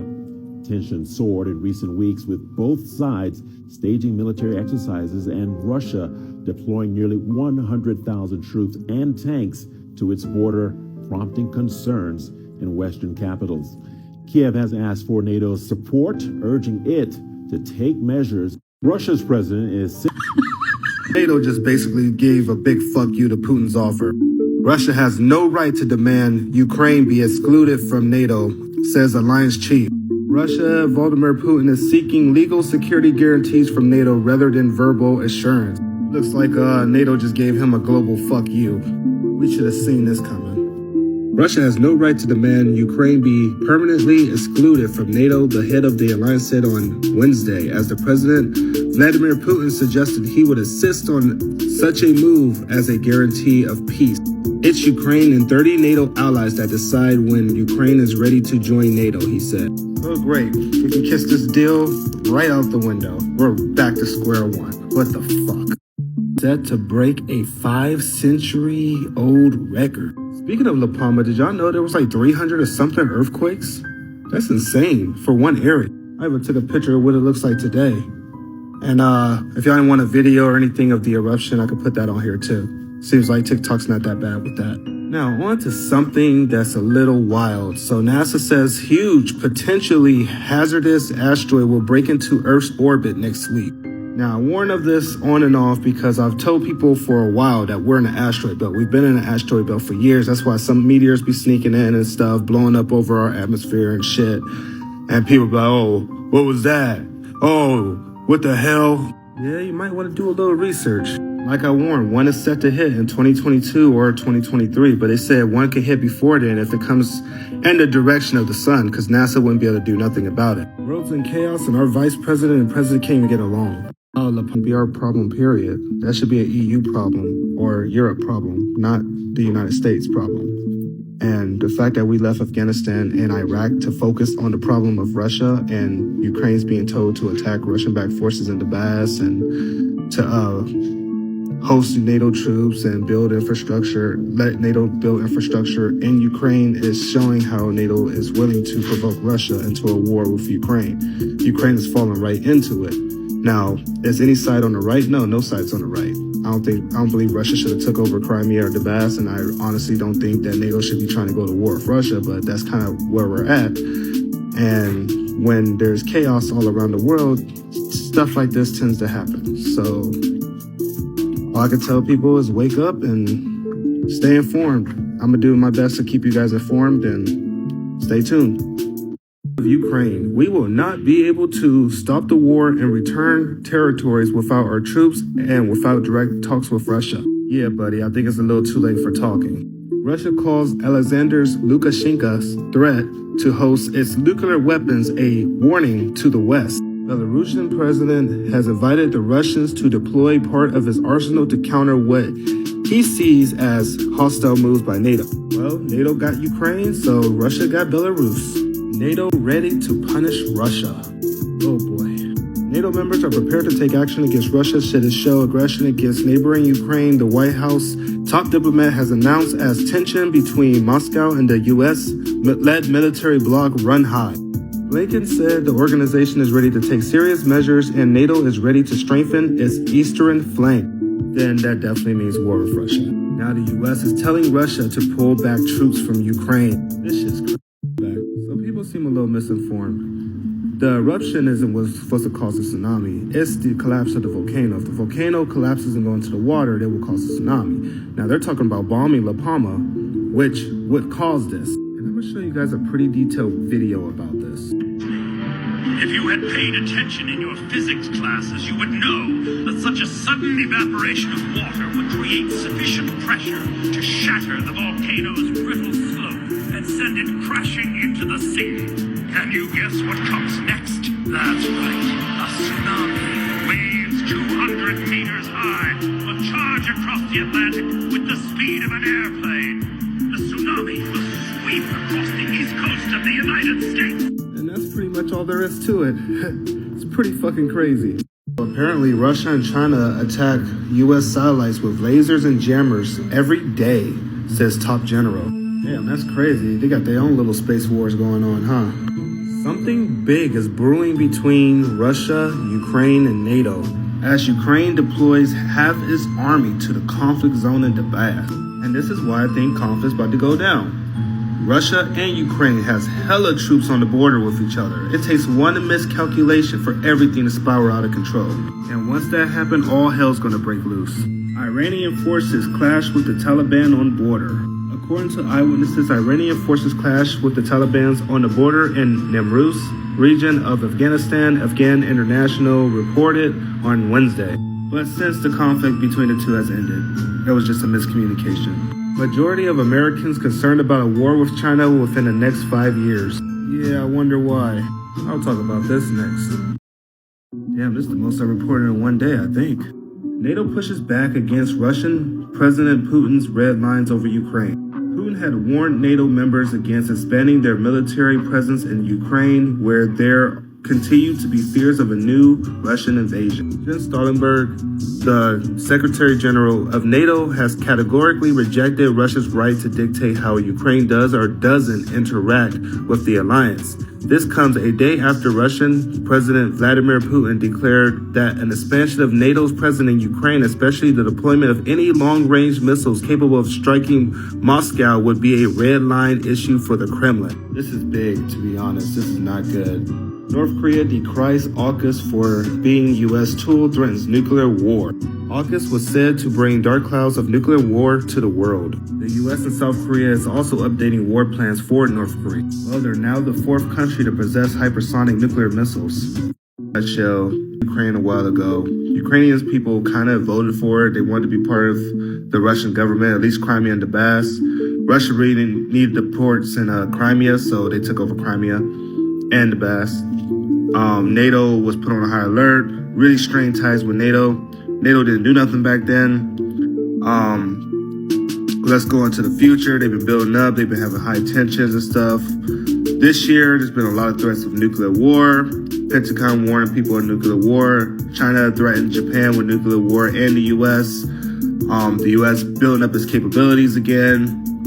Russia tried to build up on the border of Ukraine earlier this year, but it was just a bluff, so they backed down. But this time is a little different because Ukraine used Turkey's weapon to attack Russia and said that they would destroy Russia. Plus, we got the migrants in Belarus, and now everybody's at a standoff.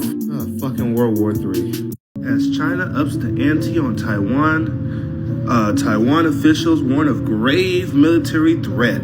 Apparently, China sent more than 24 aircrafts, even closer than ever before, and Taiwan is like really starting to shit their pants. Not only that, but the Chinese also sent a nuclear-powered submarine in the Taiwan Strait. Who knows how many more is actually in there.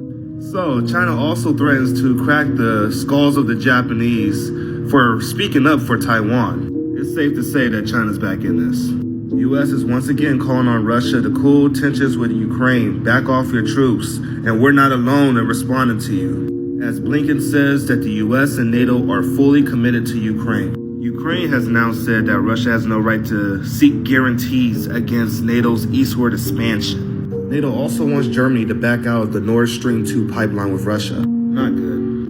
For some reason, nobody wants smoke with Japan. So China kind of pulled the United States and just automatically threatened to nuke Japan into oblivion. So I don't know, man. Japan just will cease to exist. Very concerning news.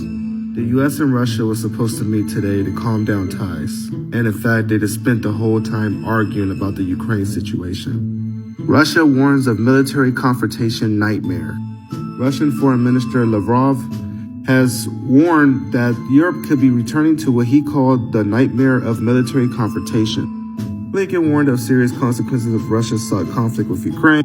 Russia denied that they were even planning to attack Ukraine and accuses Kiev of its own military buildup. They also arrested 3 Ukrainian security service agents. Russia also said that the alliance is bringing infrastructure irresponsibly closer to Russia's borders, including Romania and Poland deploying anti-missile defense systems that could be used as a strike complex. American medium-range missiles are about to appear in Europe, bringing back a nightmare scenario of military confrontation. They're talking about these hypersonic nukes that's going to be placed in Germany. His Prime Minister Abe Shinzo says that Japan and the U.S. will not stand by if China attacks Taiwan. He made the remarks while attending a Taipei forum over video conference on Wednesday. Abe said that a Taiwan emergency would be a Japan emergency, which would therefore be an emergency for the Japan-U.S. military alliance. Former Japan Prime Minister Abe Shinzo attended a forum hosted by Taiwan's Institute for National Policy Research. Over teleconference, he addressed the tense situation in the Taiwan Strait. An armed invasion of Taiwan would be a major danger to the territory of Japan. Japan would not be able to tolerate this situation. In remarks apparently aimed at China, he said that Japan and the U.S. would not sit idly by in the event of an attack on Taiwan. A Taiwan emergency is a Japanese emergency, and therefore an emergency for the Japan-U.S. alliance.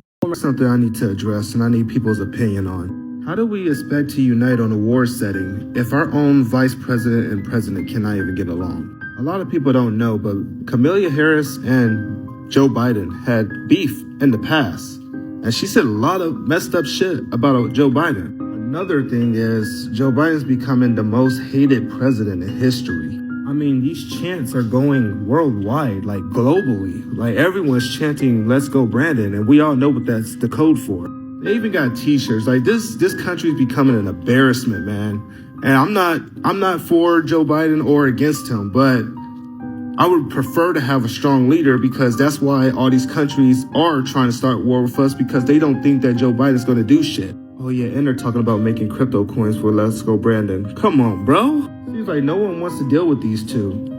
And I'm supposed to believe that 81 million Americans voted for this? No. As U.S. and China tensions rise ahead of summit, Marines train for Taiwan crisis.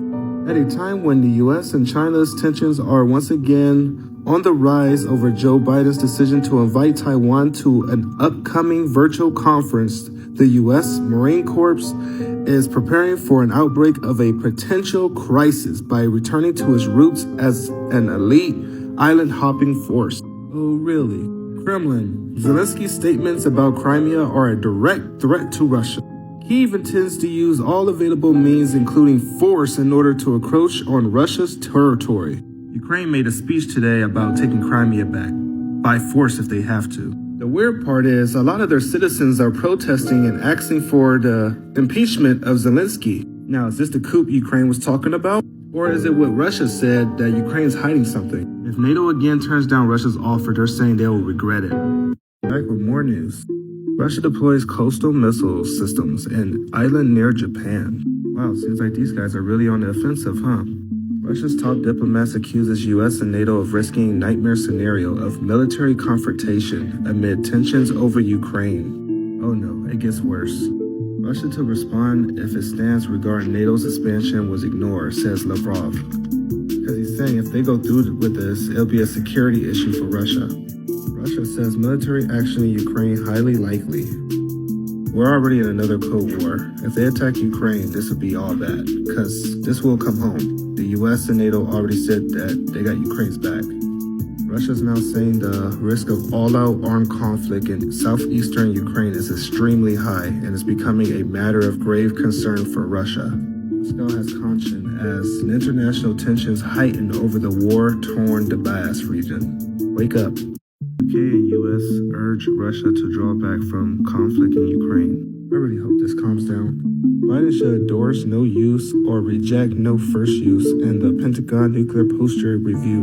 Well, if Biden jumped out of it, then Russia and China will jump out of it too, which would not be good. To keep Iran from going nuclear and prevent war, America must work with Israel. Well, they are really working closely with Israel in the situation. In fact, they said if Iran didn't go through with these talks, that the U.S. would take action. Forces are already ready. All right, last but not least, Russia has said that NATO has ignored their proposal on easing tensions on the border. They said if they ignored it, that there would be action. So what happens now? UK and US. Wow. Look at that. Wake up. I think Russia might make a move because NATO just rejected their offer. So wake up. Quick update. I work till 7, so I might not be able to get no news out until like after 7, or I'll try to sneak some in between. But with China out of mind, U.S. and Indian soldiers team up for rare exercise in rough Alaskan conditions. I don't quite know what to think about this yet. What's your guys' opinion on this? Thursday, as the top US and Russian diplomats met on the sidelines of the OSCE summit in Stockholm, US Secretary of State Antony Blinken reiterated Washington's demand that Russia withdraw its troops from the Ukrainian border. Blinken warned Moscow could face serious consequences, including high-impact economic measures if it continues its aggression. Russia's Foreign Minister, Sergei Lavrov, maintained that Ukraine is the one posing a threat. A Russian news agency cited Lavrov as having said to Blinken that if the US draws Ukraine into any of its so-called geopolitical games, Russia would respond. Russia sends 700 expert snipers to Ukraine's border as Putin warns NATO to back off or face a nightmare sparking World War III fears. That's straightforward. Russia warns war with Ukraine is highly likely and puts troops on combat readiness as US vows to respond to invasion. Russia has warned war is highly likely with Ukraine following orders to troops to remain combat ready after speculation of a Ukrainian invasion. Russia rebukes NATO attempts to use Russian neighbors as footholds in confrontation. Russia already knows that NATO is trying to use Ukraine as a foothold, trying to use Belarus as another foothold for war so they can put all their equipment over there, all their fucking missiles and troops and shit. That's why I tell people, man, Russia and China, they're going to bring that war here too. Watch. U.S. and EU express concerns over China's actions in Taiwan Strait. Y'all know that submarine they snuck in. And we'll see an end to the government shutdown. South China Sea. U.S. spy planes carried out 94 flights on disputed waterway amid tensions on Taiwan Strait. It shows how fast things are heating up. Plus, we're putting equipment in Australia and South Korea. South Korea is supposed to help us fight a war with North Korea now. Japan's asking for our equipment too. I'm like, damn, man. Yeah, this is looking like World War III for sure. Kiev attacks. The West incites Russian propagandists on Donbass escalation. Y'all don't know, Ukraine said they were going to go on the offensive in Donbass and Crimea. Now, both sides of propaganda are accusing each other. Russia's accusing Ukraine, Ukraine's accusing Russia. They both got troops at the border. That's why miscalculation is very likely right now. And Russia says that war can happen at any moment. And of course, NATO is inciting this, and they're not taking no deals from Russia or anything. They're just strictly trying to move their shit to Russia's borders. And I'll report on this next. U.S. tracking enough indicators surrounding Russian military activity near Ukraine. United States Army General Mark Milley. Oh, this dude again. Oh, he's probably gonna be telling them shit again, bro. Says that the activity of Russian troops near Ukraine's borders trigger a lot of concern. Oh, now the U.S. is worried. The Pentagon's new warning means World War III may arrive sooner than you think. Mostly because of China, because they've been building nuclear weapons at a rapid pace, and they're even saying that they'll be able to match us by 2030. That's why I think we're provoking it now. NATO member says American troops won't be sent to Russian border. What about the UK? Norway is a savage. They said they're going to phase out U.S.-led military bloc forces near the border with neighboring Russia, instead replacing them with its own soldiers. They said because by Russian borders, it'll be better to handle it themselves. That's some wild language. Back. I want to talk about this, but TikTok just banned one of my videos. Difficult for Russia to implement aggressive plans against Ukraine. U.S. President Joe Biden announced preparations of a set of measures that would make it difficult for Russia to implement an aggressive scenario of actions against Ukraine. Interesting. Ukraine will become NATO member when 3 capitals change their views, Foreign Minister says. They're only waiting on 3?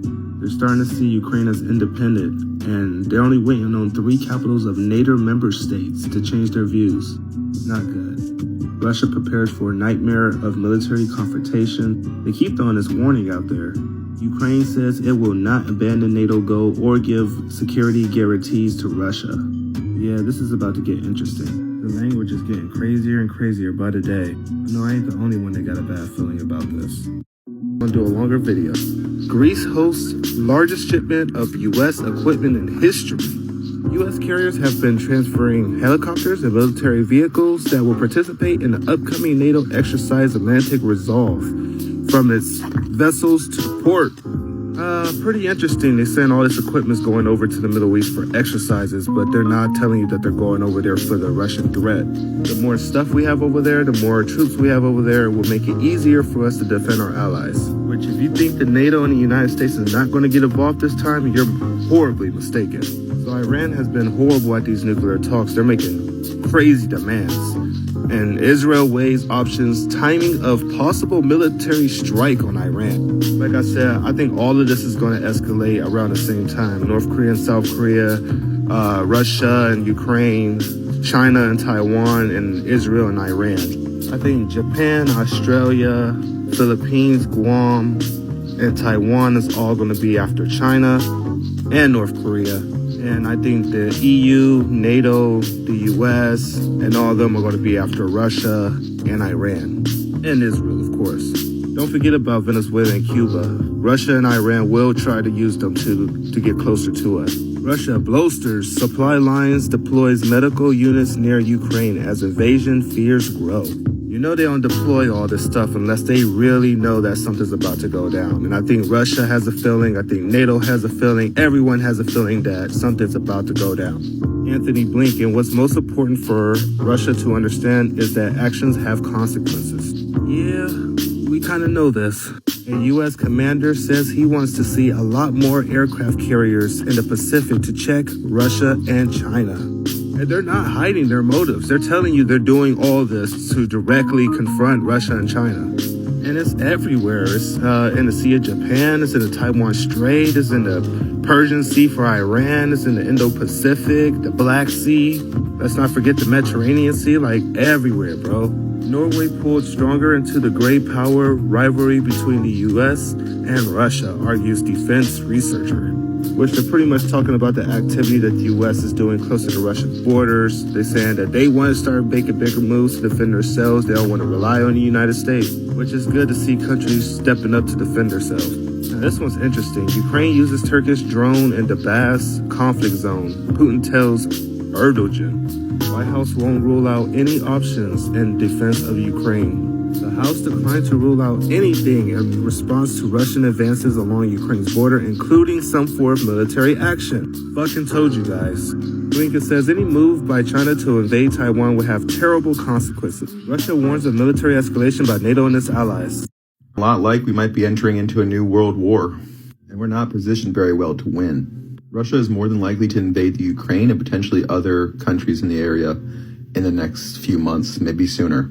Our national security experts are saying that they don't think that Russia's showboating, that they're actually intending on making a move.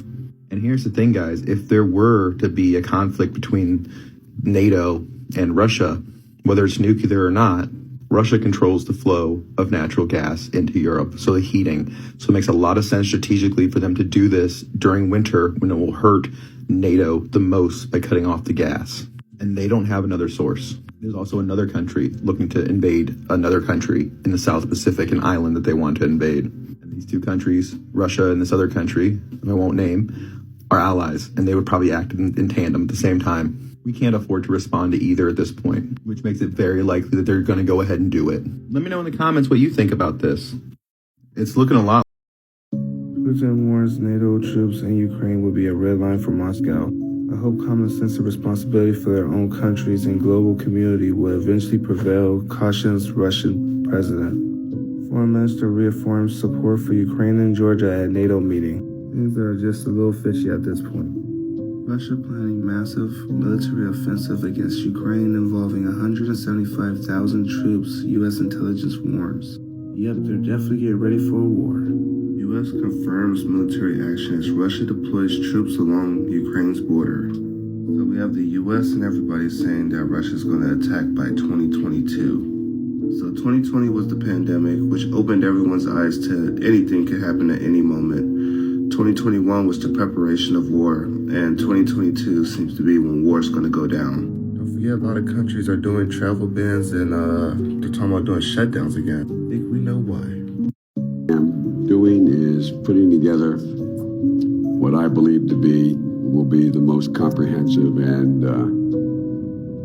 meaningful set of initiatives to make it very, very difficult for Mr. Putin to go ahead and do what people are worried he may do.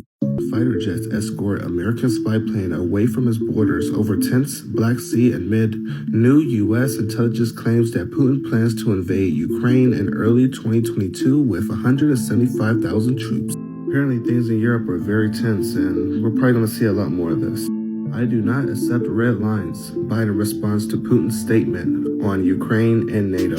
So the US, NATO, and Ukraine has all turned down Russia's offer to pretty much guarantee that there won't be military missiles or anything on their border, for security purposes. Well, let's prepare for this to get out of control, because neither side seems to be willing to agree to anything. Russia tells US to look in the mirror before accusing Kremlin of aggression over Ukraine. They slap those words right back in America's mouth. Biden is expected to video call Putin next week to reaffirm his support for Ukraine. Is Ukraine the only one getting accused of violating borders? In case you guys have not been understanding what's going on in these videos, the US and NATO seem to not be going for any deals with Russia. And it seems like their head is wrapped around going to war with Russia. They want to go to war with Russia. And I'm like, damn.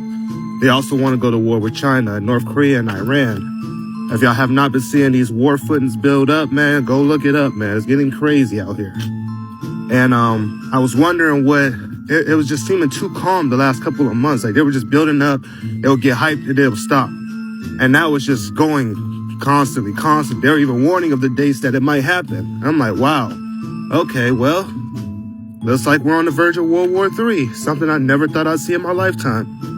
But we're in a new era, and people say that Russia and China are Gog and Magog, so this might be the big battle that's coming. We'll have to wait and see. But wake up, man. And to establish a global network of military bases. And meanwhile, the PLA is rapidly improving many of its capabilities, including strike and air and missile defense and anti-submarine measures. And it's increasingly focused on integrating its information, cyber, and space operations.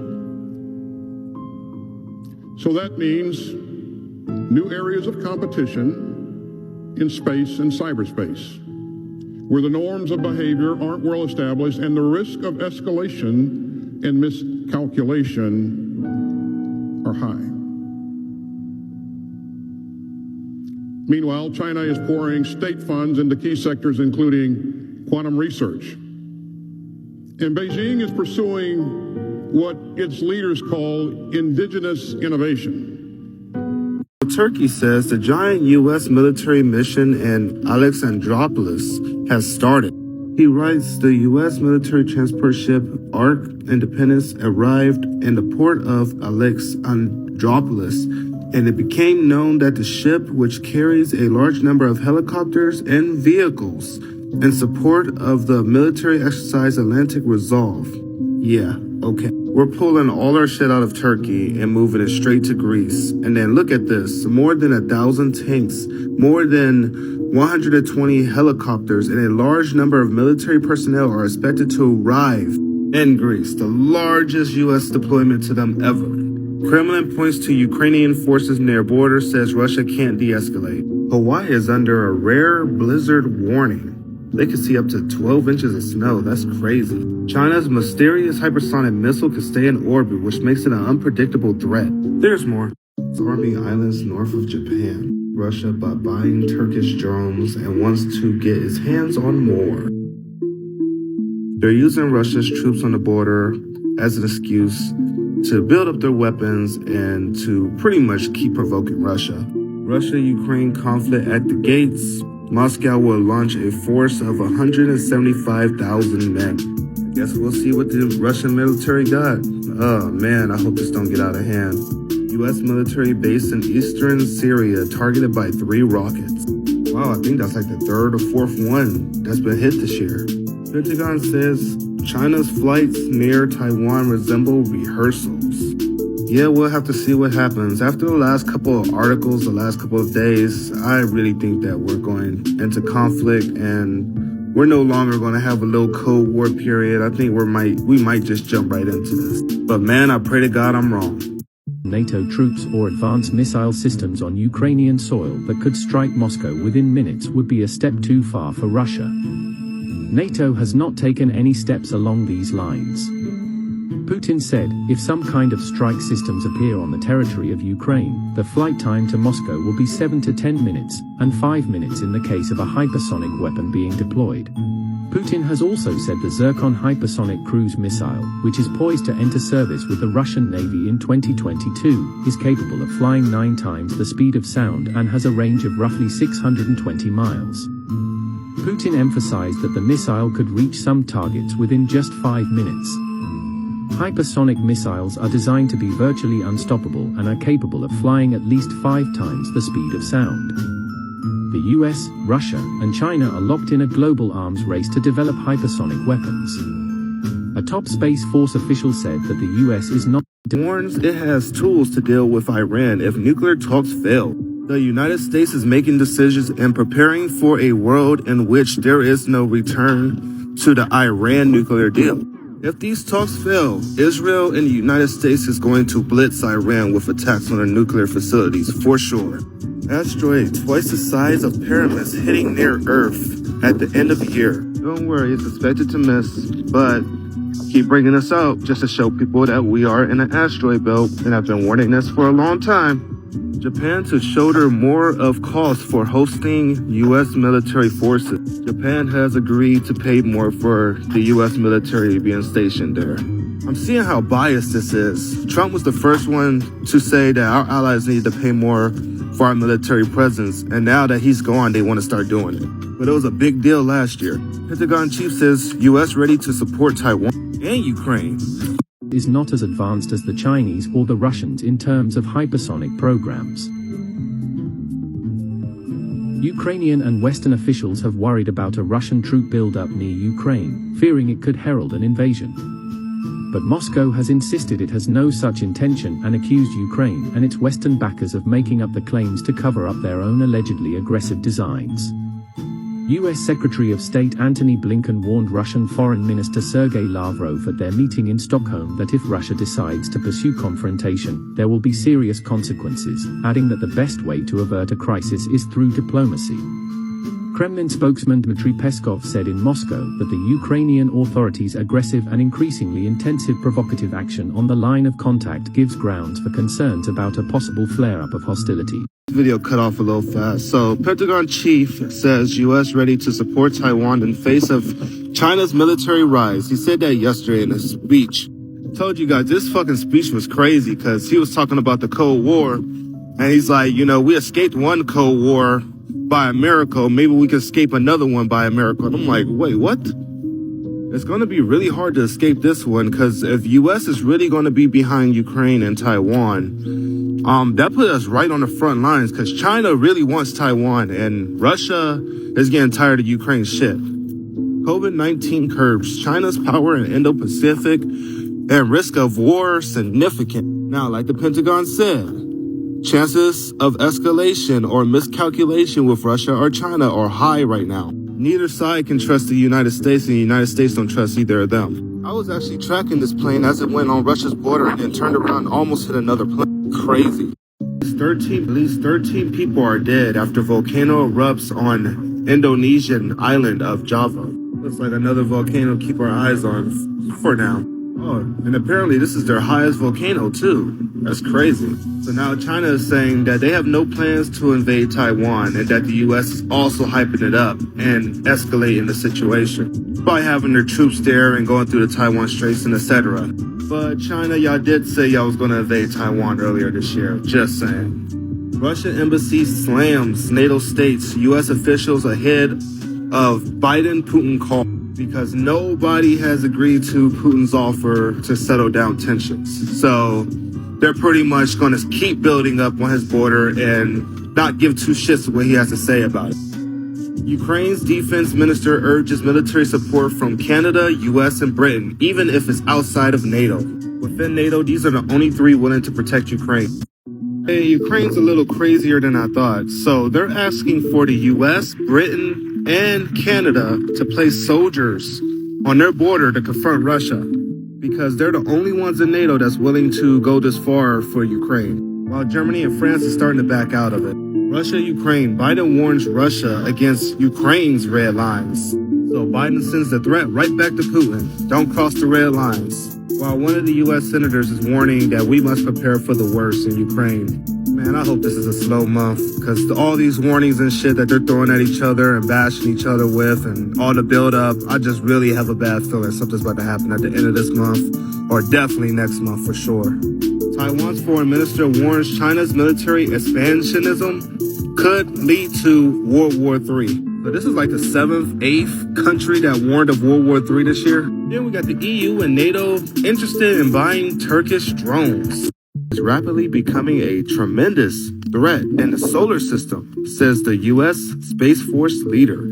So they're not only a threat on planet Earth, but in the whole solar system? Yeah, it seems like you guys are hyping them up. President, EU response to Russian escalation on Ukraine border must be rapid. They're doing the same thing for the EU as they're doing for us. It's making it seem like they have no choice but to respond to Russia if the Russians make a move on Ukraine. So the Polish Maritime Office confirms detention of Russian vessel in Baltic Sea. Trump-era hawk wants U.S. to prepare for limited war with China over Taiwan. I don't know why they keep calling this a limited war, like it's gonna be some small war, like they did with the Russia situation. It was like, oh yeah, it's gonna be a small war. No, it's not. The EU, NATO, and Russia, and China, and the Asian Pacific, all of them going to war is not gonna be a small war. They know what they're doing. Oh, you guys called it. Canada not to send additional military structures to Ukraine to avoid provoking Russia. So they're not gonna send any troops or instructors. You guys called it. They backed out, so that leaves the US and UK. Oh boy. Now you guys know that China's the biggest investor in Africa. With 70 billion investments, China is the largest investor in Africa within 5 years. Okay, why am I bringing this up? Well, China's using this opportunity to build a base on Africa's Atlantic coast. And the US is worried that China is going to build a warship base off of the coast of Africa. Now, if ports start becoming backed up on our east coast, we know why. Ukraine marks Army Day with U.S. hardware and vows to fight off Russia. Ukraine says their armed forces are now capable of fighting off any attack from Russia, as the country marks its National Army Day on Monday with a display of U.S. armored vehicles and patrol boats. Yeah, enjoy it while you can, Ukraine. This is next. Russia could turn the United States to ash. Kremlin mouthpiece warns amid fears of war. A top Kremlin propagandist suggests Russia could turn the U.S. into radioactive ash amid rising tensions over Ukraine. Vladimir Putin has already warned us several times. Ukraine is arming Mi-8 with Turkish barrier with rockets and warhead. Turkey must got some good weapons, or at least some good drones, because Ukraine's been asking for a lot of their shit. And some of NATO members are now starting to think about like, damn, maybe we should get some drones and stuff from Turkey. NATO better take advantage of it now, because we don't know what day Turkey might just decide to go to Russia and China's side. The BIAS update. Invaders engage Ukraine troops with grenade launchers and heavy machine guns. Over the past 24 hours on December 5th, Ukrainian troops reported a ceasefire violation by the Russian occupation forces near the settlement. Another conversation that we really need to talk about. India is one of those countries that's like up for grabs for real. Like they already declined cooperation with China, but they're getting really close with Russia, and they're also close with the United States. So if war was to break out today, I wonder what side they would pick. Would they pick the United States or would they pick Russia? Now that leads to another question. If the United States and Russia went to war today, and the Chinese, would India join the Russian and Chinese side because them and Russia are so close? Or would they turn against Russia? Or would Russia turn against them? Like, there's a big triangle here because Russia's trying to build with China, but at the same time, they've been really close with India for a long time.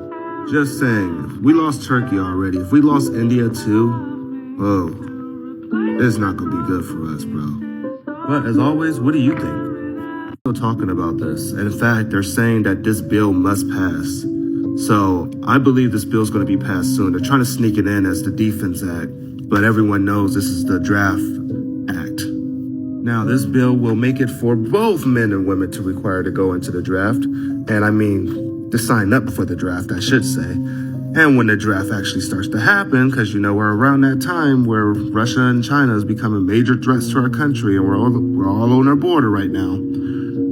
Then they're going to hit the hammer on all of us. Now, I've seen some women are okay with this because they want equal rights, and then I see other women that's like, no, I got children, I got bills, I got jobs, and when we go to war with Russia and China, that's going to be the least of our worries. I don't even think school and all that's going to be a thing anymore. Remember how the pandemic just pretty much shut all that out? None of that was important anymore. So, who's ready to get drafted?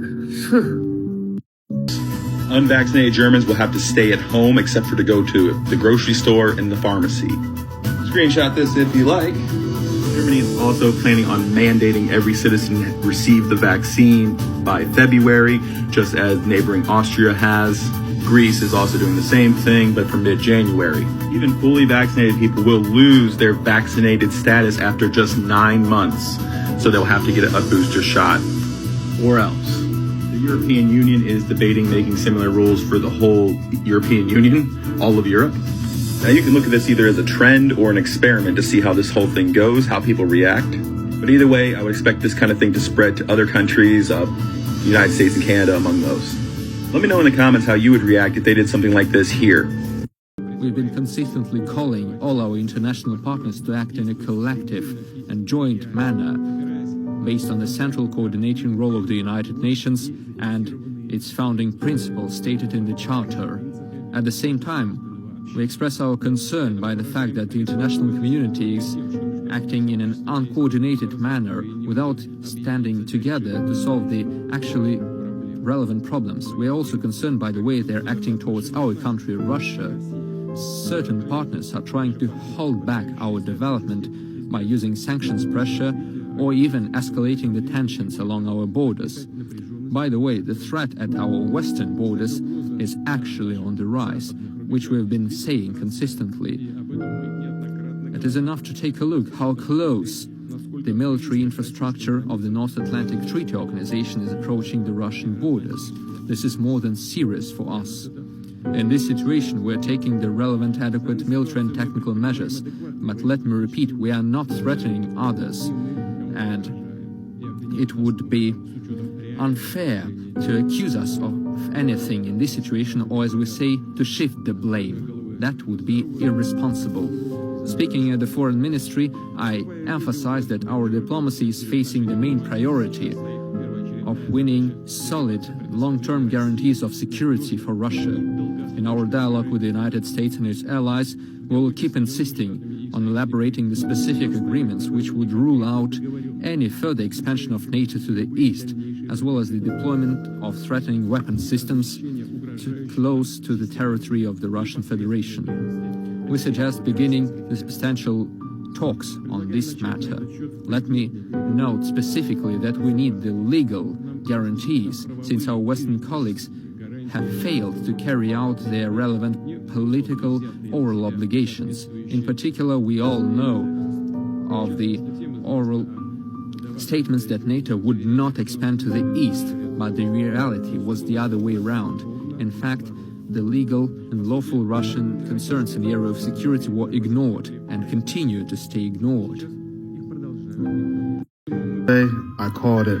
US and NATO play with fire in their latest anti-Russia campaign. Major media led by the New York Times, MSNBC are stepping up a campaign that could result in military action by NATO and the US against Russia. If these corporate press outlets are to be believed that Russia's amassing of troops inside its own territory near a Ukrainian border is proof of danger, they say nothing about the fact that US troops are under disguise of NATO are actually inside Ukraine training the right-wing military there for a fight with Russia. How many times have I said that already? Russian Navy aircraft deliver missile strikes and drills as US warship deploys to the Black Sea. Yeah, we're seeing a pattern here. Biden to warn Putin, US will add troops in Eastern Europe if Russia invades Ukraine. The White House said this today, but they're not going to tell you that we're at risk of conflict with Russia. We don't need a war like this. I got some really concerning news. So, last week we were at DEFCON 5. Now, Friday we were at DEFCON 4. Now we're at DEFCON 3. But this ain't even the worst part of it. Africa is at DEFCON 3. Central Command is at DEFCON 3. And the European Command is at DEFCON 3. Basically, none of this is good news at all. Everybody is on high alert right now. Russia and Ukraine are dangerously close to war. That puts the U.S. in a bind.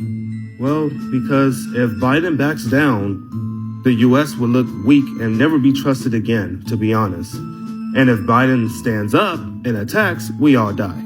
The way that things are going, I don't think this is calming down, man. Honestly, I really don't. Russia already got more and more shit built up. This is way more than it was last week.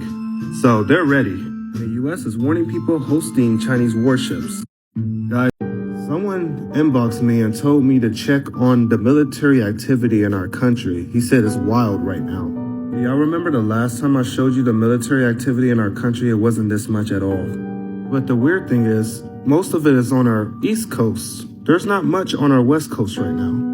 Oh, wait, I just updated it and this is what it looks like now. Holy shit. White House says U.S. prepared to provide reassurance to NATO allies if Russia invades Ukraine. I see people asking, what are DEFCON levels and why are they important? Well, the higher up, like from 5 to 1, the higher up we go, the worse it gets. The fact that we're at 3 means that our country's on alert right now. We're also ready to deploy troops anywhere and anyhow at any moment. What concerns me is, out of 3 days, we went up 2 levels. That's crazy. That means things that's going on in the Middle East is really concerning right now.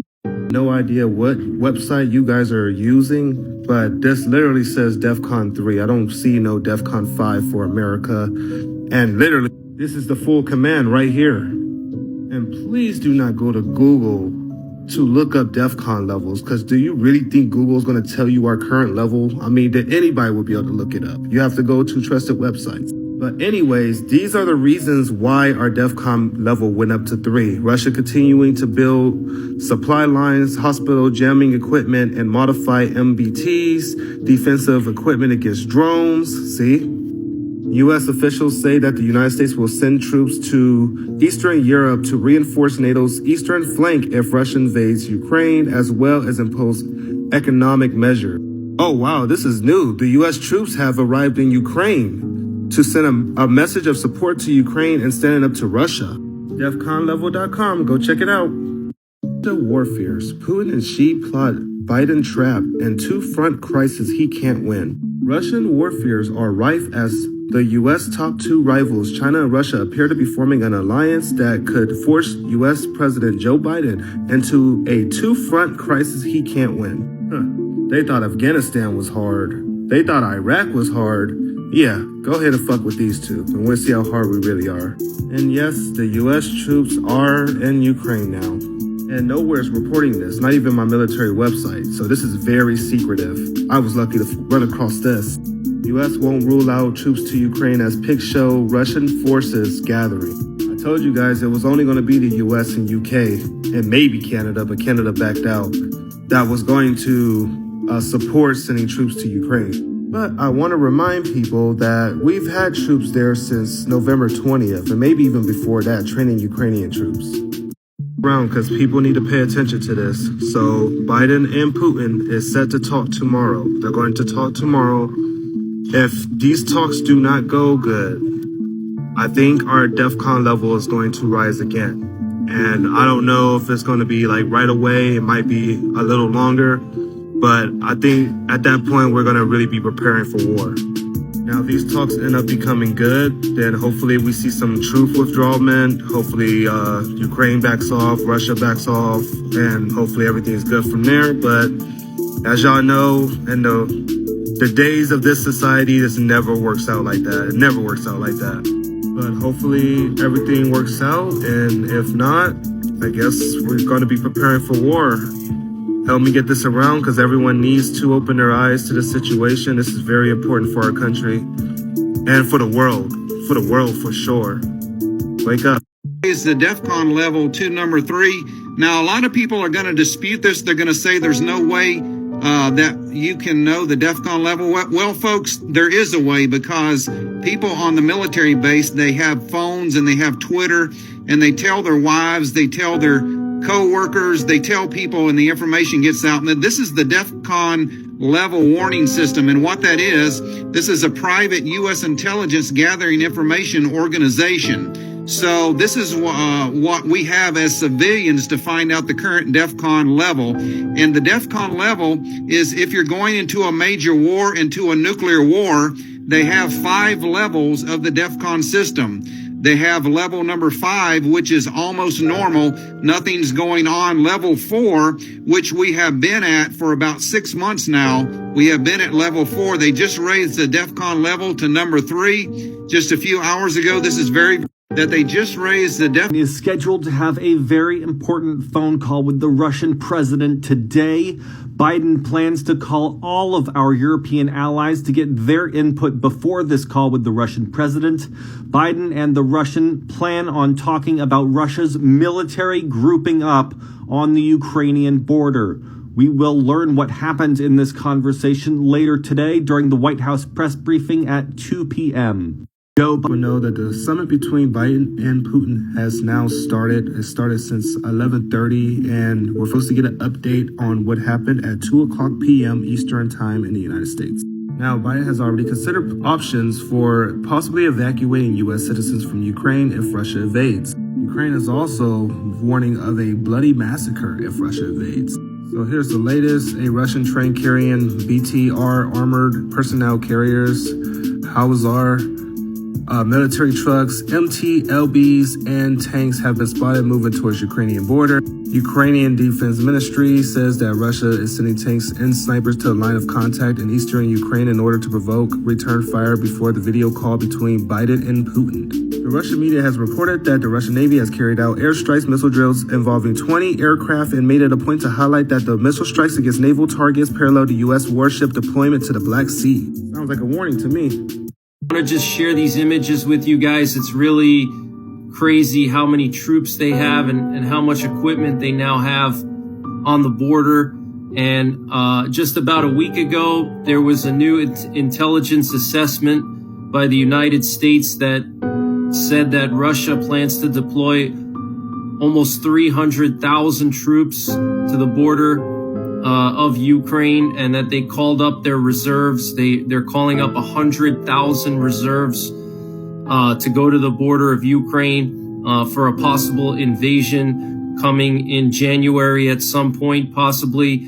If you guys have been out of the loop on this one, I've done a lot of videos on it, but 2 weeks ago or 3 weeks ago now, the Ukrainian intelligence service released some maps showing where Russian troops are right now. And we have a series of cyber attacks that have targeted multiple places.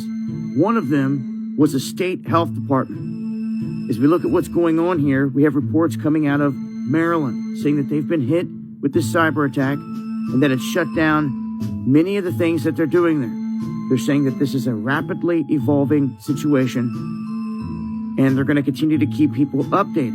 But they're tight-lipped on this, and it seems like this is going along the lines of the ransom type of attacks that we have seen again and again thus far. Now, in another series of attacks here, over 300 shops or grocery stores shut down, many of them connected to Spar, the Spar stores across England, shut down after they hit their IT systems with this massive cyber attack. Everybody here today. As you all know, President Biden held a secure video call today with President Putin. The call covered a range of issues, but the main topic was Ukraine. President Biden was direct and straightforward with President Putin, as he always is. He reiterated everybody here today.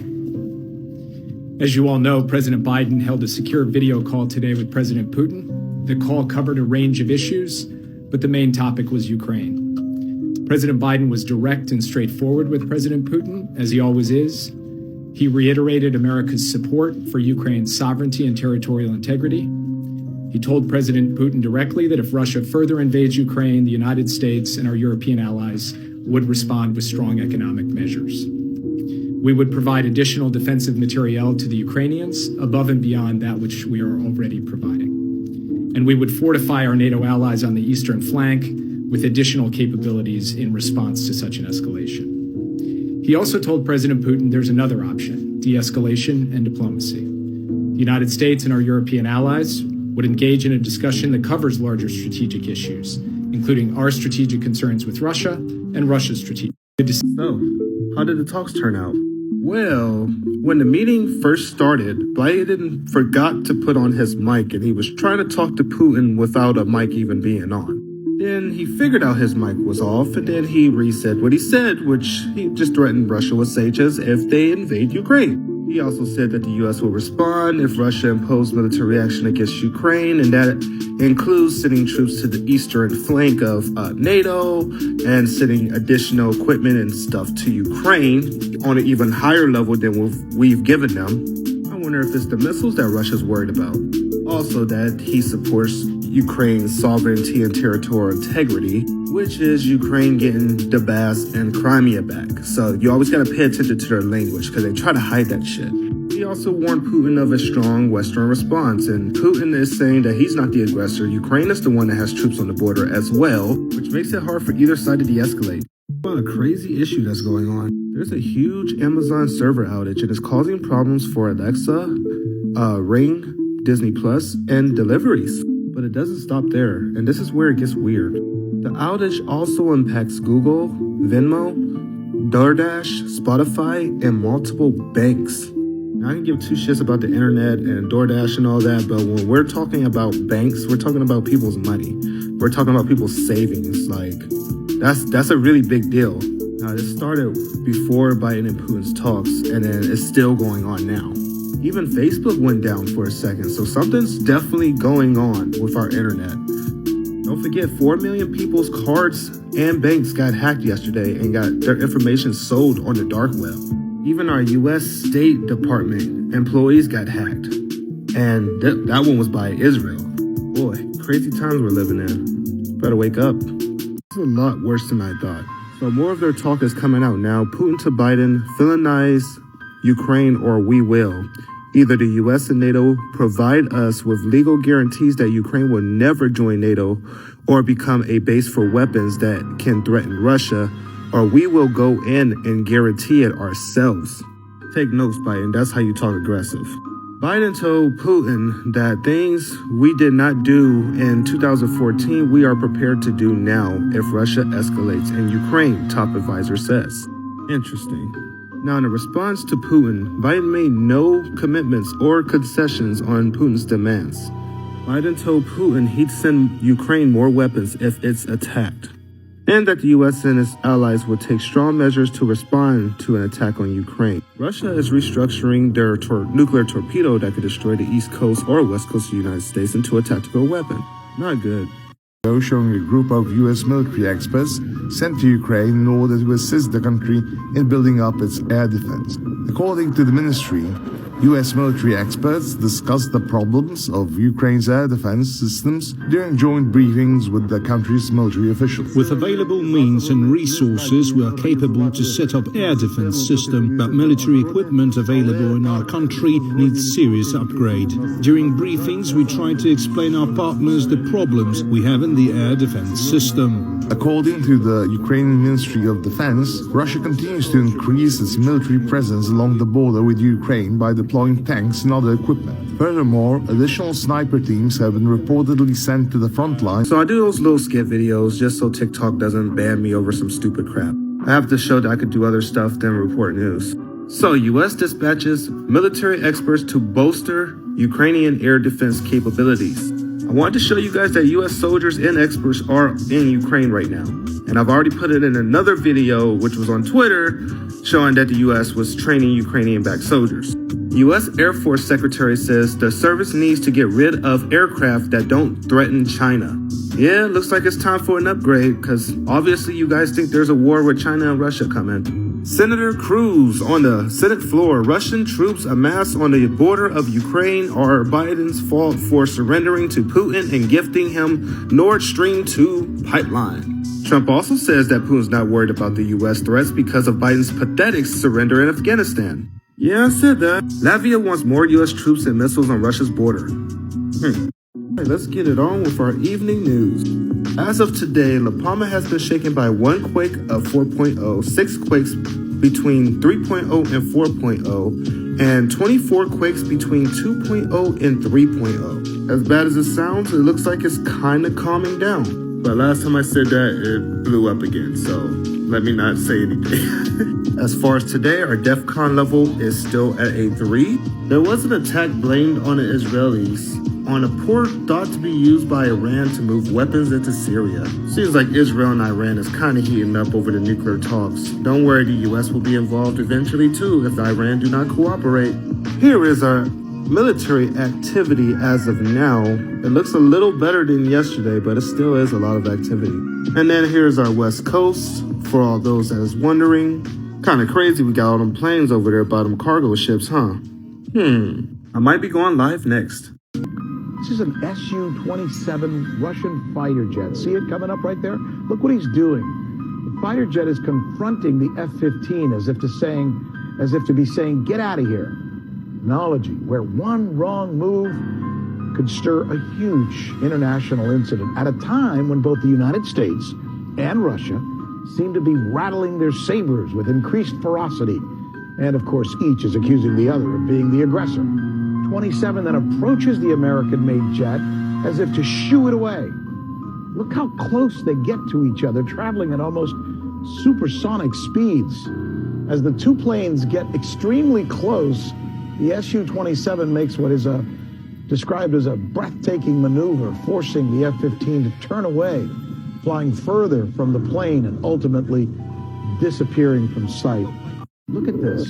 90% sure to 99.9% sure we're about to go to war. The House just passed a bill approving $770 billion in national defense with focus on Russia and China. Remember I told you to watch the defense bill because they're going to try to sneak in the draft for women? Well, that's in here too, so it will require women to sign up for the draft. This is also going to be towards funding Ukraine's military.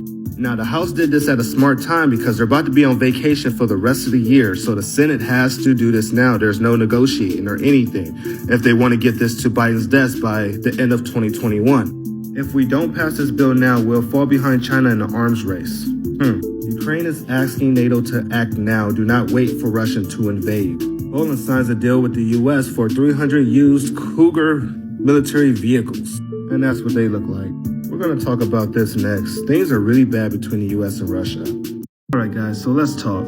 So not only did they pass this bill that's going to require women to get drafted, that's going to be giving funds to Ukraine, and they're also passing another bill to give military aid to Saudi Arabia. All of this goes on after the Putin and Biden talks. So obviously we know the talks went bad because now they're just making crazy ass moves. So the United States have brought out this thing, the de facto isolation would entail consequences for both Russian businesses and Russian citizens, and it will restrict opportunities for work travel and trade. Not only that, they're even talking about shutting down the Nord Stream 2 gas pipeline. And the U.S. is in talks with Germany about that now. There were supposed to be talks after this, strategic talks, and now there's no dates for anything because the talks were so fucking bad. And then this is the one about the arms to Saudi Arabia. We're still at DEFCON 3, but our cyber command went up to DEFCON 4. Now shit's getting crazy. Now this is ridiculous. So Republican senator mentions nuclear strikes when asked about possible U.S. action against Russia. Mississippi senator and armed forces panel member suggests massive war with Russia. They're also saying that Joe Biden should consider a nuclear strike on Russia over Ukraine. But nuclear war is impossible though, right? Germany's new green foreign minister threatens Russia and China with nuclear weapons. So are we about to just skip the conventional war and go straight in with nukes? What the fuck? Russia war fears Putin's huge stockpile of nuclear warheads could hit UK in minutes. Britain is on red alert as Russia edges towards an attack on Ukraine wielding thousands of deadly warheads. Oh, can this get any worse? We have 35 Republicans warning North Korea to get rid of their nukes by the end of the war or there will be disastrous consequences. This is about to get so bad. Alright guys, I was banned for a day, so I just gotta watch what I post on here, but let's continue. So Russia slams US senator after suggesting to launch nukes. A suggestion by an American senator that the US should consider using nuclear weapons against Moscow in case of escalation in Ukraine is irresponsible. They also said that both sides should be against this because no one wins a nuclear war. And then today, Putin's general sent out a warning that nuke launchers and hypersonic missiles are ready for action amid fears of Ukraine invasion. They also said that 95% of Moscow's ground-based strategic nuclear forces are kept in consistent readiness for combat use. Oh boy. Don't forget that NATO and Ukraine was preparing this summer to take Crimea back from Russia. And they're warning Ukraine, do not settle this conflict with force or be suppressed. The Pentagon just drew red lines on Ukraine and Taiwan. Okay, here's the big warning. Russian tensions with the U.S. over Ukraine could see a repeat of the Cuban Missile Crisis that brought the world to the brink of nuclear war, Moscow warns. Man, I had already said this. UK to send more troops to Poland and Lithuania amid Belarus border tensions. Is it safe to say that we're really on the verge of World War III? Russia gives powerful triple response to NATO. So one was the drill in the Black Sea. The two is the deployment of their electric suppression systems on western borders, which are capable of fighting NATO radar control systems. But the most worrisome of all, Russia sent out all their submarines on secret missions. And these submarines have super powerful weapons on board, worrisome for the Pentagon. Yeesh. And Ukraine just released on YouTube where to find their bomb shelters. This was also prophesized. To bring up something today, so Biden and Zelensky is having a phone conference today. If they release anything that was said in this conference, I will update you guys of what was said in this. NATO conducting clearly confrontational policy towards Russia, Vladimir Putin. The Russian president recalled that NATO declared Russia as its adversary. So Putin says it would be criminal to stand by and spinelessly watch Ukraine join NATO, because that would be a direct threat to Russia, and they'll be able to put missiles and shit on Russia's border. That's why Russia's acting now. But also the United States and NATO is acting now because Russia and China's capabilities are going through the roof right now. The Russians even sent a note to the embassy, the U.S. embassy, that there's going to be dangerous consequences for border provocations. As Ukraine moves Javelin missiles to the front line to defend against Russian tanks, and the U.S. ignored Russia's threats and sent weapons to Ukraine anyway. There's been a lot of earthquakes going on around the world, but we have a volcano watch in Iceland now with a high risk of an eruption.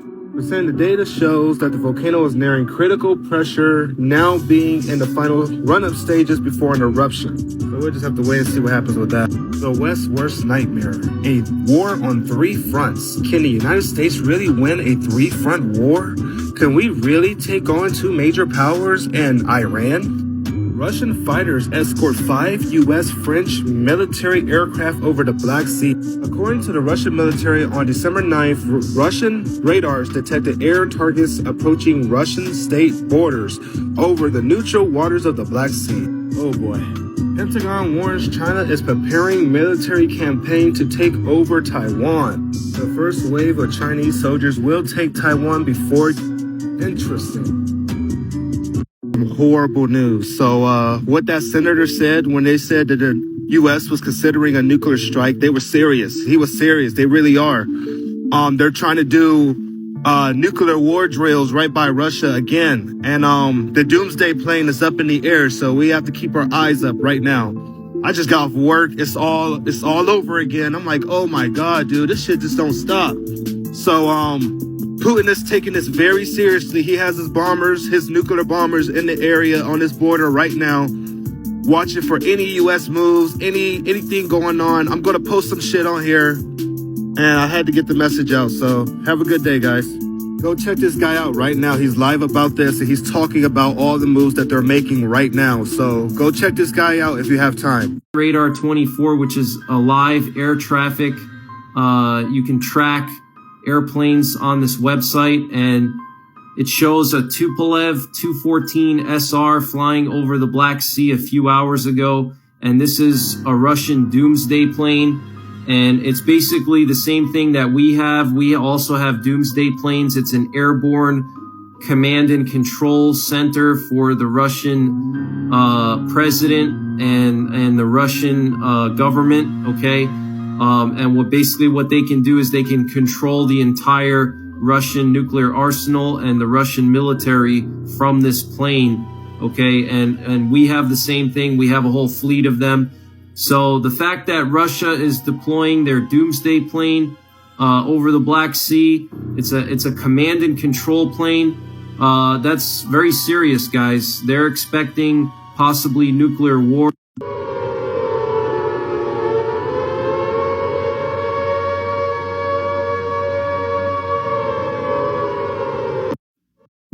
China vows to attack U.S. troops who come to Taiwan's aid. Chinese state-run media says PLA will heavily attack U.S. troops who come to Taiwan's rescue. Wow, shit's getting really crazy, huh? So Russia says U.S. leaders want to start nuclear war against Russia. They want to create chaos and collapse to cover the global financial reset. That's the original article. U.S. assures Ukraine of NATO membership option after tensions escalate with Russia.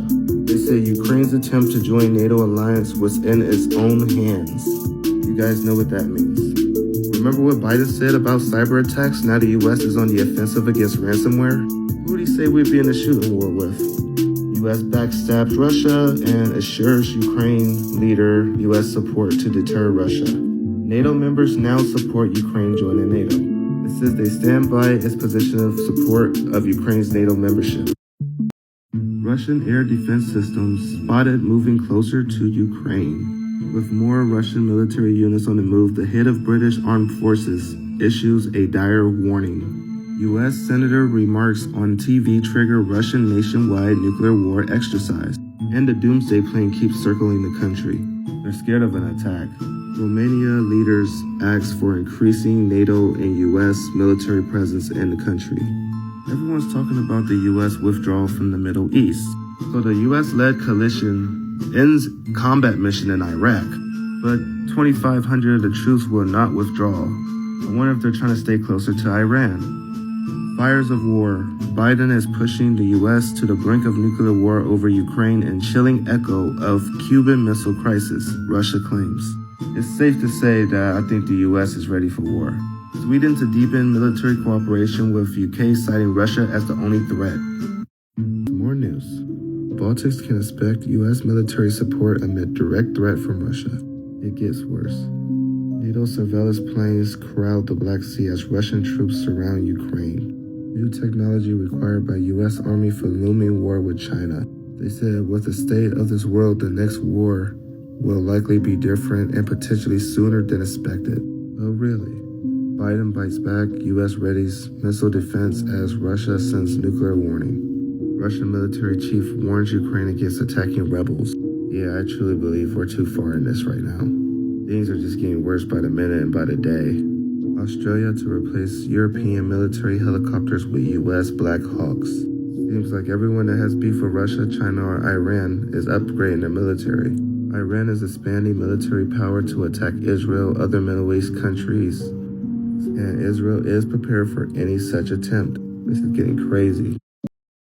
Congresswoman, thanks so much for coming on. Does what's happening in eastern Ukraine, whatever you think of it, constitute a core American interest, do you believe? No. Look at what Senator Wicker is saying. I want to go back to that for a second here, because anyone who would propose or even consider what he is saying as an option must be insane, a sociopath, or a sadist. Because let's just understand here. So he's saying, let's go and launch a nuclear attack that would start a war that would destroy the American people, our country, and the world, and also the Ukrainians, so that we can save Ukraine's democracy. I mean, it literally is insane. And the crazy thing, Tucker, is Senator Wicker is not an outlier. He's the #2 Republican on the Armed Services Committee, and you're hearing the same kind of rhetoric coming from Democrats and Republicans in Congress, in the administration, and in the media. Congresswoman, thanks so much. Ineptness, their lack of a capability to really clearly see what the consequences are of their rhetoric, of what the actions, and this isn't just, empty words. There are consequences to leaders in our country, influential people in our country, to throwing things out like a first-use nuclear attack is on the table. This directly undermines our national security. It directly puts the American people and our country and the world at risk, Tucker. And what are we trying to accomplish here? Because that will be the result. This is a much longer conversation, but in a minute, why Eastern Ukraine? I mean, you could think of lots of parts of the world that are critical to our national interests, the shipping lanes in the South China Sea, for example, or lots of things you could argue we have to defend us. But Ukraine? What? We've been talking about Ukraine for years. What is this? And I need to say this. If you're an American in Ukraine and somehow you hear my voice, get out now. If you have loved ones there, my advice is get them the hell out of there as quickly as possible. Now, given what happened in Afghanistan, I have no faith, and neither should anyone else, that Joe will prevent chaos and carnage in Eastern Europe. Our enemies, our allies, all know that Joe Biden is in a severe cognitive decline and is in way over his head. The American people also now know and realize that Joe Biden is not fit for this job.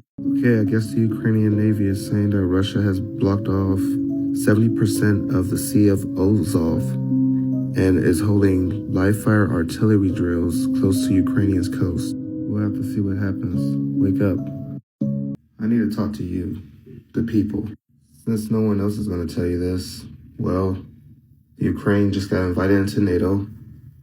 Big problem. NATO surveillance helicopters are in the Black Sea right now. Russia said they're pretty much everywhere. Russia deployed their submarines yesterday. Oh, well, actually, it's been about 3 days now. And they're all on secret missions. The Pentagon's been worried. Biden just invited Ukraine into NATO. This is about to get bad. For real. I'm not fear-mongering. I'm not war-mongering. It's everywhere now. People are being warned to evacuate. People are asking for the United States to come into their countries, Lithuania, Latvia. And the Chinese is threatening to shoot our troops. We need to wake up before it's too late. Urges NATO to break promise to Ukraine as part of the security package. Yet that Ukraine and Georgia could become NATO members. Moscow wants scrapping of the 2008 promise to Ukraine and Georgia. Washington already ruled out the demand. The proposals include warships, missiles, and could form bases for talks. NATO chief rejects Russian demand to deny Ukraine entry. Jens Stoltenberg rejected Russia's call for the West to withdraw its invitation to Ukraine to join the military alliance. Oh boy, they responded almost immediately. Ukraine-Russia sea encounter highlights jittery nerves in the region. The Russians intercepted a half-century-old Ukrainian Navy vessel, then portrayed its actions as a provocative prelude to war. Ukraine says that it is a sign of heightened tensions between Ukraine and Russia, and it could spark a military escalation. Russia urges NATO to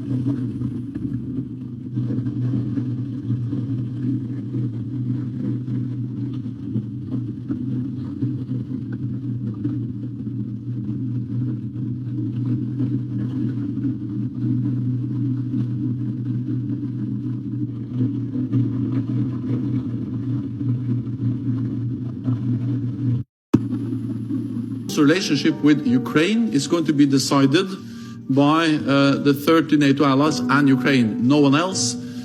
We cannot accept that Russia is trying to re-establish a system where big powers like Russia has spheres of influence, where they can control or decide what other members can. NATO's relationship from the beginning.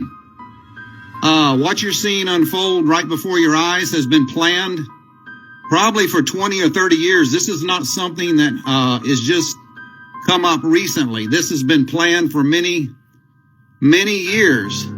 And Unfortunately, the United States and NATO want to provoke Russia into a war, and it looks like they're going to get their wish. As we have been reporting the last week, Russia has been requesting that NATO and the United States put in writing that they would quit encroaching on Russian territory on their border, putting missiles and troops threatening their national security. Russia has made it very, very clear that they do indeed. Look at this. The U.S. State Department approves potential warship sale worth $9.4 billion to Greece. They're building up so bad in Greece that it's not even funny.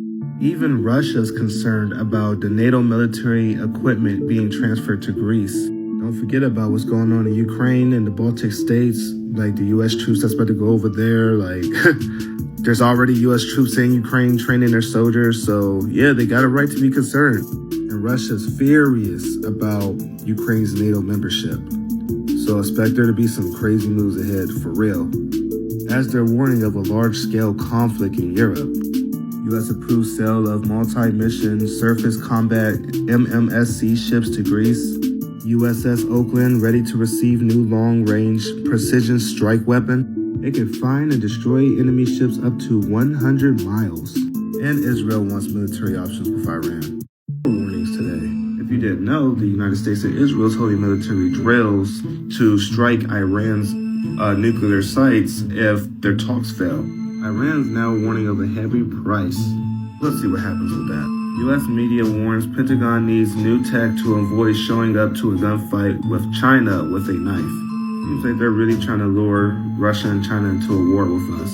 U.S. delivers rockets to Ukraine. Renton warns Russia of severe consequences if it invades Ukraine. Leaders at the G7 summit stands a united front against Russia over the Ukraine crisis. If you can't hear the war drums beating right now, then you're either asleep or distracted. Even veterans are talking about where's this talk of World War III coming from.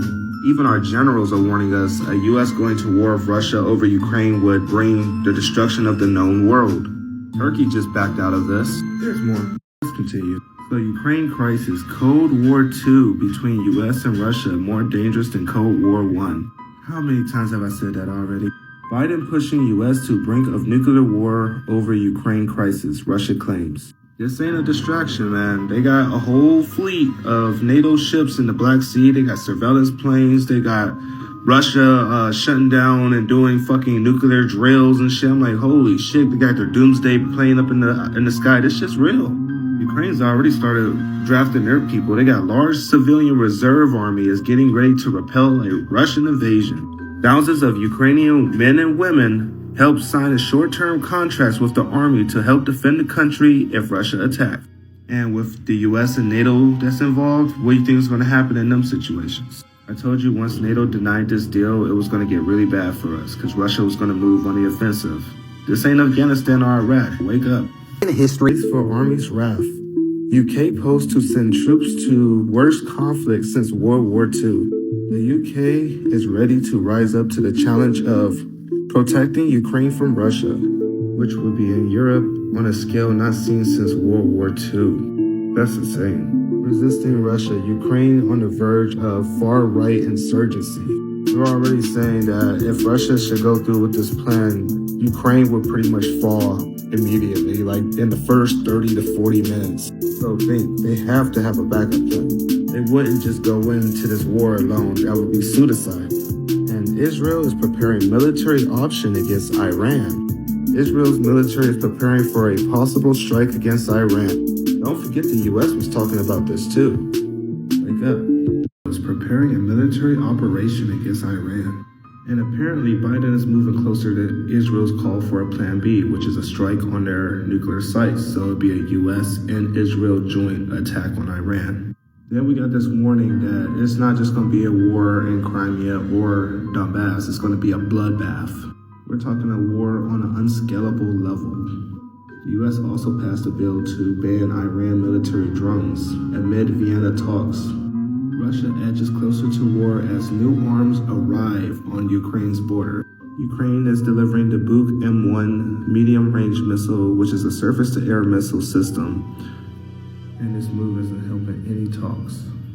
Don't forget the G7 warns Russia of massive consequences if it attacks Ukraine. We'll have to see how this turns out, guys.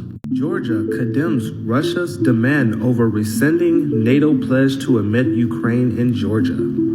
It is Georgia's sovereign decision to join NATO, one that is based on unwavering will of the Georgian population. So we'll have to see what happens. The Navy says it needs 500 ships to keep pace with China. Yeah, we'll see how this turns out. Blinken warns U.S. will respond to Russia aggression and take steps refrained from in the past. Now he says the whole international system is at stake. Blinken also says the Biden administration is prepared to take steps against Russia.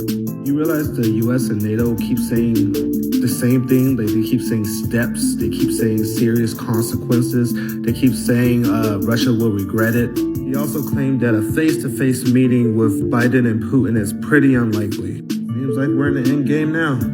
Oh, here's a new one. Massive consequences. We know what it is. Jordan moves their BTR-82A APCs to the Polish border.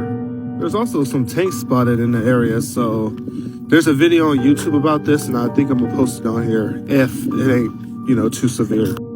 U.S. make war promise to NATO members on eastern flank. Now, if people think that Russia's just going to invade Ukraine and the U.S. and NATO is not going to do anything, let me take you a little back.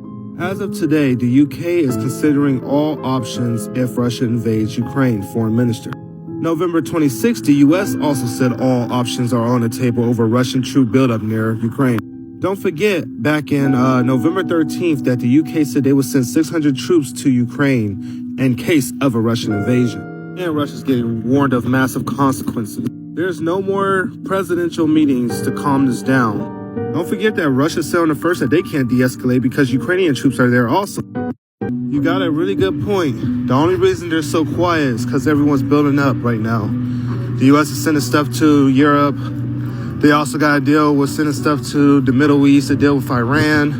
They also got to send stuff to the Asia Pacific to deal with the China and Taiwan situation. So we have a lot of buildup to do. And this is the biggest standoff probably going to be in history, because this war will be unscalable. It's uncomparable to anything, not even World War II.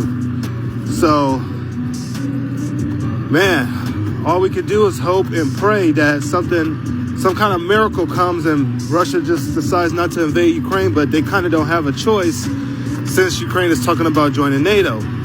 And that would be a major threat to Russia because they'll be able to put missiles on Russia's doorstep. So we'll have to see what comes out of this. It'll also be time to get into their bunkers. You know how they are. You must be new to my channel because you keep saying I'm spreading opinions for likes and views. Second of all, that didn't happen. The only opinions that I have is the time that war starts. Everything else I've proved. I've proven the buildup in Europe. I've proven everyone threatening nuclear war. I've proven the buildup to World War III, and that every country is saying World War III is going to happen. So how am I getting likes and views for an opinion? I was answering back to a question that was asked to me. I'm allowed to do that on my channel. So don't come here and, oh boy, you want to know the messed up part? You're following me. So you would be part of the people that's following me. Like, come on, bro. You make no sense. You're gonna bash me and then you're gonna follow me. Like, do my haters just love to hate on me for no reason? Come on, bro. Bus bucket. U.S. Navy's $9 billion stealth destroyer is looking very rusty after report warned fleet is not ready for war. Bro, you gotta be kidding me. Why bring this out? I don't understand. Then Putin's here saying that Russia leads the world with hypersonic missiles tech. He says Russia is the global leader in hypersonic missiles, and by the time the other countries catch up, is likely to have developed technology to counteract these new weapons. Oh boy. Moscow also responds to Biden's aggressive rhetoric. I told you guys to hear everything. So Russia says we have been hearing too much aggressive rhetoric from across the ocean in recent weeks. This unfortunately does not contribute to the relaxation of tensions in any way. In some ways, I agree. It's only been a week since our senator said that we could nuke Russia. So remember I said that their language about these massive consequences could lead to something else? So as I read down, I seen that the UK is ready to use force over Ukraine. My last video. I want people to think and use their heads. So the UK obviously have threatened force on Russia so many times this year already over Ukraine. Now, severe consequences and costs. They keep saying that over and over. And this is all NATO's language. Even the US is talking about all options are on the table. So you guys gotta think that they can't just out and come and say that they're gonna attack Russia. They're not gonna just do that. They're not gonna do that. Because if they did that, then Russia would just come out and hit them. They would just come out and hit them first. So look at what Ukraine got and look at what Russia got. Do you really believe that Ukraine would go into a suicidal war by themselves? There's no fucking way. NATO told them that they got their backs. And Russia might be falling right into the trap. They're saying there's no US troops. We know they're there.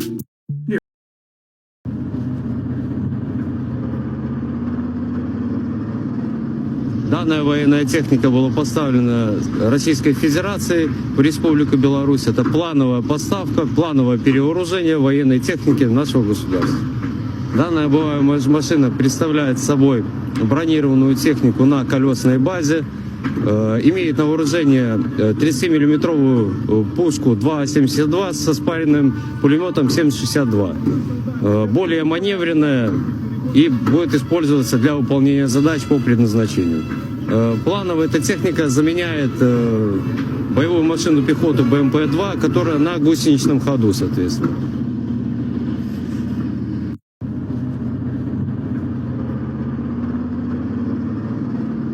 Данная военная техника была поставлена Российской Федерацией в Республику Беларусь. Это плановая поставка, плановое перевооружение военной техники нашего государства.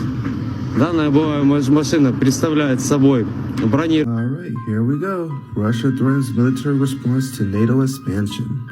Russia will respond militarily to what it perceives as NATO's encroachment on its western borders, a senior diplomat said Monday. So now Russia's saying there will be confrontation, warning that Moscow would deploy weapons that were previously banned under the INF Treaty, which expired in 2019. They're also saying that the US and NATO is not responding to their proposals.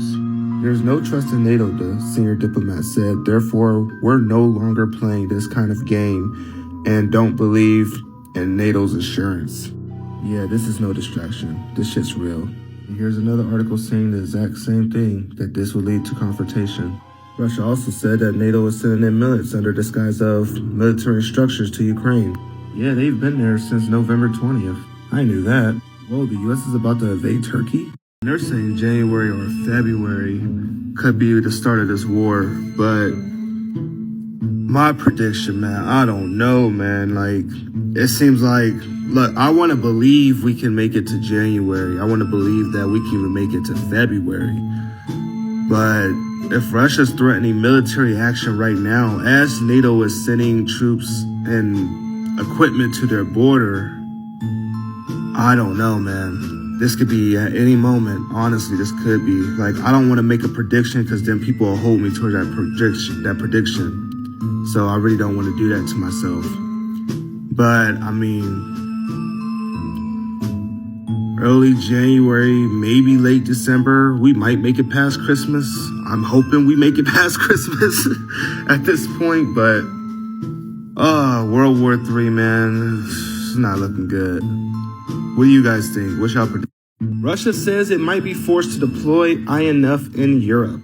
Russian official says intermediate range nuclear missiles could be deployed if NATO refused to engage with Moscow. Now, the INF Treaty is what literally kept us out of war with Russia, and the Open Skies Treaty, because they could see what we was doing and we could see what they were doing.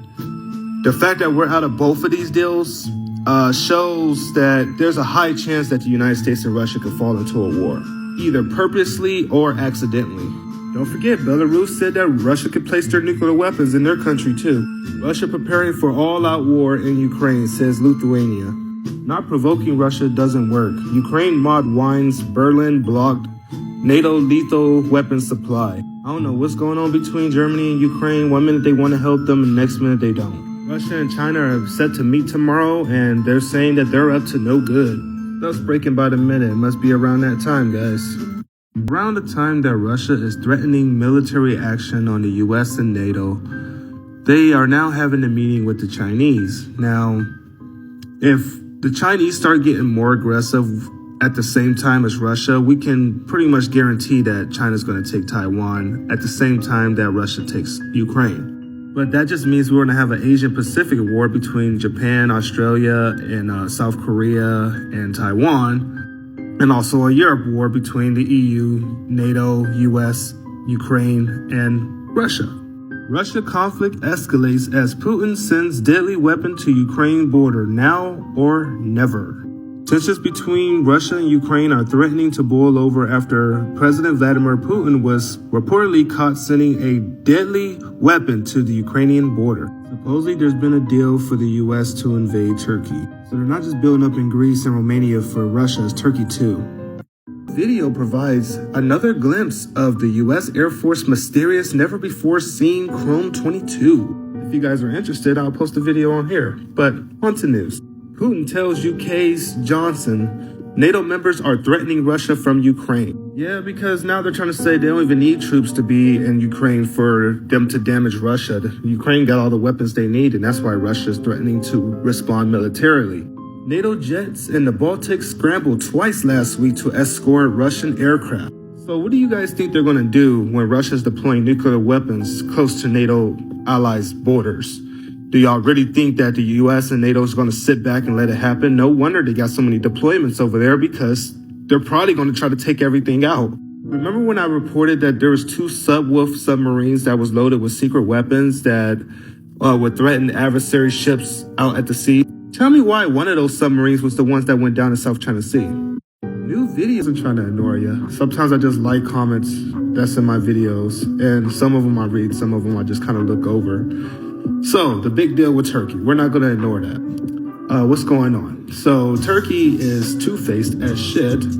And, yeah, they are trying to do deals with the US and NATO, but at the same time, they're trying to do stuff with Russia and China. Turkey has been an unreliable ally in a lot of fronts. And really, they're just trying to go more towards Russia and China, which that brings Iran into that too. Man. It's gonna suck. This is gonna really, really suck. So the US, I thought they were just sending stuff into Greece for Russia's invasion, but they're also doing it for Turkey because they need access into the Black Sea. So, yeah, Turkey knows that the US is there for an invasion. So we'll have to see what happens out of this.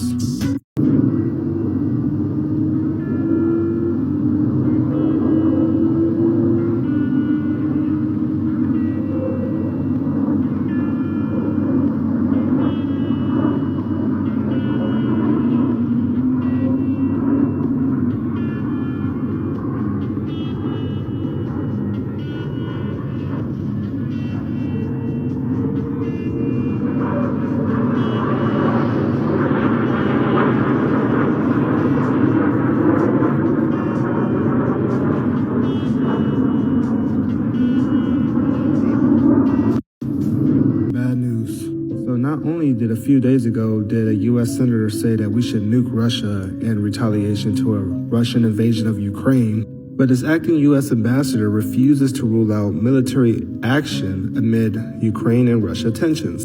The acting U.S. ambassador to the U.K. has said that Biden administration is focused on relentless diplomacy to de-escalate the looming crisis between Russia and Ukraine, but refuses to rule out military intervention. Just like I told people, the U.S. said all options are on the table, so that means military option as well. Russia's also telling the U.K. that urgent talks are needed over NATO's plan for Ukraine. NATO and the U.S. has already denied this offer twice. Don't forget, back in October, Russia cut ties to the U.S. and NATO and said that ties are worse than the Cold War. And don't forget that the U.S. and NATO is deploying nukes and shit into Europe. Iran is planning to launch a missile into space. TikTok ban times already, and every time that it slows down, all the experts are saying You know, they're trying to say, oh, it's going to quit. It's going to quit. It looks like it's going to quit. And then just like today, all of a sudden, boom, suddenly, there's a lot of suddenlies happening around the world lately. So let's watch this short video and just listen to the roar of this volcano, folks. This is totally insane.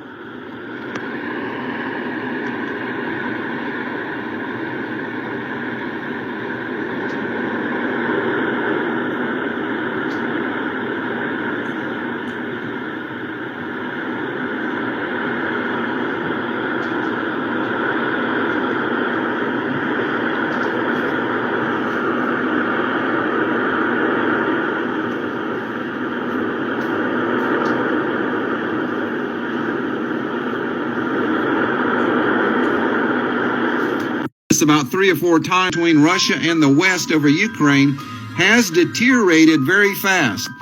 And those are the stories.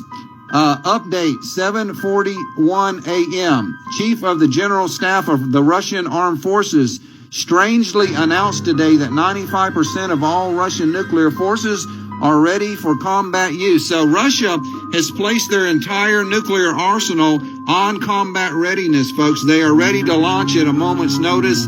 I don't know if our country is the same, but this is probably going to be one of the last warnings. I'm telling you, folks, this is getting very, very serious.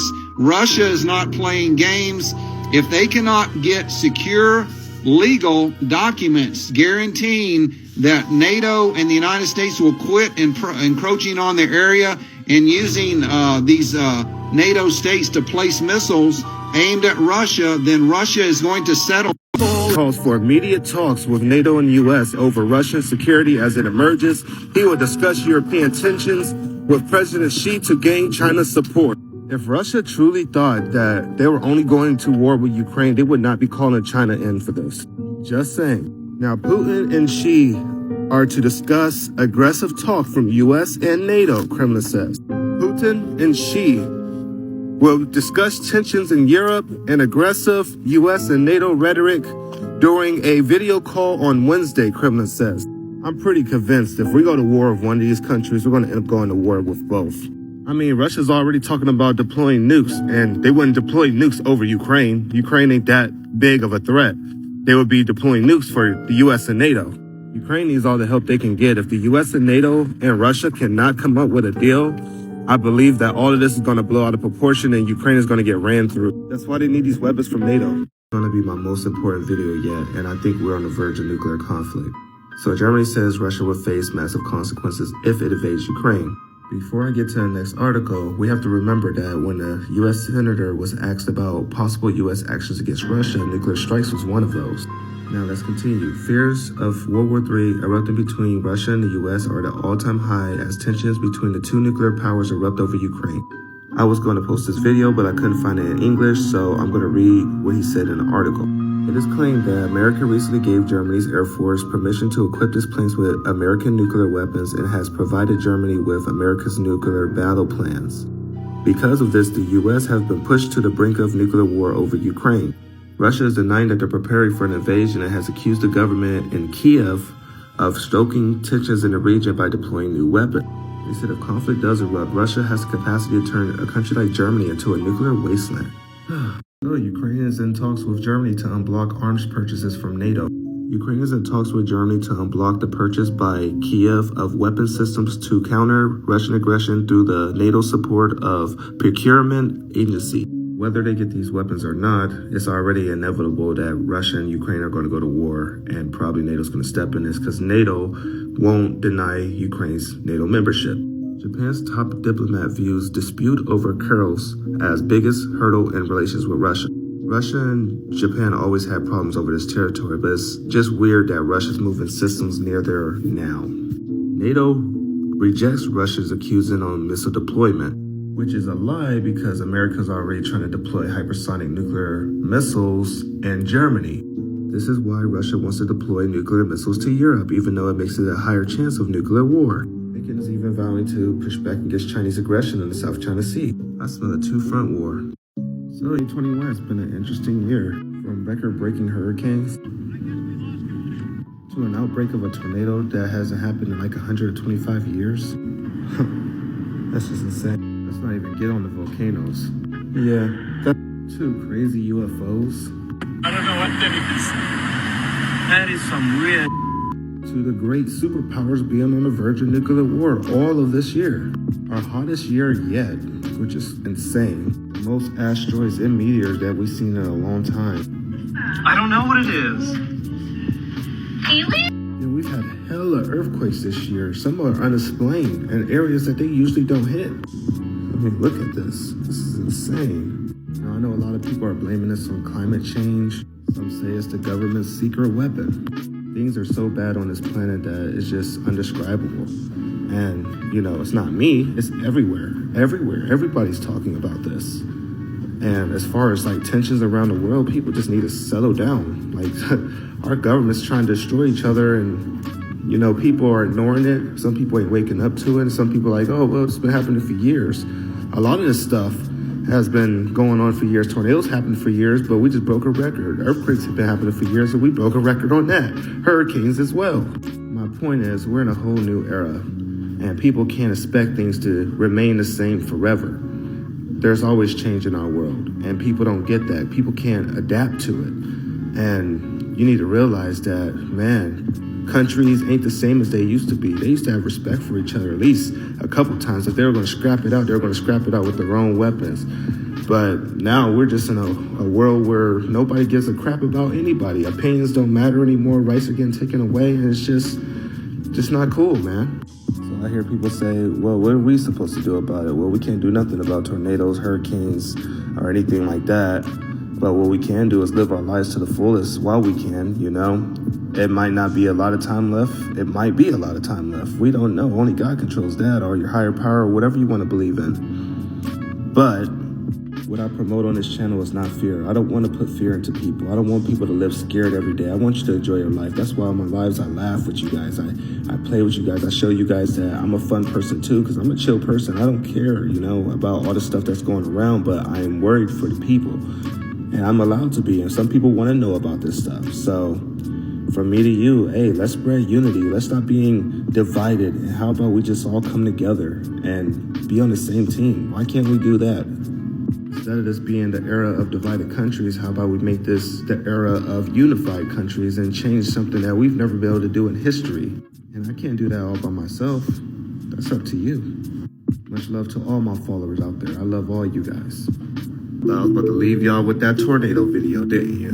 So the Chinese is hitting on the U.S. for not punishing our U.S. personnel responsible for a drone attack that killed 10 civilians in Afghanistan.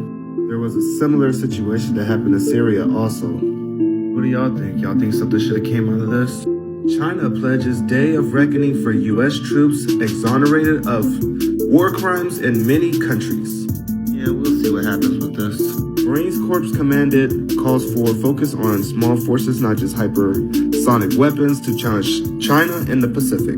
Oh boy, our army's getting ready for a real war.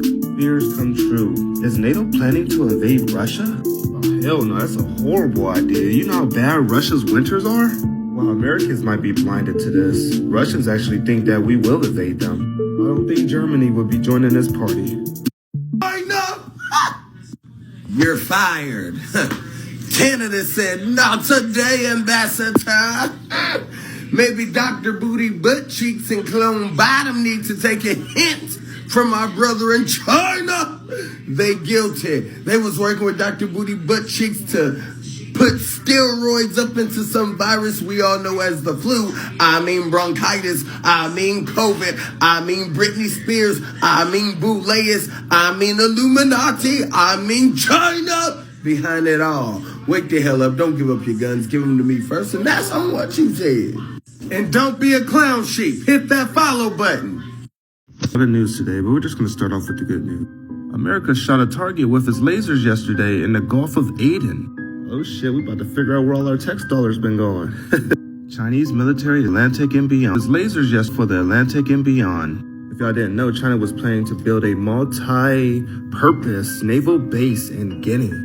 As y'all can see, Guinea is a country in Africa. They're known for their oil, and they're off the east coast of the United States. So if we're not careful and not watching China, it can get them access to our east coast. Washington says the U.S., NATO, united with Ukraine against Russia. NATO also dismisses Russia's call for a moratorium on missile deployment. Remember, Russia said if they dismissed this or if they denied this, that they were going to move nukes into Europe. This shit's getting crazy. As Russia now says is to be forced to deploy medium-range missiles in Europe because of NATO's actions. NATO and Russia ain't playing. This shit gets even more crazy. To this language, this is going to prove that this ain't going to just be an economic thing on Russia. Now, if it was China, I'd be like, okay, this could be an economic problem. But the way they worded this, no. I feel like they really are about to do something to Russia. UK Prime Minister promised buildup of NATO forces in bloc's periphery if Russia invades Ukraine. Okay, that don't sound so bad. Now, as you notice, they put the soft thing first and say that there would be an extremely tough package of economic sanctions mounted on our allies, mounted by the UK. Now listen to this. As we go lower, they claim that an invasion of Ukraine will be catastrophic, not only for the country in Russia, but for the whole world. He added that we face a crisis on the border of Ukraine. Now remember, the US said that they would send troops to Eastern Europe if Russia invades Ukraine. NATO also said today that Ukraine and Georgia could pick their own alliances. We got countries that border Russia. So this would be an explanation video. So it just so happens that the UK and the US is promising a NATO buildup on Russia's border, the eastern flank. Now, the UK is all the way to the west of Europe. Now, what would be the point of them sending troops along with Germany, France, and other NATO members all the way to the Baltic states on Russia's border right by Ukraine if they're just going to sit there and watch this war go off? It would make completely no sense. What's the point of the US and NATO both deploying missiles, nuclear missiles in Europe, if nothing's going to happen between the two countries? And economic sanctions on Russia wouldn't affect the whole world. So what does the UK mean by if Russia invades Ukraine, it would affect Ukraine and Russia and the whole world? America's even letting Germany arm their planes with nuclear weapons. I love that people say stuff like this. So, for one, if China's in Guinea, in Africa, and they wanted to come to the east coast of America, who's going to stop them? First of all, who's going to stop them? Because all of our stuff right now is in the Indo-Pacific and in the Black Sea. More around Russia, China, and Iran. So our country is kind of vulnerable right now. Not to say that we don't have missiles and stuff, but we usually wait for countries to make moves. Iran sailed ships close to our east coast, and China has sailed ships in Alaska to our west coast. So all they gotta do is act like they're either patrolling drills or, not even being provocative and then launch a surprise attack. 9/11 was considered an American invasion that should have never happened, so I wouldn't be surprised about Russia and China invading. Missiles from warplanes and ships, and this will be a direct confrontation between Russia and Ukraine, which will ratchet it up to a World War III scenario. If it's just kept between Ukraine and Russia, then this might be a localized battle. It might just be Russia invading Ukraine and nothing happens. But if we get involved, if we formally attack them, then everything in the United States, in the continental United States where we live, our NATO bases around the world, all assets of the United States and NATO become a military target that Russia can target and destroy. So a lot of people really don't understand that. If we stay out of the fight, then maybe we don't have nothing to worry about. But if we get into the fight in any way and destroy a lot of Russian tanks and armor and kill a lot of Russians, then I do think that we will be involved in a World War III situation. Hopefully that will not happen. United States. Oh man, I see this a lot. So people say that 100 million Americans got guns. That's why no country would invade us. Is all 100 million Americans trained? Do they all know how to use a weapon? Or are they just only trained for self-defense? Do all Americans have the heart to kill? Because, these armies are trained to kill people. And another thing, besides our veterans, our average citizens are getting their assault rifles and everything taken away. So does every American have that? Because the Army's going to be coming with snipers, heat seekers. They got shit that can detect you from miles away. And the average American wouldn't be ready for that. They'd be ready to maybe protect their families, but invasion would come out of nowhere. So if this was old school America, it'd be different. Guys, follow me with this. Follow me with this. Okay, I agree. The U.S., if China was on our east or west coast, the U.S. Navy and jets, whatever we have left here in this country, would fucking tear the fuck out of them. But they wouldn't attack us unless they had an EMP attack on this country to put all communication systems down, put everything down, all power down, except for places that have EMP-proof bases or EMP-proof planes and stuff like that. They would shut this country down before they even try to invade us, because they know if this country's up and running, they would get destroyed. Another thing that we need to keep in mind is that China, Russia, and their allies have citizens in the United States, and especially China. China has hella citizens here that could literally turn against us in a moment of time. I really respect this debate. It's really got me thinking. Lastly, take Chinese food away from America and see how fast a civil war starts. I didn't know we have another outage for the second time within a week of Amazon and Netflix and other tech companies. What the hell is really going on with our internet right now? There's quite a few outages across the world, but golly, look at the United States. Now, on this list of down websites is DoorDash, Amazon Web Services, Twitch, PlayStation Network, Duo, Crunchyroll, QuickBooks, Amazon, Wise, SiriusXM, Hulu, Facebook, Halo, Google, and Zoom. If you're any one of the citizens that's having problems with this, just know there's an outage going on, and they're saying it should be resolved soon, hopefully. And yeah, have a good day from here in America. All right, so what people been waiting for.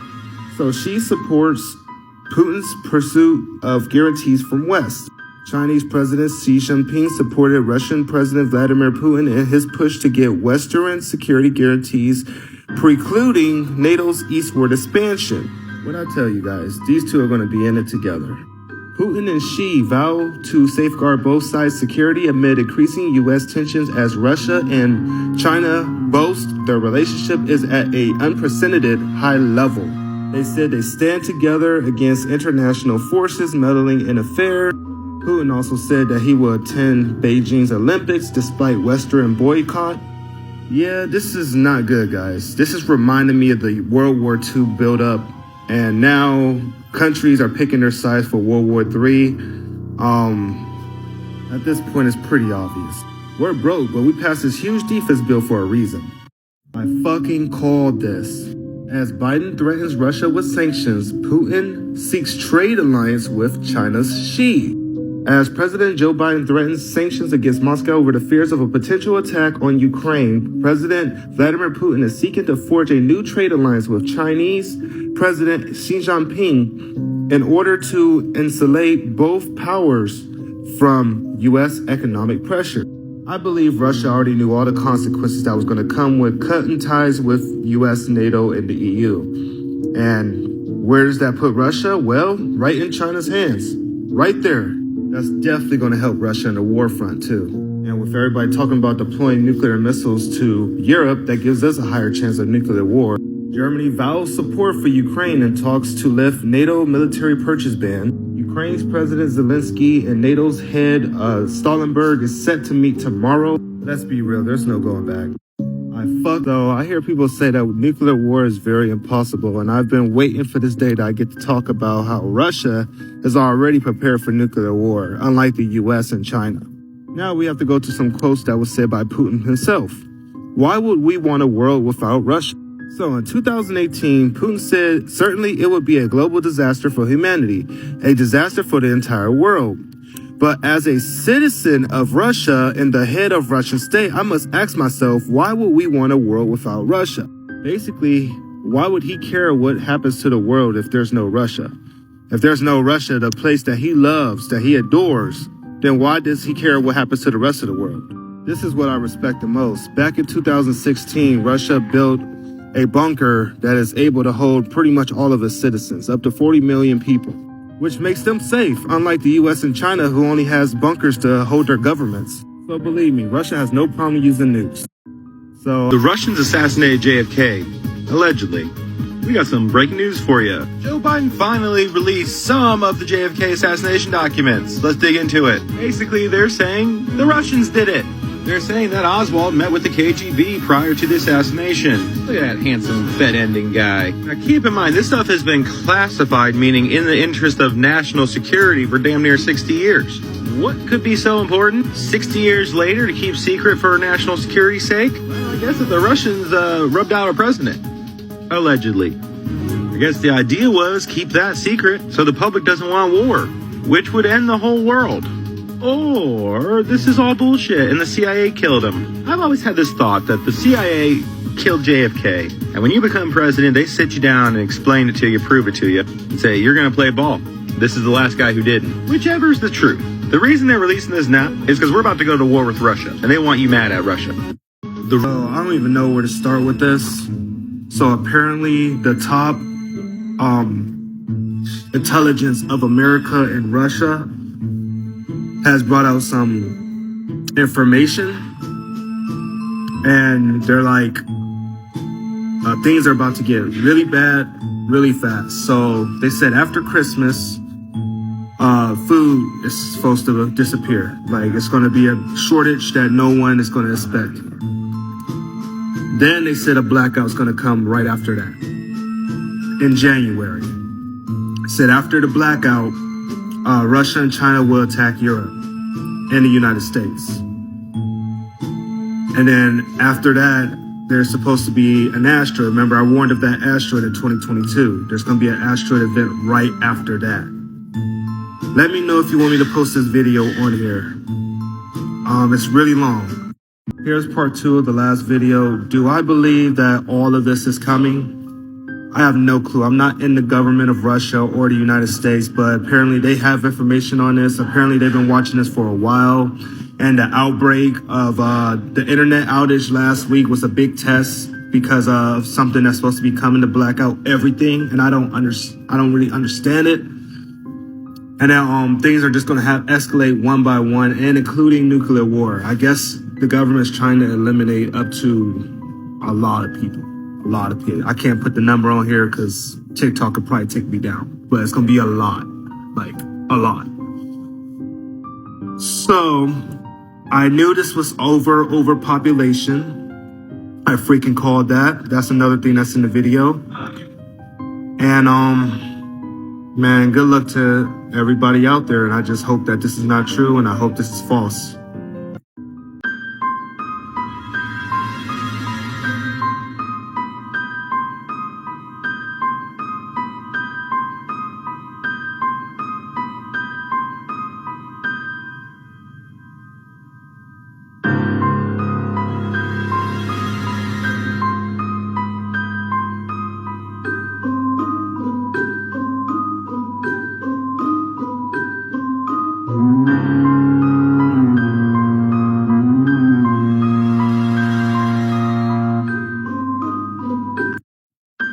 I will sleep, huh? So here we are. Russia sends security proposal to the U.S. as Ukraine tensions soar. Now remember that Russia said if NATO denies this, they would have a military response to the NATO expansion, and that it would lead to confrontation. The U.S. also shot down a drone that they believe is from Iran that was near a U.S. base in Syria. The crazy thing is China, Russia, and Iran are actually all on the same side. Now, Ukraine's government minister also warned that an invasion of Ukraine could trigger World War III. So just like this video said, that would lead up to Russia and China invading Europe. That one don't seem too far-fetched because of the tensions between the EU, Russia, China, NATO, and the US. I didn't add Ukraine because Ukraine's actually getting used for the setup. Just know, when this war does break off, it will be nuclear, so... They started to believe me about war coming, all because of these JFK files. But to understand these JFK files, you gotta understand the situation that we're in right now.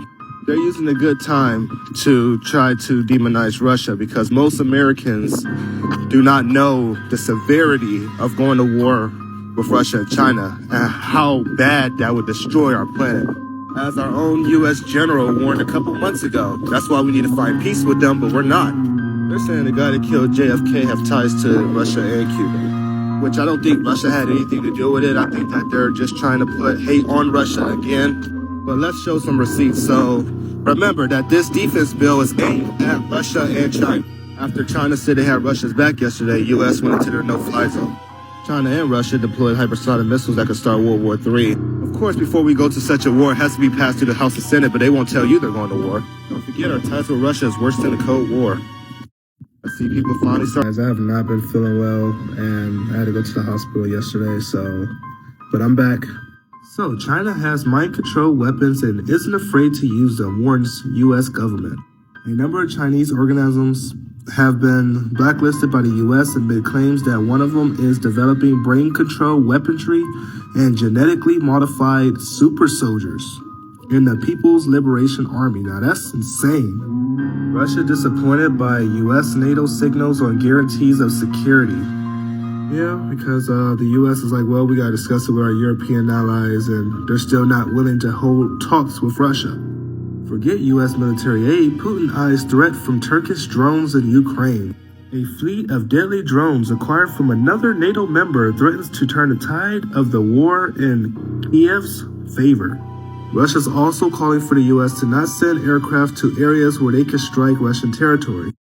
Sorry guys, I have not been... Holiday season with your family, if you're vaccinated and your family members are vaccinated. You can enjoy the holiday season with your family if... So we are getting some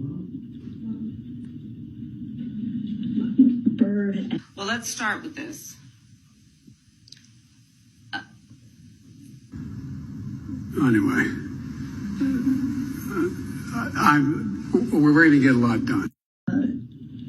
Post this video so many times, so I'm just going to reword how I say things. Moscow demands no NATO troops in Estonia without Russia's explicit permission. Basically, Russia don't want no troops deployed in NATO countries that weren't NATO members before 1997. Total wipeout. Putin's 16,000 miles per hour Satan II nuke with 12 warheads that could destroy UK would be ready in a year in World War III fears. This missile is bigger and more dangerous than the Zircon hypersonic missile that the Russians have now. End of the world. U.S. rolls out nuclear doomsday prep after Putin's terrifying threat. A terrifying virtual reality simulation depicting a nuclear doomsday situation has been created to train U.S. officers amid threats of war with countries like Russia. Seems like they're getting ready. U.S. to consider Russia's NATO proposal but calls some demands unacceptable, like Ukraine joining NATO. Putin fires hypersonic nuke just 22 miles from Ukraine.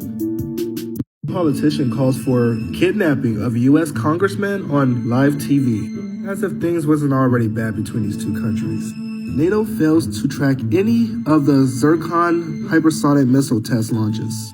NATO countries have not been able to track a single launch of the Zircon hypersonic missile. Well, that's not good. Is an Asian country about to launch a surprise attack on the USA? Hypersonic nukes and container ship weapons could do just that. Have you guys ever wondered about them ships on our west coast? Interesting. NATO will stop only when Russia stops NATO. Russia seems to think that the Western political elites are living a wonderful life in their own parallel universe that has little common with reality. Like war with Russia, like that's not cool. U.S. sends China and Russia a horrifying warning by blasting targets with futuristic laser. Apparently they're going to test out these weapons in the Yemen war too. See something crazy? So it seems like they're sending out letters for people that haven't signed up for the draft to sign up. I guess this guy and his friends all got a letter about this. Somebody just sent this to my Instagram. If these letters were sent out to anyone else, let me know. Want to see something crazy? Russia vowing to stand together as tensions rise with the United States and our allies.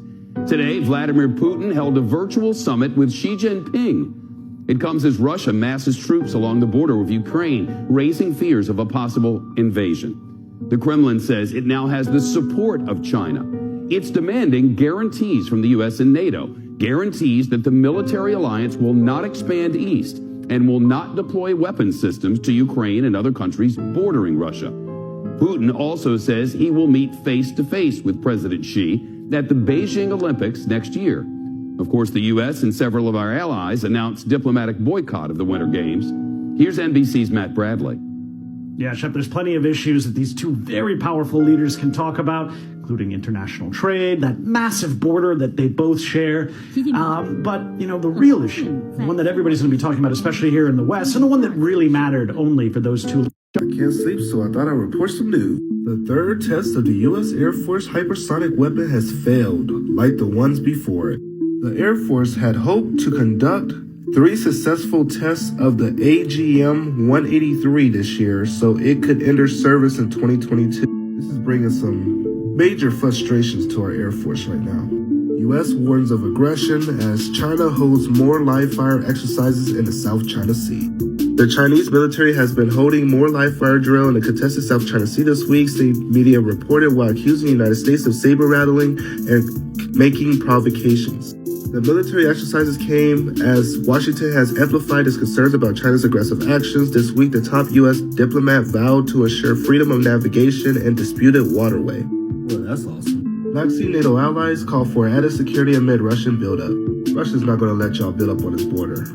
Well, I can't sleep, so it's kind of funny that Putin reveals this Satan II missile that goes 16,000 miles per hour that could destroy the UK in one blast. And then suddenly, the UK is unlikely to send troops if Russia invades Ukraine. They were talking all this shit, talking about they're going to send troops and Russia's going to regret it and all this. And now they backed out along with Canada. Now that leaves the US and a couple NATO allies. Now, either way, if a NATO ally gets attacked, they all have to join in, except for maybe Turkey. I don't know if Turkey... I'm still unsure about Turkey. But... man, this is just looking bad. This is looking so bad. But let's see what happens. We got till February to see how all this is about to turn out. Oh, I better head to bed. You guys have a good day. Oh my God, I laughed when I seen this comment. I am not the type of person that judge. But bro, you better do your research on Russia, man. If you think Russia's really that weak that they'll go down by the UK by themselves with 300 nukes when Russia got like 7,100, you're insane. You're insane, bro. It's crazy because China, Russia, North Korea, and the US are all battling for these hypersonic missiles. North Korea is probably getting theirs from China because theirs is already working. Russia had theirs for years now, for a long ass time. They're leading the race.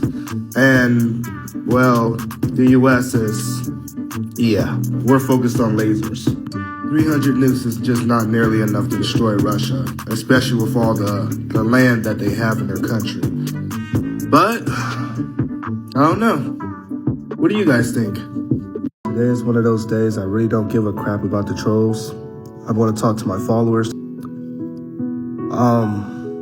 None of our diplomats are willing to talk things down. The EU, NATO, and the US are all preparing for nuclear war, for nuclear conflict with Russia and China.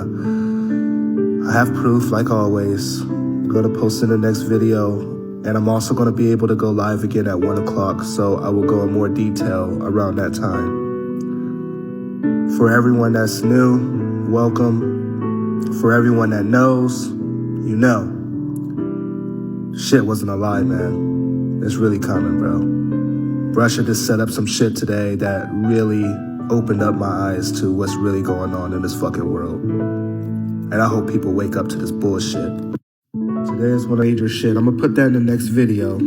I'm just gonna tell you guys that the media is lying. All these guys are not backing down. They're full of bullshit. They're not backing down at all. And I just realized they're not gonna tell us shit. They're not gonna tell us shit at all. They're brewing something behind the scenes, and it seems like I finally found evidence that this is about to get way out of hand, and we're not even gonna know what the fuck is coming. But they're actually sending out little warnings, like Russia invasion could spark devastating global conflict, urgent alert, but that's not on your local news or anything, and honestly, it's not gonna come on your local news, and I'm probably not even gonna know when it happens. Don't forget the U.S. 6th Fleet is in the Black Sea still, and other NATO members. And we also have our U.S. carrier strike group entering the Mediterranean Sea right by Russia. This ain't the worst part. So oh boy, I just got chills. We are in danger. US, EU, NATO versus Russia over Ukraine. It grieves me to have to report to the public that we are in danger. The situation between the US, EU, and NATO and Russia over Ukraine is escalating beyond all reason. Actual steps are now being taken, which, if not stopped, will lead to nuclear war, perhaps before Christmas.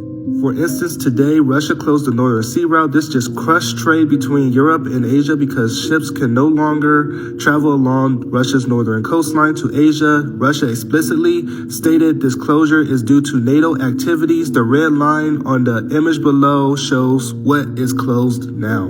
They basically have an electric shield over them in China.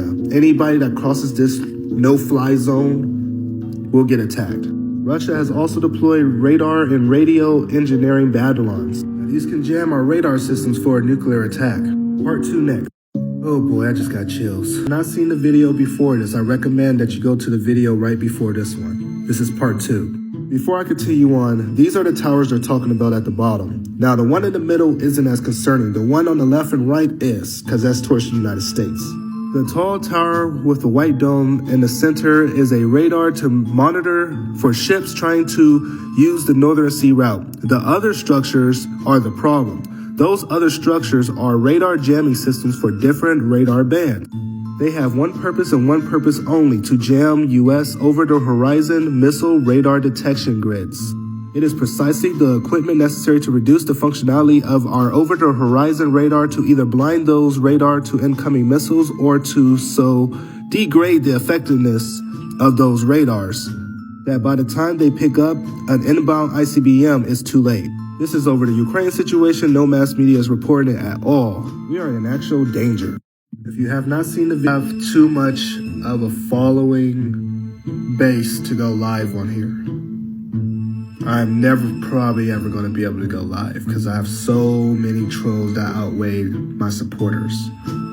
That all they do is come to my lives and keep reporting it because they're so dumb in their head that they believe nothing can ever happen. And they would rather shut it down for the whole world. Everything for everyone. So I'm just going to stick to posting videos because it seems like that's the only way I can get through to a lot of people. It seems like these lives are a waste of time. And I know after so many live shutdowns, they shut down your channel. So we'll just stick to videos. And if I do go live, I'll make sure they're very short. Very, very short. But have a great day, guys. The forces are training the Taiwanese military for war. The Chinese ministry has urged the U.S. to fully recognize the high sensitivity of the Taiwan question following U.S. media report that there were 24 U.S. troops deployed on the island of Taiwan helping train local troops in secret. This by itself could escalate a situation between Taiwan and China. It's also being reported that U.S. cannot be certain of military victory against China, which we already knew that from our army simulations. They've always tried to bring us out that Russia and China would give us a run for our money. But people are too stuck up in America's butt to ever think anything different. They think America's perfect, like we haven't lost in Afghanistan and Vietnam. Belarus warns Baltic states could be completely wiped out in an event of European war. Also saying these guys will be wiped off the map. Russia quits the Open Skies Treaty. This treaty kept us out of war.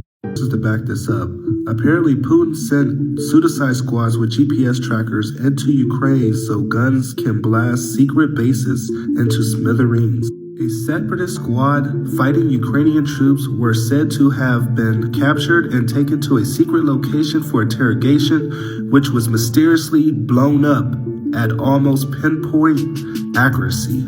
Wow, that's wild. Our U.S. general issues chilling warning. Civil war possible if another insurrection is attempted. They also say our military could be divided by 2024. Russia to counter threats if NATO turns down security proposals. Now, it's said that Russia's willing to do a political process, but if that doesn't work out, we signal to them we'd be over to move over to create a counter threats, but it would be too late to ask us why we made these decisions. They're talking about the systems I reported on earlier in war. They told me to do a part 3 to the U.S. being in danger, so I'm gonna continue on. So I found something interesting in this article that Kennedy asked generals how long it would take for the missiles back in the Cuban Missile Crisis to hit Washington, D.C., and he replied 5 minutes. And that we would lose 80% of our population on the first strike. That was in the 1960s. Here we are 60 or so years later. Soy boys in NATO and nitwits in the U.S. State Department apparently think history does not apply to them. They are trying to do Russia now what the Soviets did to us in the 1960s. There's now video of NATO U.S. tanks crossing from Greece into Bulgaria, heading north towards Ukraine. But none of NATO is getting involved in this. And your media is not going to report this at all. Russia's making their moves. NATO's making their moves. Wake up. So like, damn, he just disappeared for the day. Sorry, guys. Earlier I was lit. It's football Sunday. But I'm here to report some news. Belarus ready to deploy nuclear weapons under threat from NATO. If NATO placed nuclear weapons in Poland, then Belarus will accept nuclear weapons from Russia. Like I said, they're finding ways to deploy nuclear weapons everywhere. This article now has an update. NATO tanks seems to be heading to Odessa, Ukraine. Now, Odessa seems to be favorable for Russia, so Russia's trying to go through that area. NATO's trying to meet up and invade through that area to get to the Russians. Now, this is all going to turn out bad at this point. Now, we must remember that Ukraine is not a NATO member, so NATO is just picking a fight with Russia at this point, even though it's for a country's independence. Russia's also reducing the gas flow to Europe over the NATO-Ukraine situation. There's just a lot going on. U.S. Senator, Russia is trying to create pretext for war by making it impossible to accept demands from the U.S. and NATO. All I'm going to say is the U.S. and Russia and war keeps coming up a lot, and people should realize now where this is heading to. Russia-Ukraine tensions, we know for sure who the enemy is on the front line of a forgotten war back at the top of the diplomatic agenda. Sky News correspondent Stuart Ramsey has been on the front line in Ukraine as thousands of Russian troops are sent to the border by President Vladimir Putin. And I've been talking to you guys about nuclear war. Russia's sending their nuclear-capable bombers on patrol over Belarus, Ukraine, for the third time. So Saturday's 4-hour patrol marked Russia's third such mission in Belarus since last month. I know some people don't care, but I'm here to warn others, so. U.S. showdown over Ukraine looms as Russia and NATO unlikely to reach a deal. The intense situation around Ukraine between Russia and NATO is unlikely to ease, as it is almost impossible that NATO will accept the security guarantee proposed by Russia due to the entrenched hostility to Russia, Chinese analysts said. They're also saying that the U.S. bloc will not give up expansion to the east, and Russia will definitely take action to retaliate. Which leads us to our next article. Russia demands urgent U.S. talks, warning of military response to NATO activity.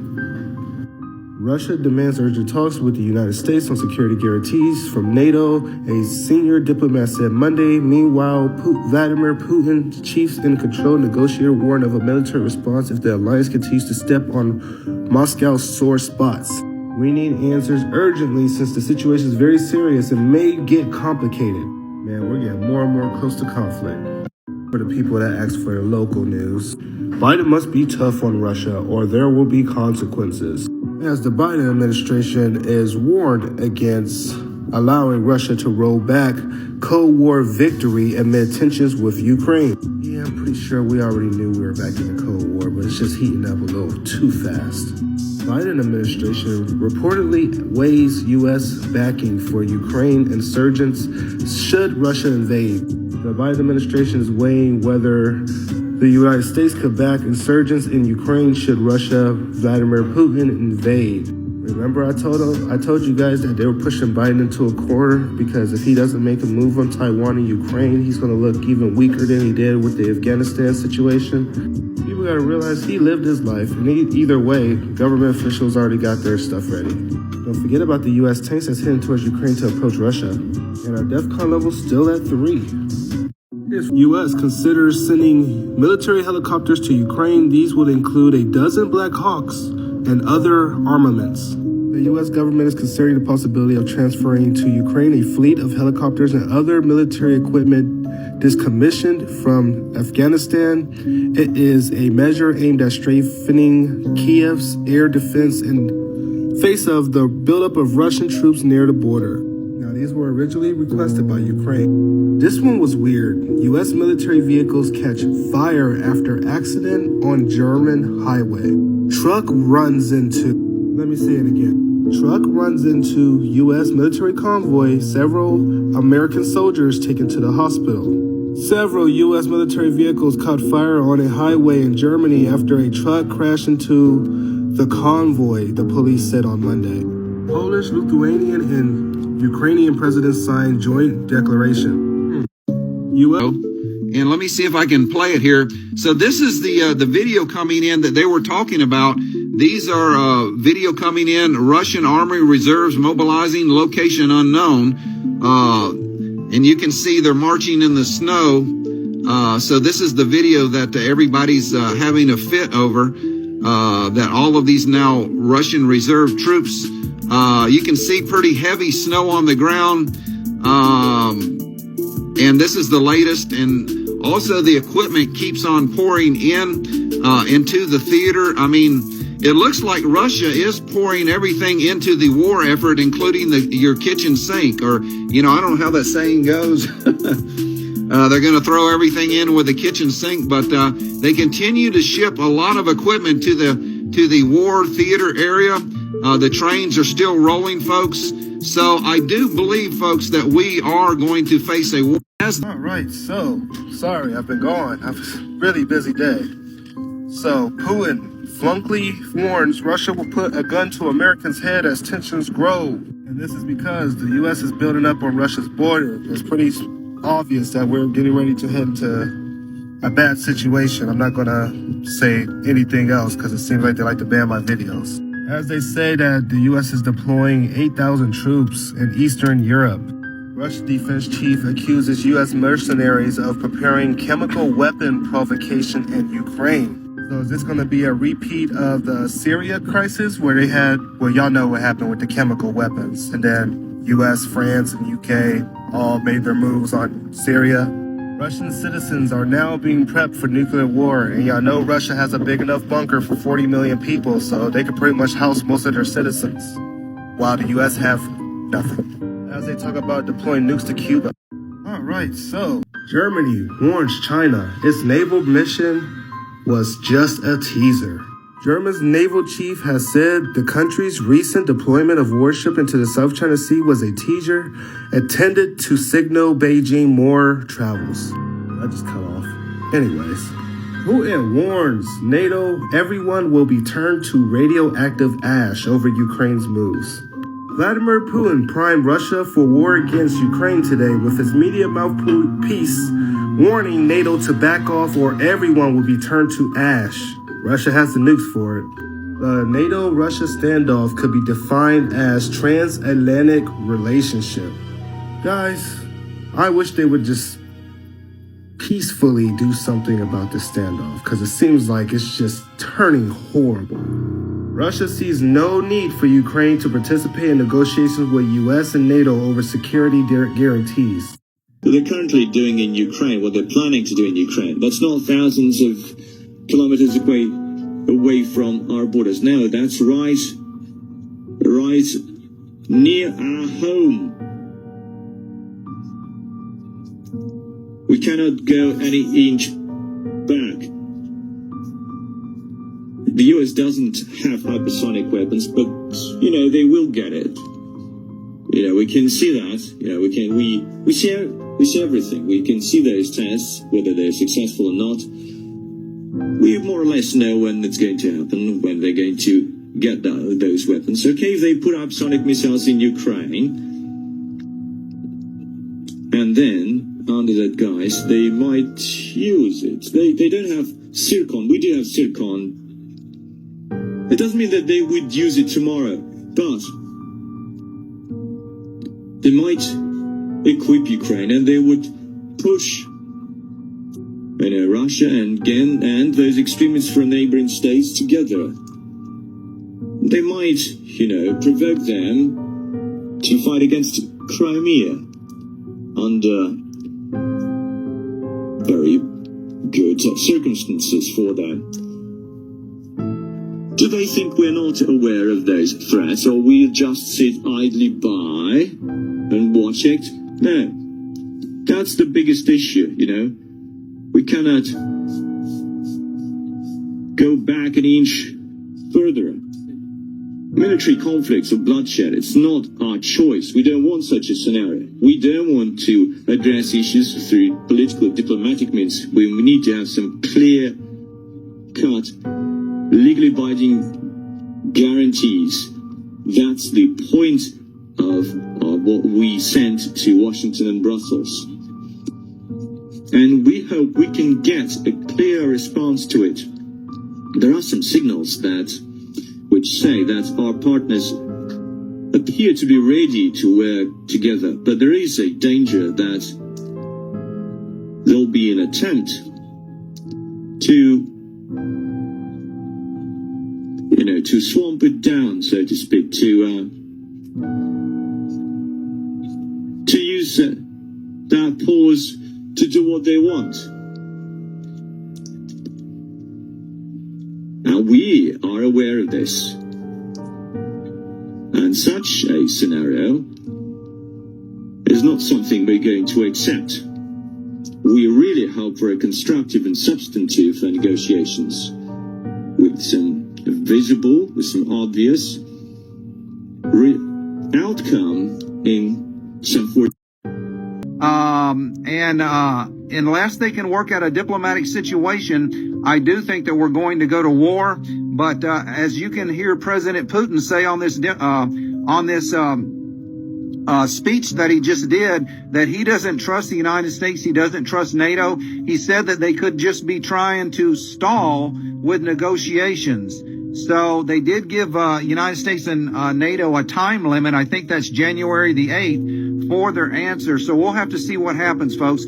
Hopefully there won't be a war, but if there is no negotiations, I do think that the world is facing a very bleak future in the near term. But we can always hope for peace. But who knows, folks? Only God knows what's going to happen. So, to book pumping capacities for Tuesday, according to the data of the Gascade gas transmission operator. So according to the Russian news media TASS, that all gas through the Yamal European pipeline to Germany has been halted. Pretty much they shut the gas off to Europe. And this is where most of this gas is distributed through Germany to the other European countries. So Europe is going through a bad winter season right now. So if Russia is going to invade, then they are putting pressure on NATO right now in the European countries, showing them that they're going to cut their gas completely off and they're going to freeze to death this winter if they interfere with Russia's invasion plans. That's just my opinion. So let's keep on going with the article. Refusal to book pumping. It is not planned, man. He vows a tough response over a U.S. buildup in Ukraine. And you guys saw his speech yesterday. He's serious. He gave a speech out to all his generals, so they are all ready. Like, the whole army is ready to go. He said that Russia has no room to retreat in a standoff with the United States over Ukraine and would be forced into a tough response. Taiwan is preparing to sink Chinese carriers. Biden deploys military to U.S. hospitals as Americans reject his, well, you already know.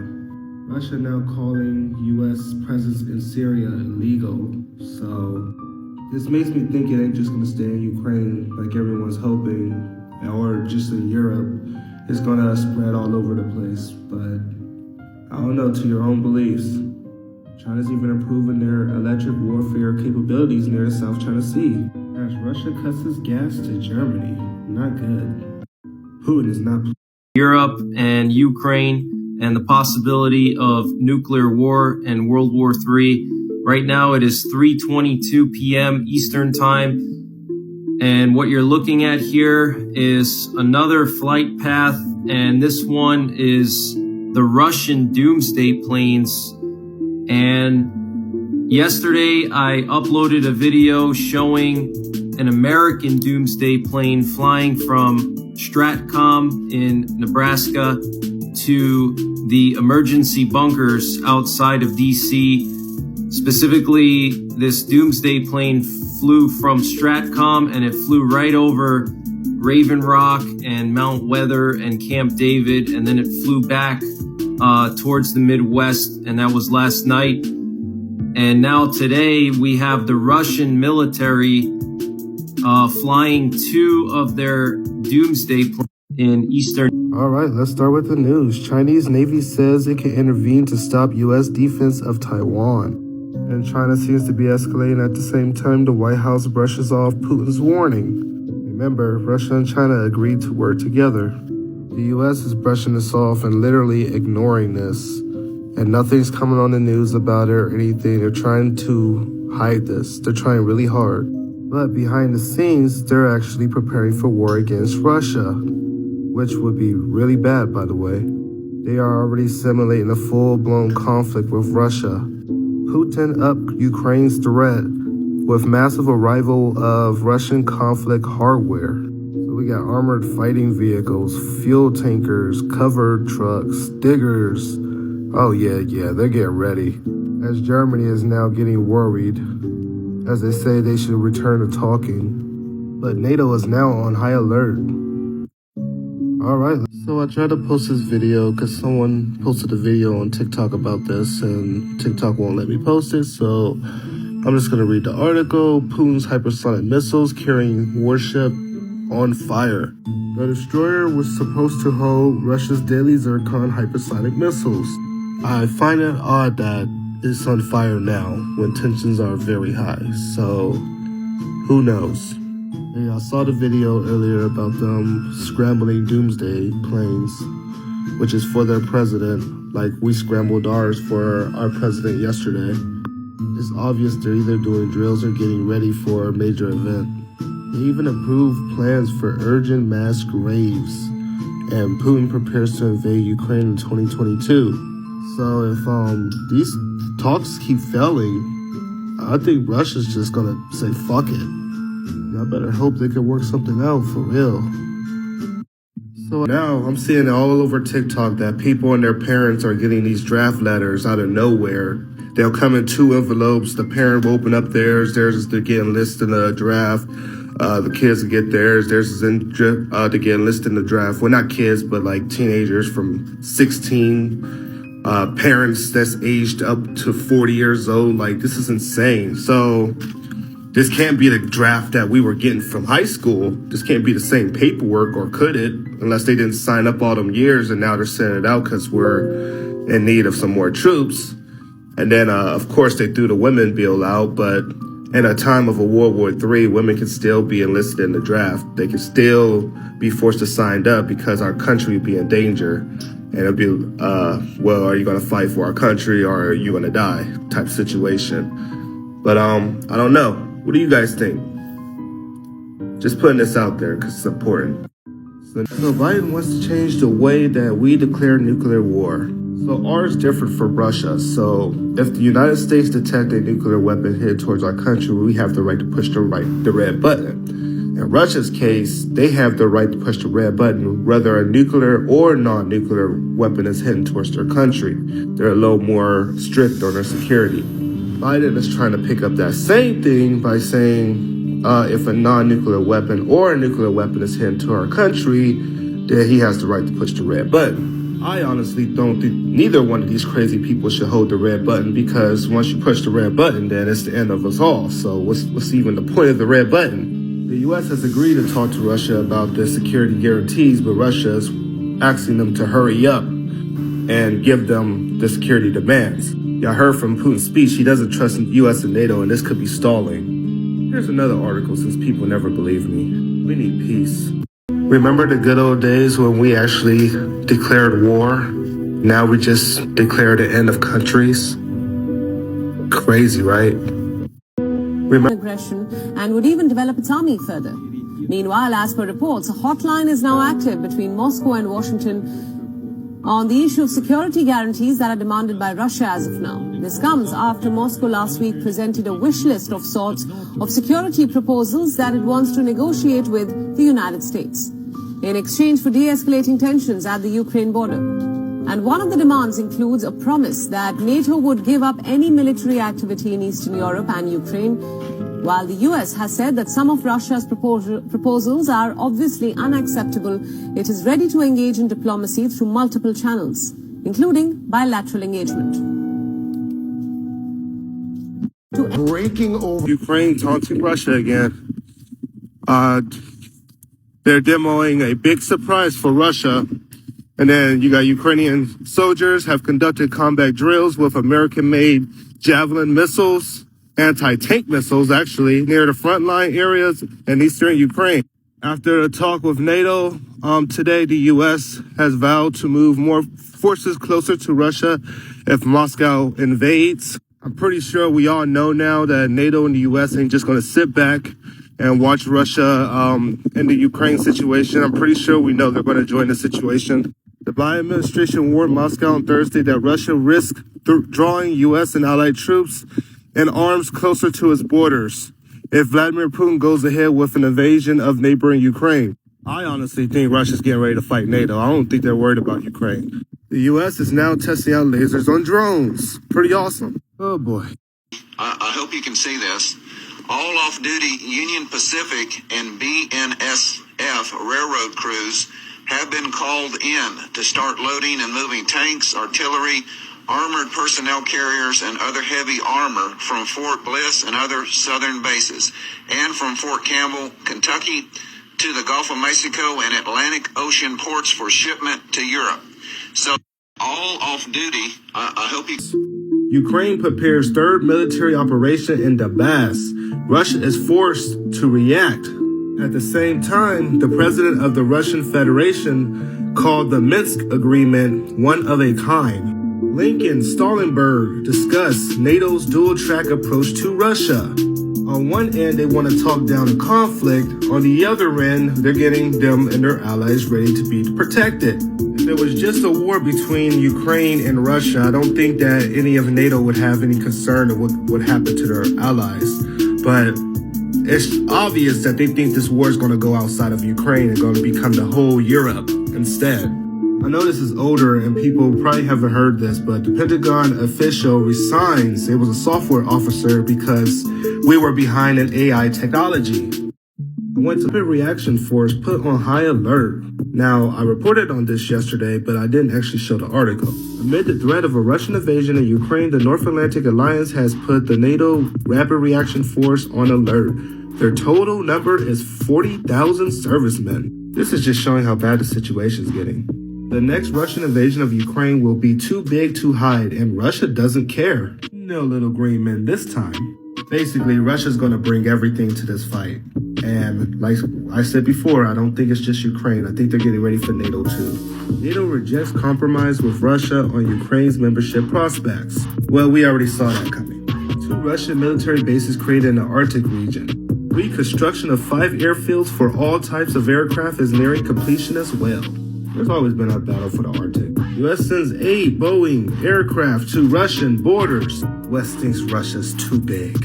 That's what she said. Y'all been getting on me about not reporting, so I just stepped up my reporting game. I'm here. You tired of seeing my face yet? So, Javante, why haven't you reported on the ceasefire agreement that happened yesterday? Because they're still talking shit to each other. This ceasefire hasn't changed anything. I already said I don't believe the beef is between Ukraine and Russia, even though Ukraine used Turkey's backed weapon to attack Russia-backed forces. No, I believe the beef is between Russia and NATO, and there's no ceasefire that can change that. As we're still at DEFCON 3, it has not changed since December 6th. If things were settling down, we would be back to 4. But no, it's still at 3. Why is it still at 3? Because Russia's still building up at Ukraine's border. The U.S. sent in mercenaries into eastern Ukraine, where Russian milits have been fighting with Ukrainian forces. And Washington is working on a system that will issue battlefield intelligence to Ukraine that may give the country early warnings to respond to Russia. Nah, y'all been getting on me about not. Boy, So I get this message to check on my aircraft website to track two E-6 Mercury Boeings that's flying over the country. If y'all don't know what those are two of our Doomsday planes. Right off rip, I tracked one going in circles over Pennsylvania, New York, right off the sea, and then right back into where the president is. Didn't see anything on the West Coast, and then I noticed that he said there's two of them in the air. So I go back, and then I find another Doomsday plane that just left Oklahoma. Very interesting. Now, one Doomsday plane doing maybe a drill or something is pretty normal. But the fact that they've been letting these planes out a lot more lately, and we're in the threat of nuclear war with Russia, very concerning. Considering they don't even like to fly these planes, let alone let the enemy know they're up in the air. Well, I guess we better get used to this dark winter. Bad news number one. U.S. to disagree with Russia's NATO-related security proposals. White House. They already said if these were declined that Russia will respond militarily. So we'll have to wait and see what happens. And in other news, Putin is telling NATO they can go to hell. So that is letting me know that the talks did not go well at all. This is reported from another country, but Turkey says Russia's tensions with Ukraine and NATO at dangerous level. The ongoing border crisis between Russia and Ukraine, as well as Moscow tensions with NATO military bloc, has reached a dangerous level, Turkey has said. We will not ignore our principles and close relations with Ukraine just because we have extension relations with Russia. Turkey finally decided what side they're on? But very bad news for us and the world. Communism in the trash bin of history. Another NATO member's having beef with China. I hear people saying, what's going on with China? Well, China's been a little more active than you think. It's really North Korea that haven't really been hearing anything about this year. Now, if you guys saw Putin's speech, he said a line in there, I hope you're ready, my friend. He was talking about China. Now, China and Russia agreed, if provoked, they would take the West on together. Now, China's already having beef with a NATO member, which is Lithuania, as China threatened to send Lithuania to the garbage bin of history after it stood up to Beijing by strengthening ties with Taiwan. Pro-Taiwan MEPs urge action from EU against China for bullying Lithuania. Lithuania counters China threat by saying communism and garbage bin of history, which wasn't much of a threat. Netizens concerned by Chinese rocket flying south of Taiwan. But seriously, what's going on with North Korea? There's barely any news. Merry Christmas Eve! Come on, guys. I'm gonna start off with some crazy freaking news. So Thailand seizes $30 million of crystal meth hidden in punching bags. Apparently their destination was Australia. 30 million bucks worth of Australia. What y'all doing down there, man? Is that why y'all up all day? Come on, man. Okay, I think Russia's ready to move on an offensive. So Russian troops embark on a frenzy of exercises on Ukrainian border hours after Putin told the US and NATO to go to hell and stoked invasion fears amid claims of mass grave sites being prepared. Y'all just push the war to like January, February, like y'all were planning on doing, not like on a Christmas or anything like that, because that would be stupid. US and NATO can close in on Russia if they go ahead with military aggression against Ukraine. It'll be the biggest war since World War II, bro. I got more. Merry Night of your life, you will find. All right, so I said there was more to talk about. So the US, Japan prepared draft operation plan for Taiwan contingency port. Amid rising tensions across the Taiwan Strait, Japan and U.S. have made contingency plan or eventuality that the crisis further escalates, according to a media report. Basically, the United States and Japan has drawn up a plan in case of China invading Taiwan, where the United States will send ships from Japan or troops from Japan to back Taiwan. So basically, Japanese, United States, Australia versus China, which we already knew what was going to happen. What's bad about this is kind of confirming that we're getting ready for a two-front war with Russia and China over Taiwan and Ukraine, not to mention Iran and North Korea. All right, so Just kidding. All right, on to the news. Wait, what the fuck is this advertisement? Anyways, on to the news before my followers kill me. Military firing American Javelin missiles complexes in Donbass. Ukrainian-backed forces are still firing these Javelin missiles, pretty much for exercises, simulating destroying Russian tanks. China says there's no limit to Russia-China cooperation after Putin taunts strategic partnership. Wow, we have our first major power alliance. Ooh, I wonder how the United States feel about this. The U.S. military will soon have a plan to take on Russia and China. You know what's messed up about this? This also says that this plan is due early 2022. Ain't that when the war is supposed to start? And I hope the plan ain't to kick out more Marines and Army men because they're refusing to, you know what. Next year's gonna be a nightmare. Said the United States will not tell us when this war started. So according to Moscow, U.S. is sending thousands of military personnel to Ukrainian front line. Moscow's foreign ministry has accused the West of nudging Kiev into a full-blown conflict. As many as 10,000 Western military instructors have been sent to Ukraine to train the Eastern European nation's soldier and support is fighting in Donbass. Moscow has claimed, insisting that 4,000 are Americans. Yeah, and we're not sending nothing to Ukraine. And don't forget the tanks are hitting there too. The more instructors there are, the bigger Ukraine's military budget, she said. The more arms they bring there, the often we hear explosions, not only on the line of conflict, but also in the neighborhood of civilian infrastructure. So what I'm getting out of this is the U.S., NATO, and Ukraine is going to take Donbass and Crimea by force and blame Russia. Like I said, Negotiations from his country negotiators will meet with American diplomats early next year to discuss the growing tensions over security issues. And there are a lot of them. Senior Foreign Affairs correspondent Greg Palcott has details tonight from London. Russia is charging straight ahead to negotiations with the U.S. about its security concerns. The Kremlin committing today to talks with Washington and the West as early as next month. A military response has been threatened by Russian President Vladimir Putin if his demands are not met. We hope for substantive and meaningful talks with a clear result reached by a certain deadline, which provide equal safety for everybody.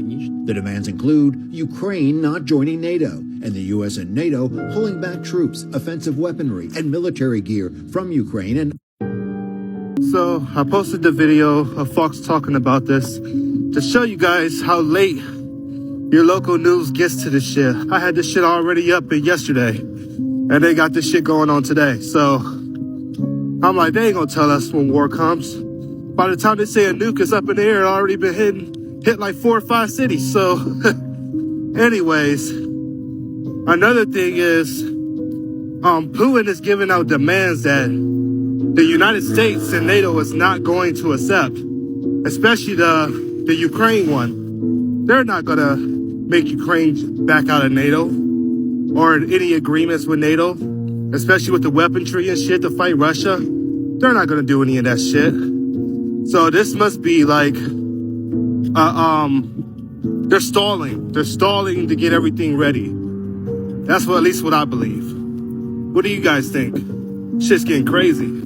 Invite risks large-scale conflict, Russia foreign minister warns. Like we knew, the proposal was dismissed by Brussels, Washington, D.C., and Kiev, which means most of NATO's most likely not going to agree with this either. So what happens now? Russia and China will get defeated by the U.S., NATO, and EU, right? We always look at our allies, but do we ever look at theirs? This is everyone on our team. Looks like a pretty good map. Well, we gotta look at all the countries that depend on China. And some of these countries are connected to Russia as well. But Russia's main allies are India, China, Belarus, Iran, and Syria. But the problem is we have China in this, who is economically pretty much connected to the world. That's gonna make some of our allies have to pick a side. Do you wanna be on the United States side? Do you wanna be on China's side? Who's gonna be more reliable? Who's gonna fundamentally help your country out? Let's face it, no one wins World War III. Ukraine 2 channel live. I have not been posting on YouTube like TikTok. So you guys better know I love you guys. Anyway, satellite pics show Russia bolstering forces along Ukraine border. They're moving more troops and tanks near Ukraine's border. And don't forget that the US and NATO have 10,000 instructors in Ukraine positioned right now, as it says right here. So because of tensions being so high, Russia cut the gas to Germany, therefore cutting the gas to most of Europe. Europe, in return, has put the Nord Stream 2 pipeline on delay and have not started putting gas through there. Therefore, Europe's gas is skyrocketing right now, and, well, let's just say it's going to be a cold winter. So we have foreign fighters vowing to support Ukraine against Russian invasion. EU, NATO, now Georgia. Wow. I have more next. Man, as y'all know, Russia asked the US, NATO for security guarantees by the deadline of January 8th, but they said they wanted them to do it immediately. The US hit back by saying, we don't plan to negotiate in public. The White House shoots down Putin's ultimatum on NATO expansion. We are not going to respond to every proposal or comment that was made, including from the Russian president, says a senior White House official. The White House also said it would not be responding to Russian Vladimir Putin's demand for a guarantee that NATO would not expand to include Ukraine before U.S. Russian officials begin a round of negotiation. In my eyes, it looks like they're pissing off Russia to make them make a move first, but we'll have to see what happens. Here's another article talking about Europe's gas prices. Putin says Europe only has itself to blame for surging gas prices. Man, this better not affect us. Look how late CNN is. So CNN reporting that Russia and the US tensions are through the roof, but they're not telling you that Russia has military action on the table. And at least Fox News kind of had the audacity to say that. Ukraine leader discusses Russian tensions with US lawmakers. The president of Ukraine held a video call with 20 U.S. senators and members of Congress on Friday amid tensions with Russia. I told you guys, that ceasefire wasn't doing shit. Gorbachev hits out at American arrogance. The fall of USSR inspired the U.S. to turn NATO into its own empire. Former Soviet leader Gorbachev has said, if anybody knows anything about the Cold War still, it's this guy. This guy's been through it. He's been in the USSR. He already warned that today's time is way different than the time back then, that we're more likely at war now than we were back then. Russia released footage of them attacking Ukraine in a video game. Whoa, look how I feel about Putin and security guarantees. Okay, so this is how I look at it. Russia can move troops whatever they want in their border, within their border, as long as they're not being provocative and actually shooting missiles and shit at Ukraine. I don't give a fuck what they do. Now, I said this before. How would the United States feel if Russia moved troops over to our Mexican and Canadian border? How would they feel? They would feel horrible. If they had weapons and shit pointed at us, they would throw a fucking fit. We would never hear the end of it on CNN via Fox News and everything. We would hear it everywhere. So what's the difference with us moving, NATO troops and missiles and hypersonic missiles towards Russia? To Russia.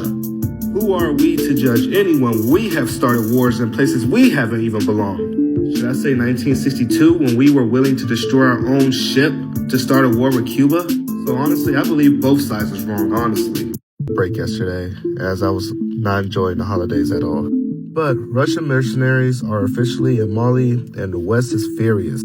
As y'all know, China and Russia have been trying to make their influence in African countries, and the French just left Mali, and then Russia so happens to be invited there. So, of course, the United States and everyone is pissed. Iran's Regime threatens nuclear explosion in Israel. They said if Israel attacked them, then they would attack back at Israel's nuclear factory, therefore causing a nuclear explosion. Which it says right here. Can we avoid World War III? Well, that depends on Russia and Washington, because they're the ones butting heads right now, big time, as the U.S. lawmakers pledge support for Ukraine's defense. Also saying that we need to send them more weapons. We have another red line for Russia. I see people saying they withdraw troops. There's still a lot on the border. Here they come, guys. 3 more. Here they come. There's 3 more. This makes 12 military jets.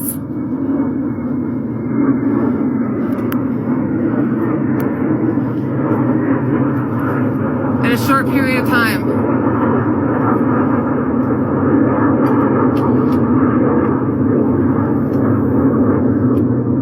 Hey, brothers and sisters, so that was 12 planes now I've seen in the past 15 minutes. 12 military jets. As you can hear, they're pretty darn loud.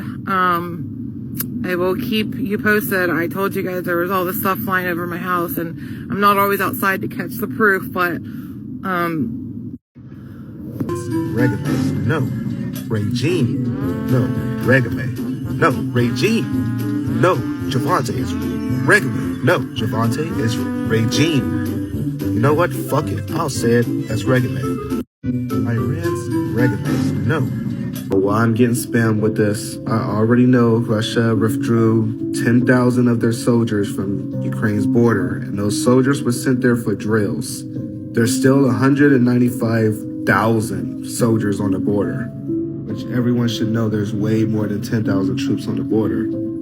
Which Putin is even saying today that if NATO doesn't come up with a deal, if NATO rejects Russian ultimatum, there'll be military action. I'm willing to bet that Russia's serious about this issue, and hopefully they find a way to calm this shit down, or it's gonna be a bad year. Here's another one talking about it. Here's another one saying the security guarantees is a matter of life and death. Syrian army blocks way of yet another U.S. convoy in the northeast. Another one about Putin weighing options if security guarantees is not met. British Navy is tracking Russian ships in the North Sea. Troops ready to evacuate from Ukraine in the event of Russian invasion. I thought there was no British troops in Ukraine. But I was the one that reported that they were there, and the U.S. troops are there. Putin to prevent Western military bases deployment in Ukraine. Russian President Vladimir Putin stands solid against deployment of Western military bases on the territory of Ukraine. So they are ready to act and to be deployed anywhere and accomplish orders without any problems. Interesting. Iraqi alliance underlines need for withdrawal of all U.S. forces. Now, it seemed like ever since they asked for the U.S. forces to leave, U.S. convoys have been coming under attack. This is the third one that came under attack. There are other convoys that came under attack as well. Raw numbers aren't everything in maritime fight with China and Russia. Seems like everything they're preparing for is a fight with China and Russia. Guess we'll see.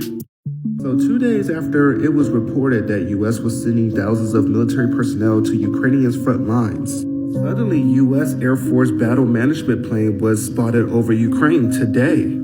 The U.S. Air Force E-8C Joint Surveillance Target Attack Radar System Battlefield Management Command and Control aircraft was spotted over Ukraine on December 27th.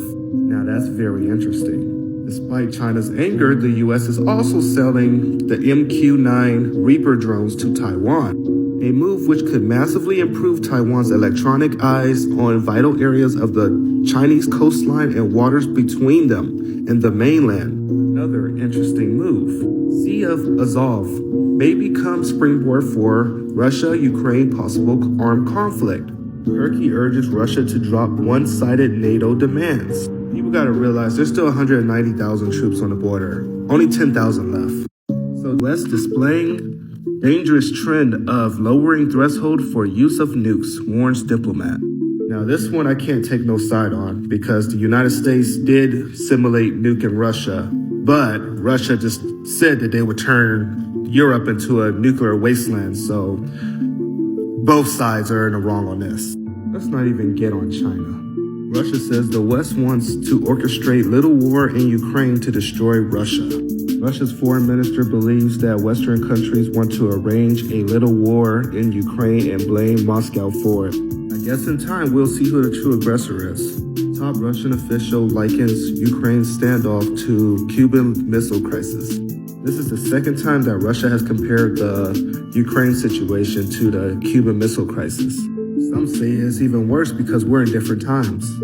U.S.-China conflict ignites new Cold War and supply chain. I knew the trade war would turn into a Cold War. Forgot to put a date on it. So, Russia's foreign minister said security talks with Washington to take place after Russian holidays. Russia and the U.S. is going to talk before Russia and NATO talks. So, Russia and the U.S. is going to talk on January 10th. Russia and NATO is going to talk on January 12th. Now, obviously, if talks fail with the U.S., most likely it's going to fail with NATO, because NATO usually follow the U.S. lead. And we know what'll happen if talks fail. It just won't be good for anybody at that point. We just better pray these talks go well. That's all I'm going to say. Oh yeah, sorry guys, I forgot to put a date on it. So, Russia's foreign minister said security talks with Washington to take place after Russian holidays. Russia and the U.S. is going to talk before Russia and NATO talks. So, Russia and the U.S. is going to talk on January 10th. Russia and NATO is going to talk on January 12th. Now, obviously, if talks fail with the U.S., most likely it's going to fail with NATO, because NATO usually follow the U.S. lead. And we know what'll happen if talks fail. It just won't be good for anybody at that point. We just better pray these talks go well. That's all I'm going to say. Oh yeah, launches 3 warships in a single day. Thailand and Pakistan get one each. That's an interesting move the Chinese made. China sends anti-submarine aircraft into Taiwan's air defense zone on Christmas Day. Joe Biden should end the U.S. pretense over Israel's secret nuclear weapons. I'm pretty sure everyone knows at this point that Israel got secret nukes. It's not a secret anymore. Israel will act alone against Iran if necessary. Wasn't it said somewhere that it's prophesized that the U.S. and Russia would turn against Israel at some point and other nations? Guess we'll have to wait and see. U.S. and Japan draft joint operation in case of Taiwan emergency, report says. There's actually a video on this too, that they would come to Taiwan's aid in case of a Chinese invasion. Isn't it weird that the U.S. says one thing, but on your local news it says they always take it back? Alright, time for my daily update. We are still currently at DEFCON 3. People might be like, well, Russia withdrew their troops, so why are we still at DEFCON 3? Because it was only 10,000 troops. There's still 190,000 on the border. Kinda tired of repeating that. There's still some stuff going on. Like pretty soon, talks won't be able to stop us from going into conflict. Russia's foreign minister said that he does not rule out that the West is planning a small war. Also today, Russia said they are not bluffing with their demands to the United States and NATO. Chinese ambassador says to the United States that China is not the Soviet Union and will not lose the new Cold War, and urged U.S. to cautiously manage ties with Taiwan. I already proved many times that we're in a new Cold War, so I'm not even going to bother put these articles back up on here. Japanese Ministry of Defense have reported movement of a Chinese aircraft carrier. It's a lot of stuff. Looks like I'm going to have to make a part 2. Tonight say we have 2 critical questions to consider. Should we be prepared to allow China to simply take Taiwan, as it has declared it will do and may do very soon? And if so, are we happy to live with the potential consequences of doing nothing? Or is there one more fundamental consideration? Are we really ready to face the prospect of a global war? Those warning of war tonight say we have 2 critical questions to consider. Should we be prepared to allow China to simply take Taiwan, as it has declared it will do and may do very soon? And if so, are we happy to live with the potential consequences of doing nothing? Or is there one more fundamental consideration? Are we really ready to face the prospect of a global war? This is part 2 of my DEFCON video.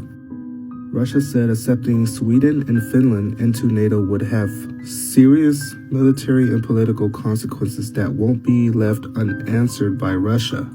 British commanders have drawn up contingency plans to evacuate all British troops from Ukraine in the event of a Russian invasion. With all the threats NATO and the US have put towards Russia, I doubt they're going to withdraw, but we have to wait and see what happens. Moving them 10,000 troops away from the border was part of Russia's plan. They want NATO uncertain what they would do next. They still have 190,000 on the border. People need to realize that Putin used to be a spy and part of the KGB. He is used to shit like this. He's really good at military chess moves. Now, Biden on the other hand, I am unsure of. I don't even trust our own government, to be honest. Another thing, they said La Palma calmed down, but now they're hiding the earthquake map.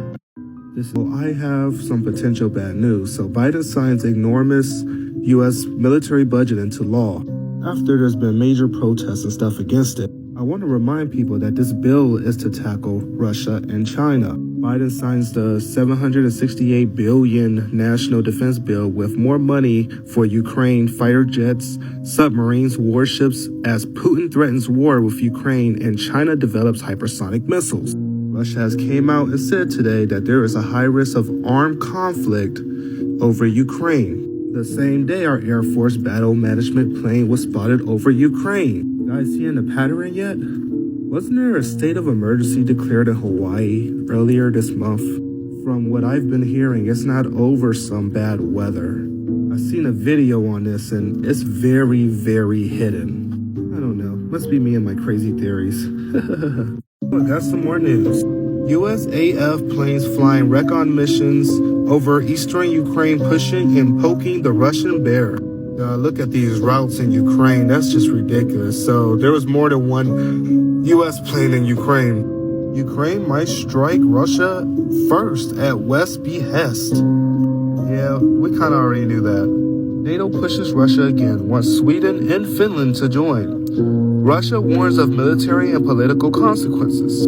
It's bad enough we invited Ukraine to join, so now we have Finland and Sweden that we're trying to manipulate into joining NATO so we can get closer to Russia. We'll see how that turns out. And y'all already know, if I get any more updates, I'll keep you updated.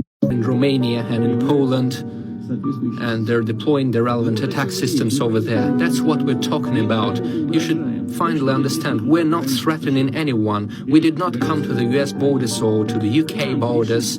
No, they came to our borders, and now they're saying that Ukraine will also join NATO and they will deploy their systems there. Or not just NATO, they will simply deploy it on a bilateral basis.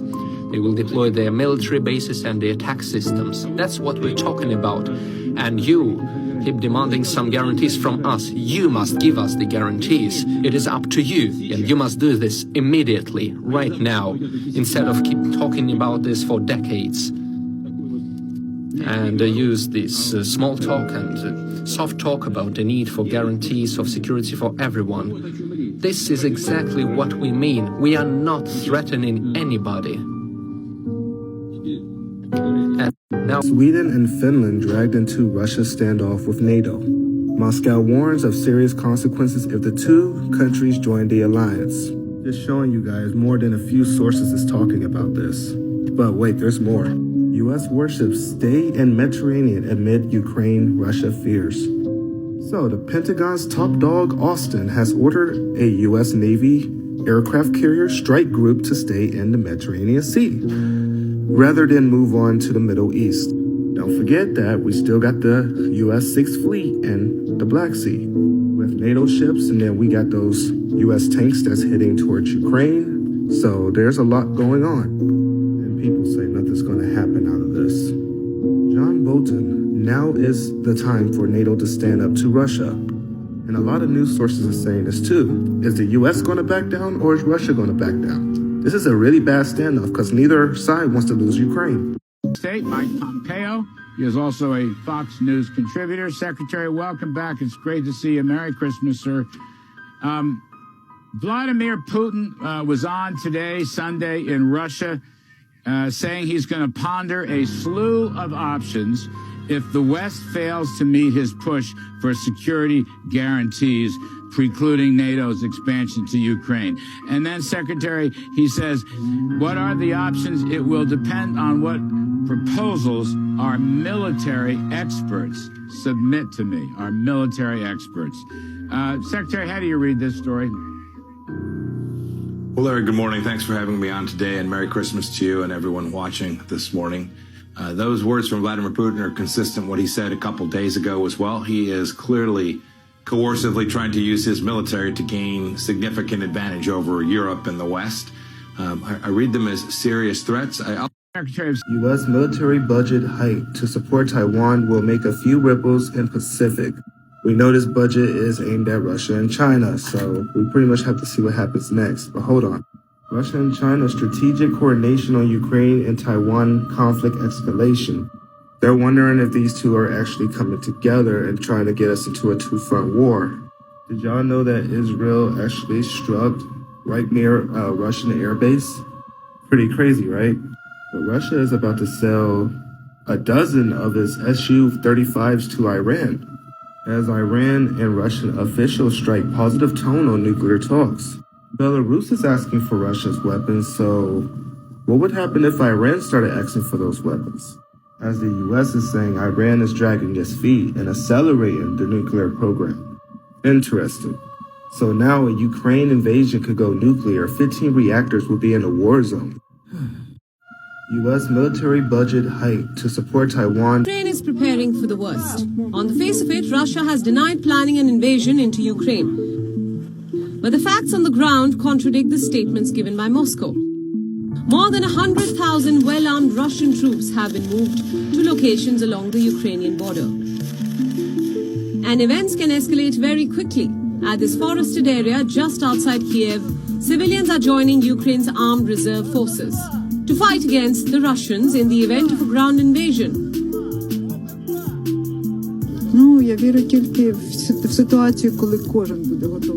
I believe that we will have a chance to win against the opponent who outweighs us in strength and weaponry if every single person is ready to defend our land. The risks of a full-scale invasion or continuation of the hybrid war are quite high now. Dressed in combat fatigues, civilians are being trained with mock smoke grenades and Kalashnikovs.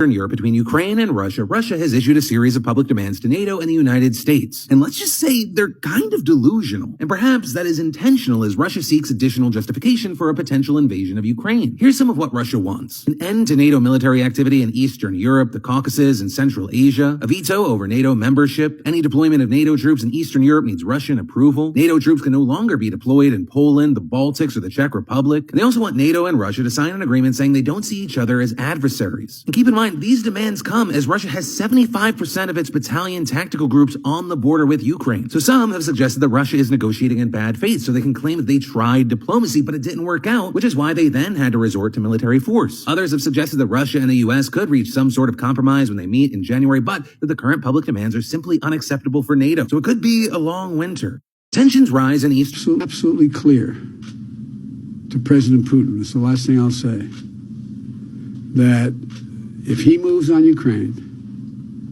the economic consequences for his economy are going to be devastating. Devastating, number one. Number two, we will find it required that we'll have to send more American and NATO troops into the eastern flank, the B9, all those NATO countries where we have a sacred obligation to defend them against any attack by Russia. And number three, the impact of all of that on Russia and its attitude, the rest of the world's view of Russia, would change markedly. He'll pay a terrible price.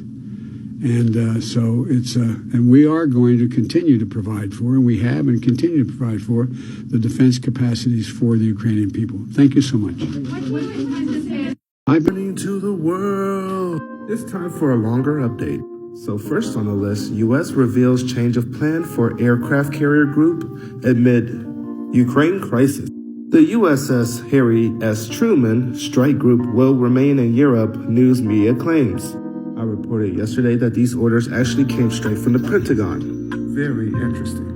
Iran warns U.S. and allies against all-out conflict amid new nuclear talks. As nuclear deal talks in Vienna show promising signs, Iranian military leaders are using aggressive rhetoric to deter the U.S. and its allies from strikes on the country's nuclear infrastructure.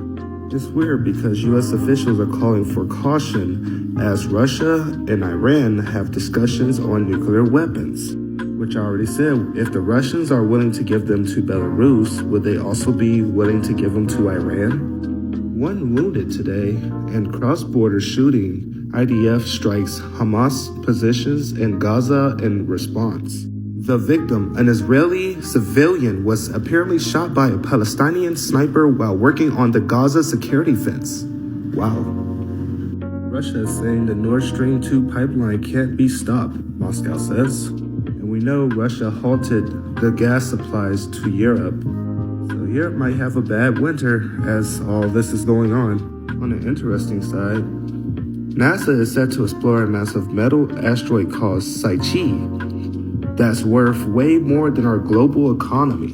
This is apparently what the asteroid looks like. With tensions with China, Taiwan eyes deeper U.S. security ties after Joe Biden signs defense bill.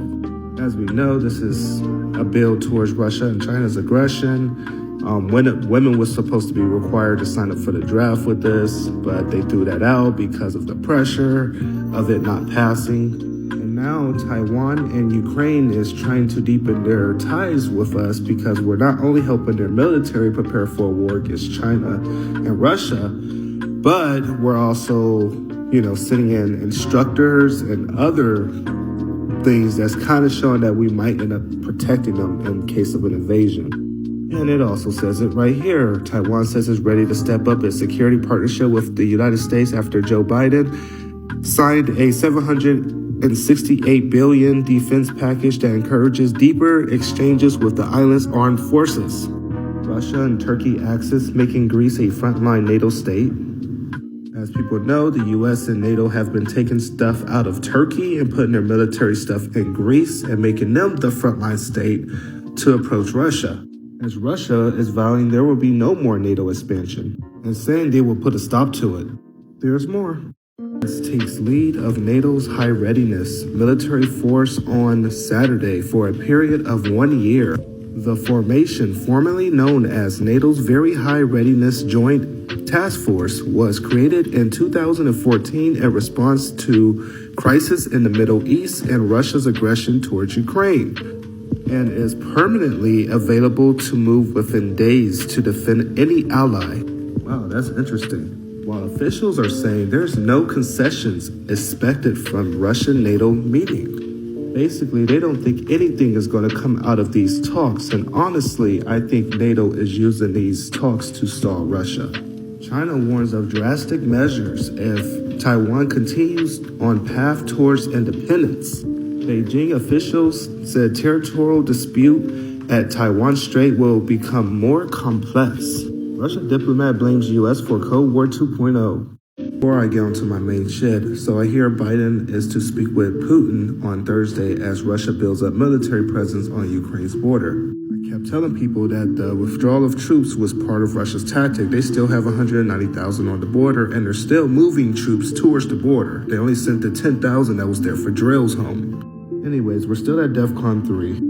Russia is claiming that Ukraine aims to attack Crimea in early 2022 due to Ukraine's bad internal situation of absolute hopelessness. Russia is also saying that NATO is refusing to speak to Russia on equal basis and maintain an equal dialogue. Did y'all know on December 17th, Ukraine began mandatory conscription of women into their military of ages between 18 and 60 who are fit for military service? Wow. Ukraine is saying that Russia continues to increase forces, combat equipment, artillery, and armored vehicles near the border. Wow. Before the last war, how a U.S. and Russia conflict would play out. A showdown between Washington and Moscow would be the worst outcome for both sides, and they know it. Hundreds of formidable tanks rolling down hills, thousands of high-caliber guns unleashing devastating artillery barrages, apocalyptic nuclear explosions, millions of deaths, and indescribable suffering. That would be how any potential military conflict between the U.S. and Russia would play out. And there's crazy people for this shit. And the rest of this article explains how Ukraine could easily turn into a World War III situation. Russian Star Wars missile enters service amid tensions with the West. Russia has deployed a new top-secret Star Wars missile that is designed to shoot down nukes and satellites into service, the military has said. I guess people forgot last month Russia threatened to destroy NATO satellites. That was the point of them blowing up their old satellite. Not good. It's like China and Lithuania is having some crazy problems. China not blocking Lithuanian goods, but firms consider cutting ties amid rising anger. But firms consider cutting ties as calls for punishment rise. Don't forget that Lithuania is a NATO member. On the 16th, Lithuania closed an embassy in China after the last diplomat leaves amid Taiwan spat. So there's real beef between these two. France prepares great blackout, also in the form of a workers' stop and closure of main industries of the country. France has already been testing blackouts such as that of the Minister of Industry and Energy of several EDF nuclear power plants that will be repeated in the coming weeks. Interesting. Are you ready for a possible blackout? US, German, French, UK top diplomats discuss coordination on Ukraine. Looks like China, US, and Russia in moment of crisis, senior official says ahead of Biden-Putin call. The US and Russia are in a moment of crisis, a senior Biden administration official said Wednesday shortly after the White House announced a call later this week between American President and Russian Vladimir Putin. Well, we have our naval fleet in the Black and Mediterranean Sea. We also have tanks heading towards Ukraine. And then we also have all those instructors, tens of thousands of NATO instructors heading into Ukraine on the front lines. And I don't expect anything to come out of these talks. And then they say this was a distraction for the Maxwell trial. Well, it's over now and things are still heating up. Vlad's rage. Land grabbing Putin will trigger World War III unless Biden caves in and gives him new territory, expert warns ahead of talks. NATO and Russia want Ukraine, and they're making it clear that neither side is going to back down. Let's hope for the best.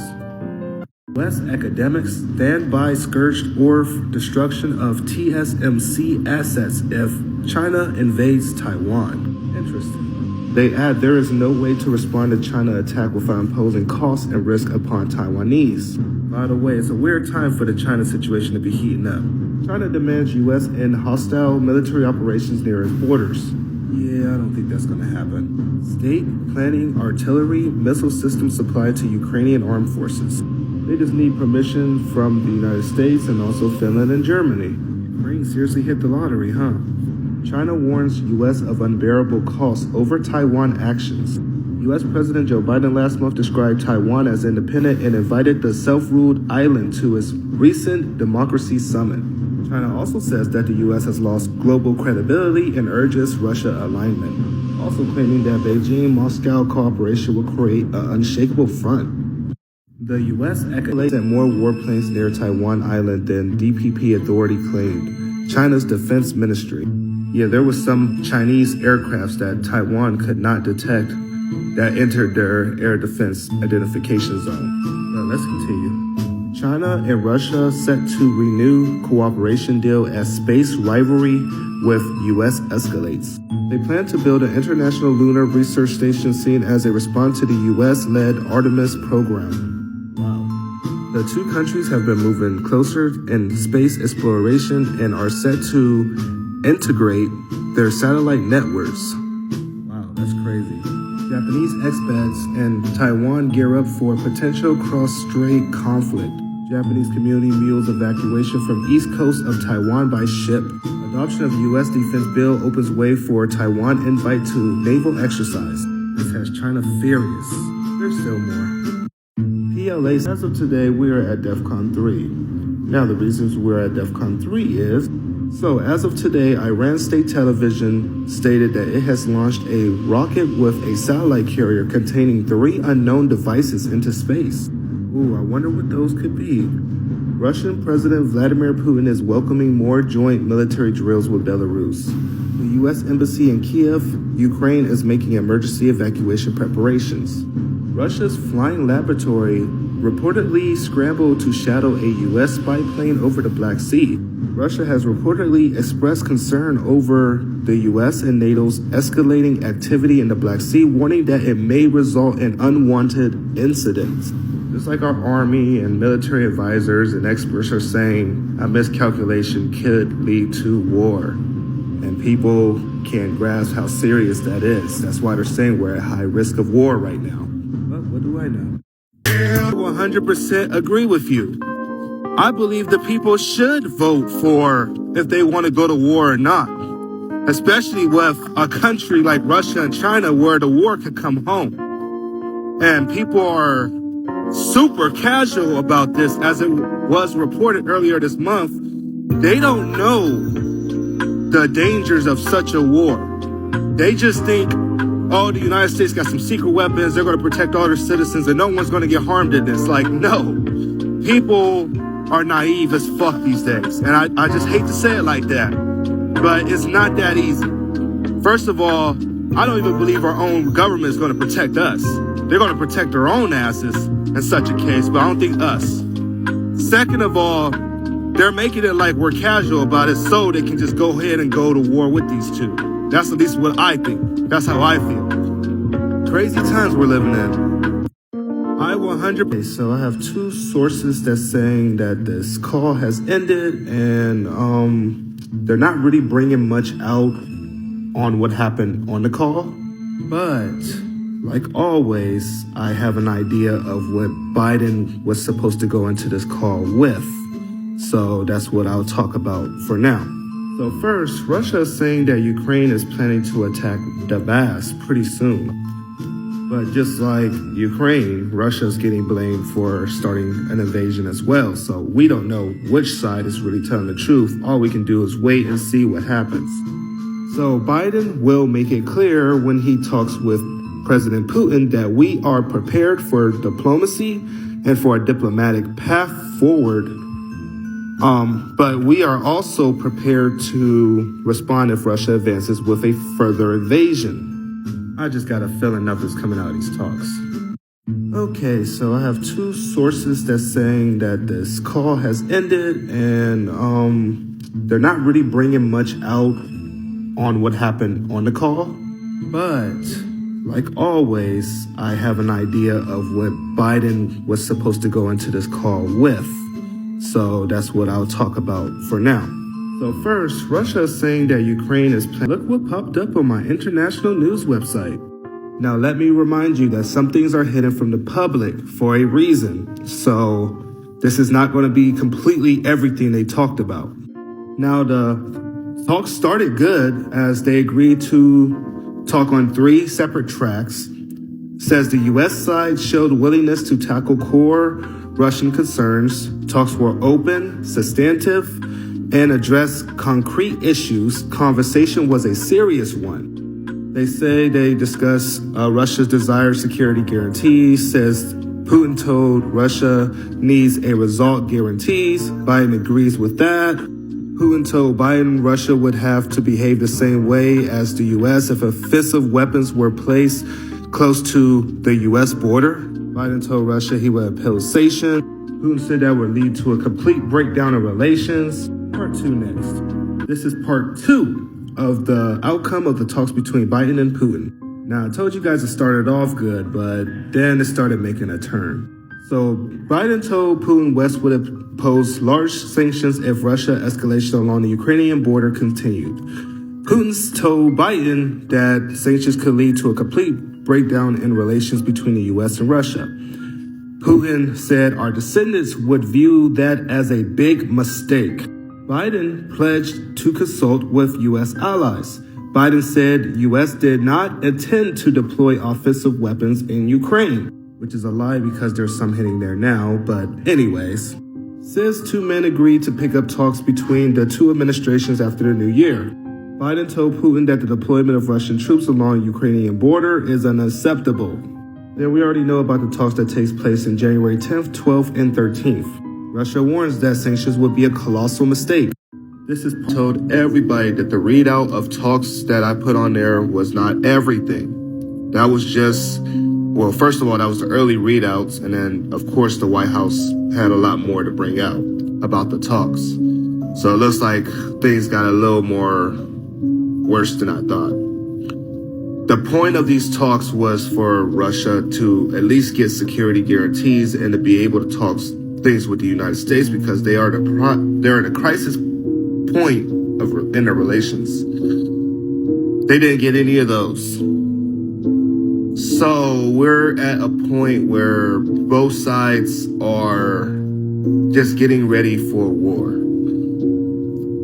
Of course, they're professionals and are not going to say, oh, we're going to go to war. And of course, that's not going to be brought out public. But I have some articles that brought out a little more about the talks because the White House released their versions of it. I don't even know if I should say Happy New Year's Eve because I'm not ready for the New Year's. But let me report, NATO brain dead. 2 leading crack NATO troops Can the West depend on France in face-off versus Russia? So if Russia invades Ukraine, France is going to take the leading role into leading the NATO troops in a war with Russia. I have no idea how to feel about that. NATO ships challenge Russia in the Black Sea. NATO responds to Russia's military escalation on the border with Ukraine. Kiev would like a permanent NATO fleet in the area. Experts warn that Kremlin's negative reaction is inevitable. The risk of clashes in the sea and even accidental increases.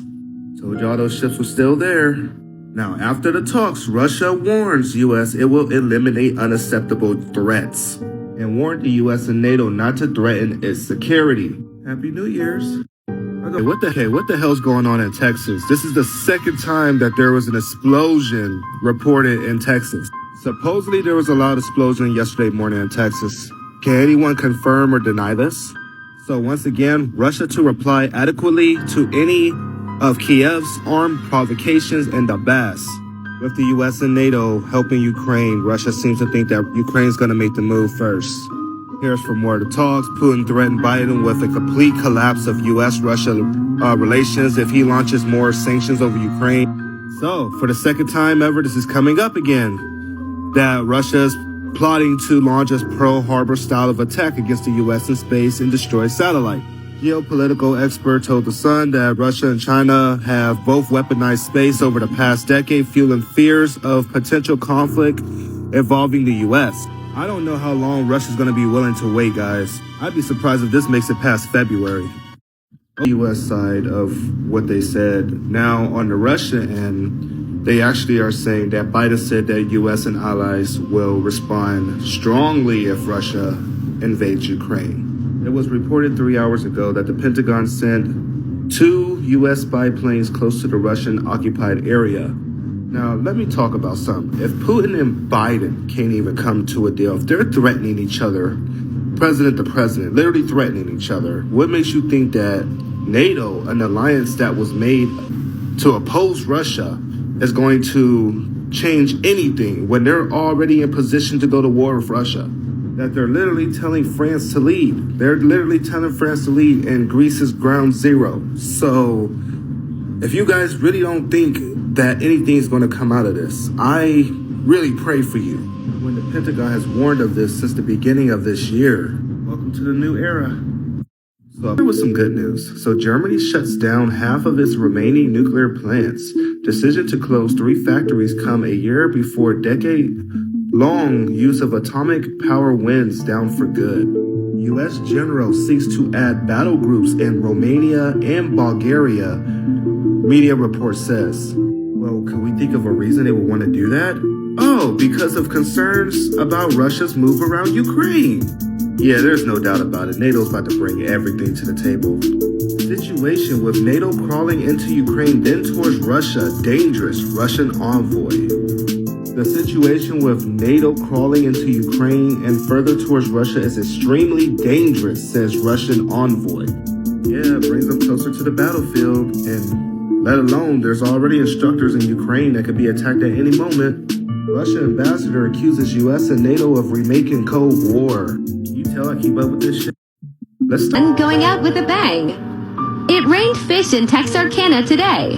WTF. All right, quick update. U.S. military base in Deir ez-Zor attacked with rockets. On Friday, it was reported that at least 3 explosions rocked a U.S. base in Syria. China really wants to make sure it can sink a U.S. Navy aircraft carrier.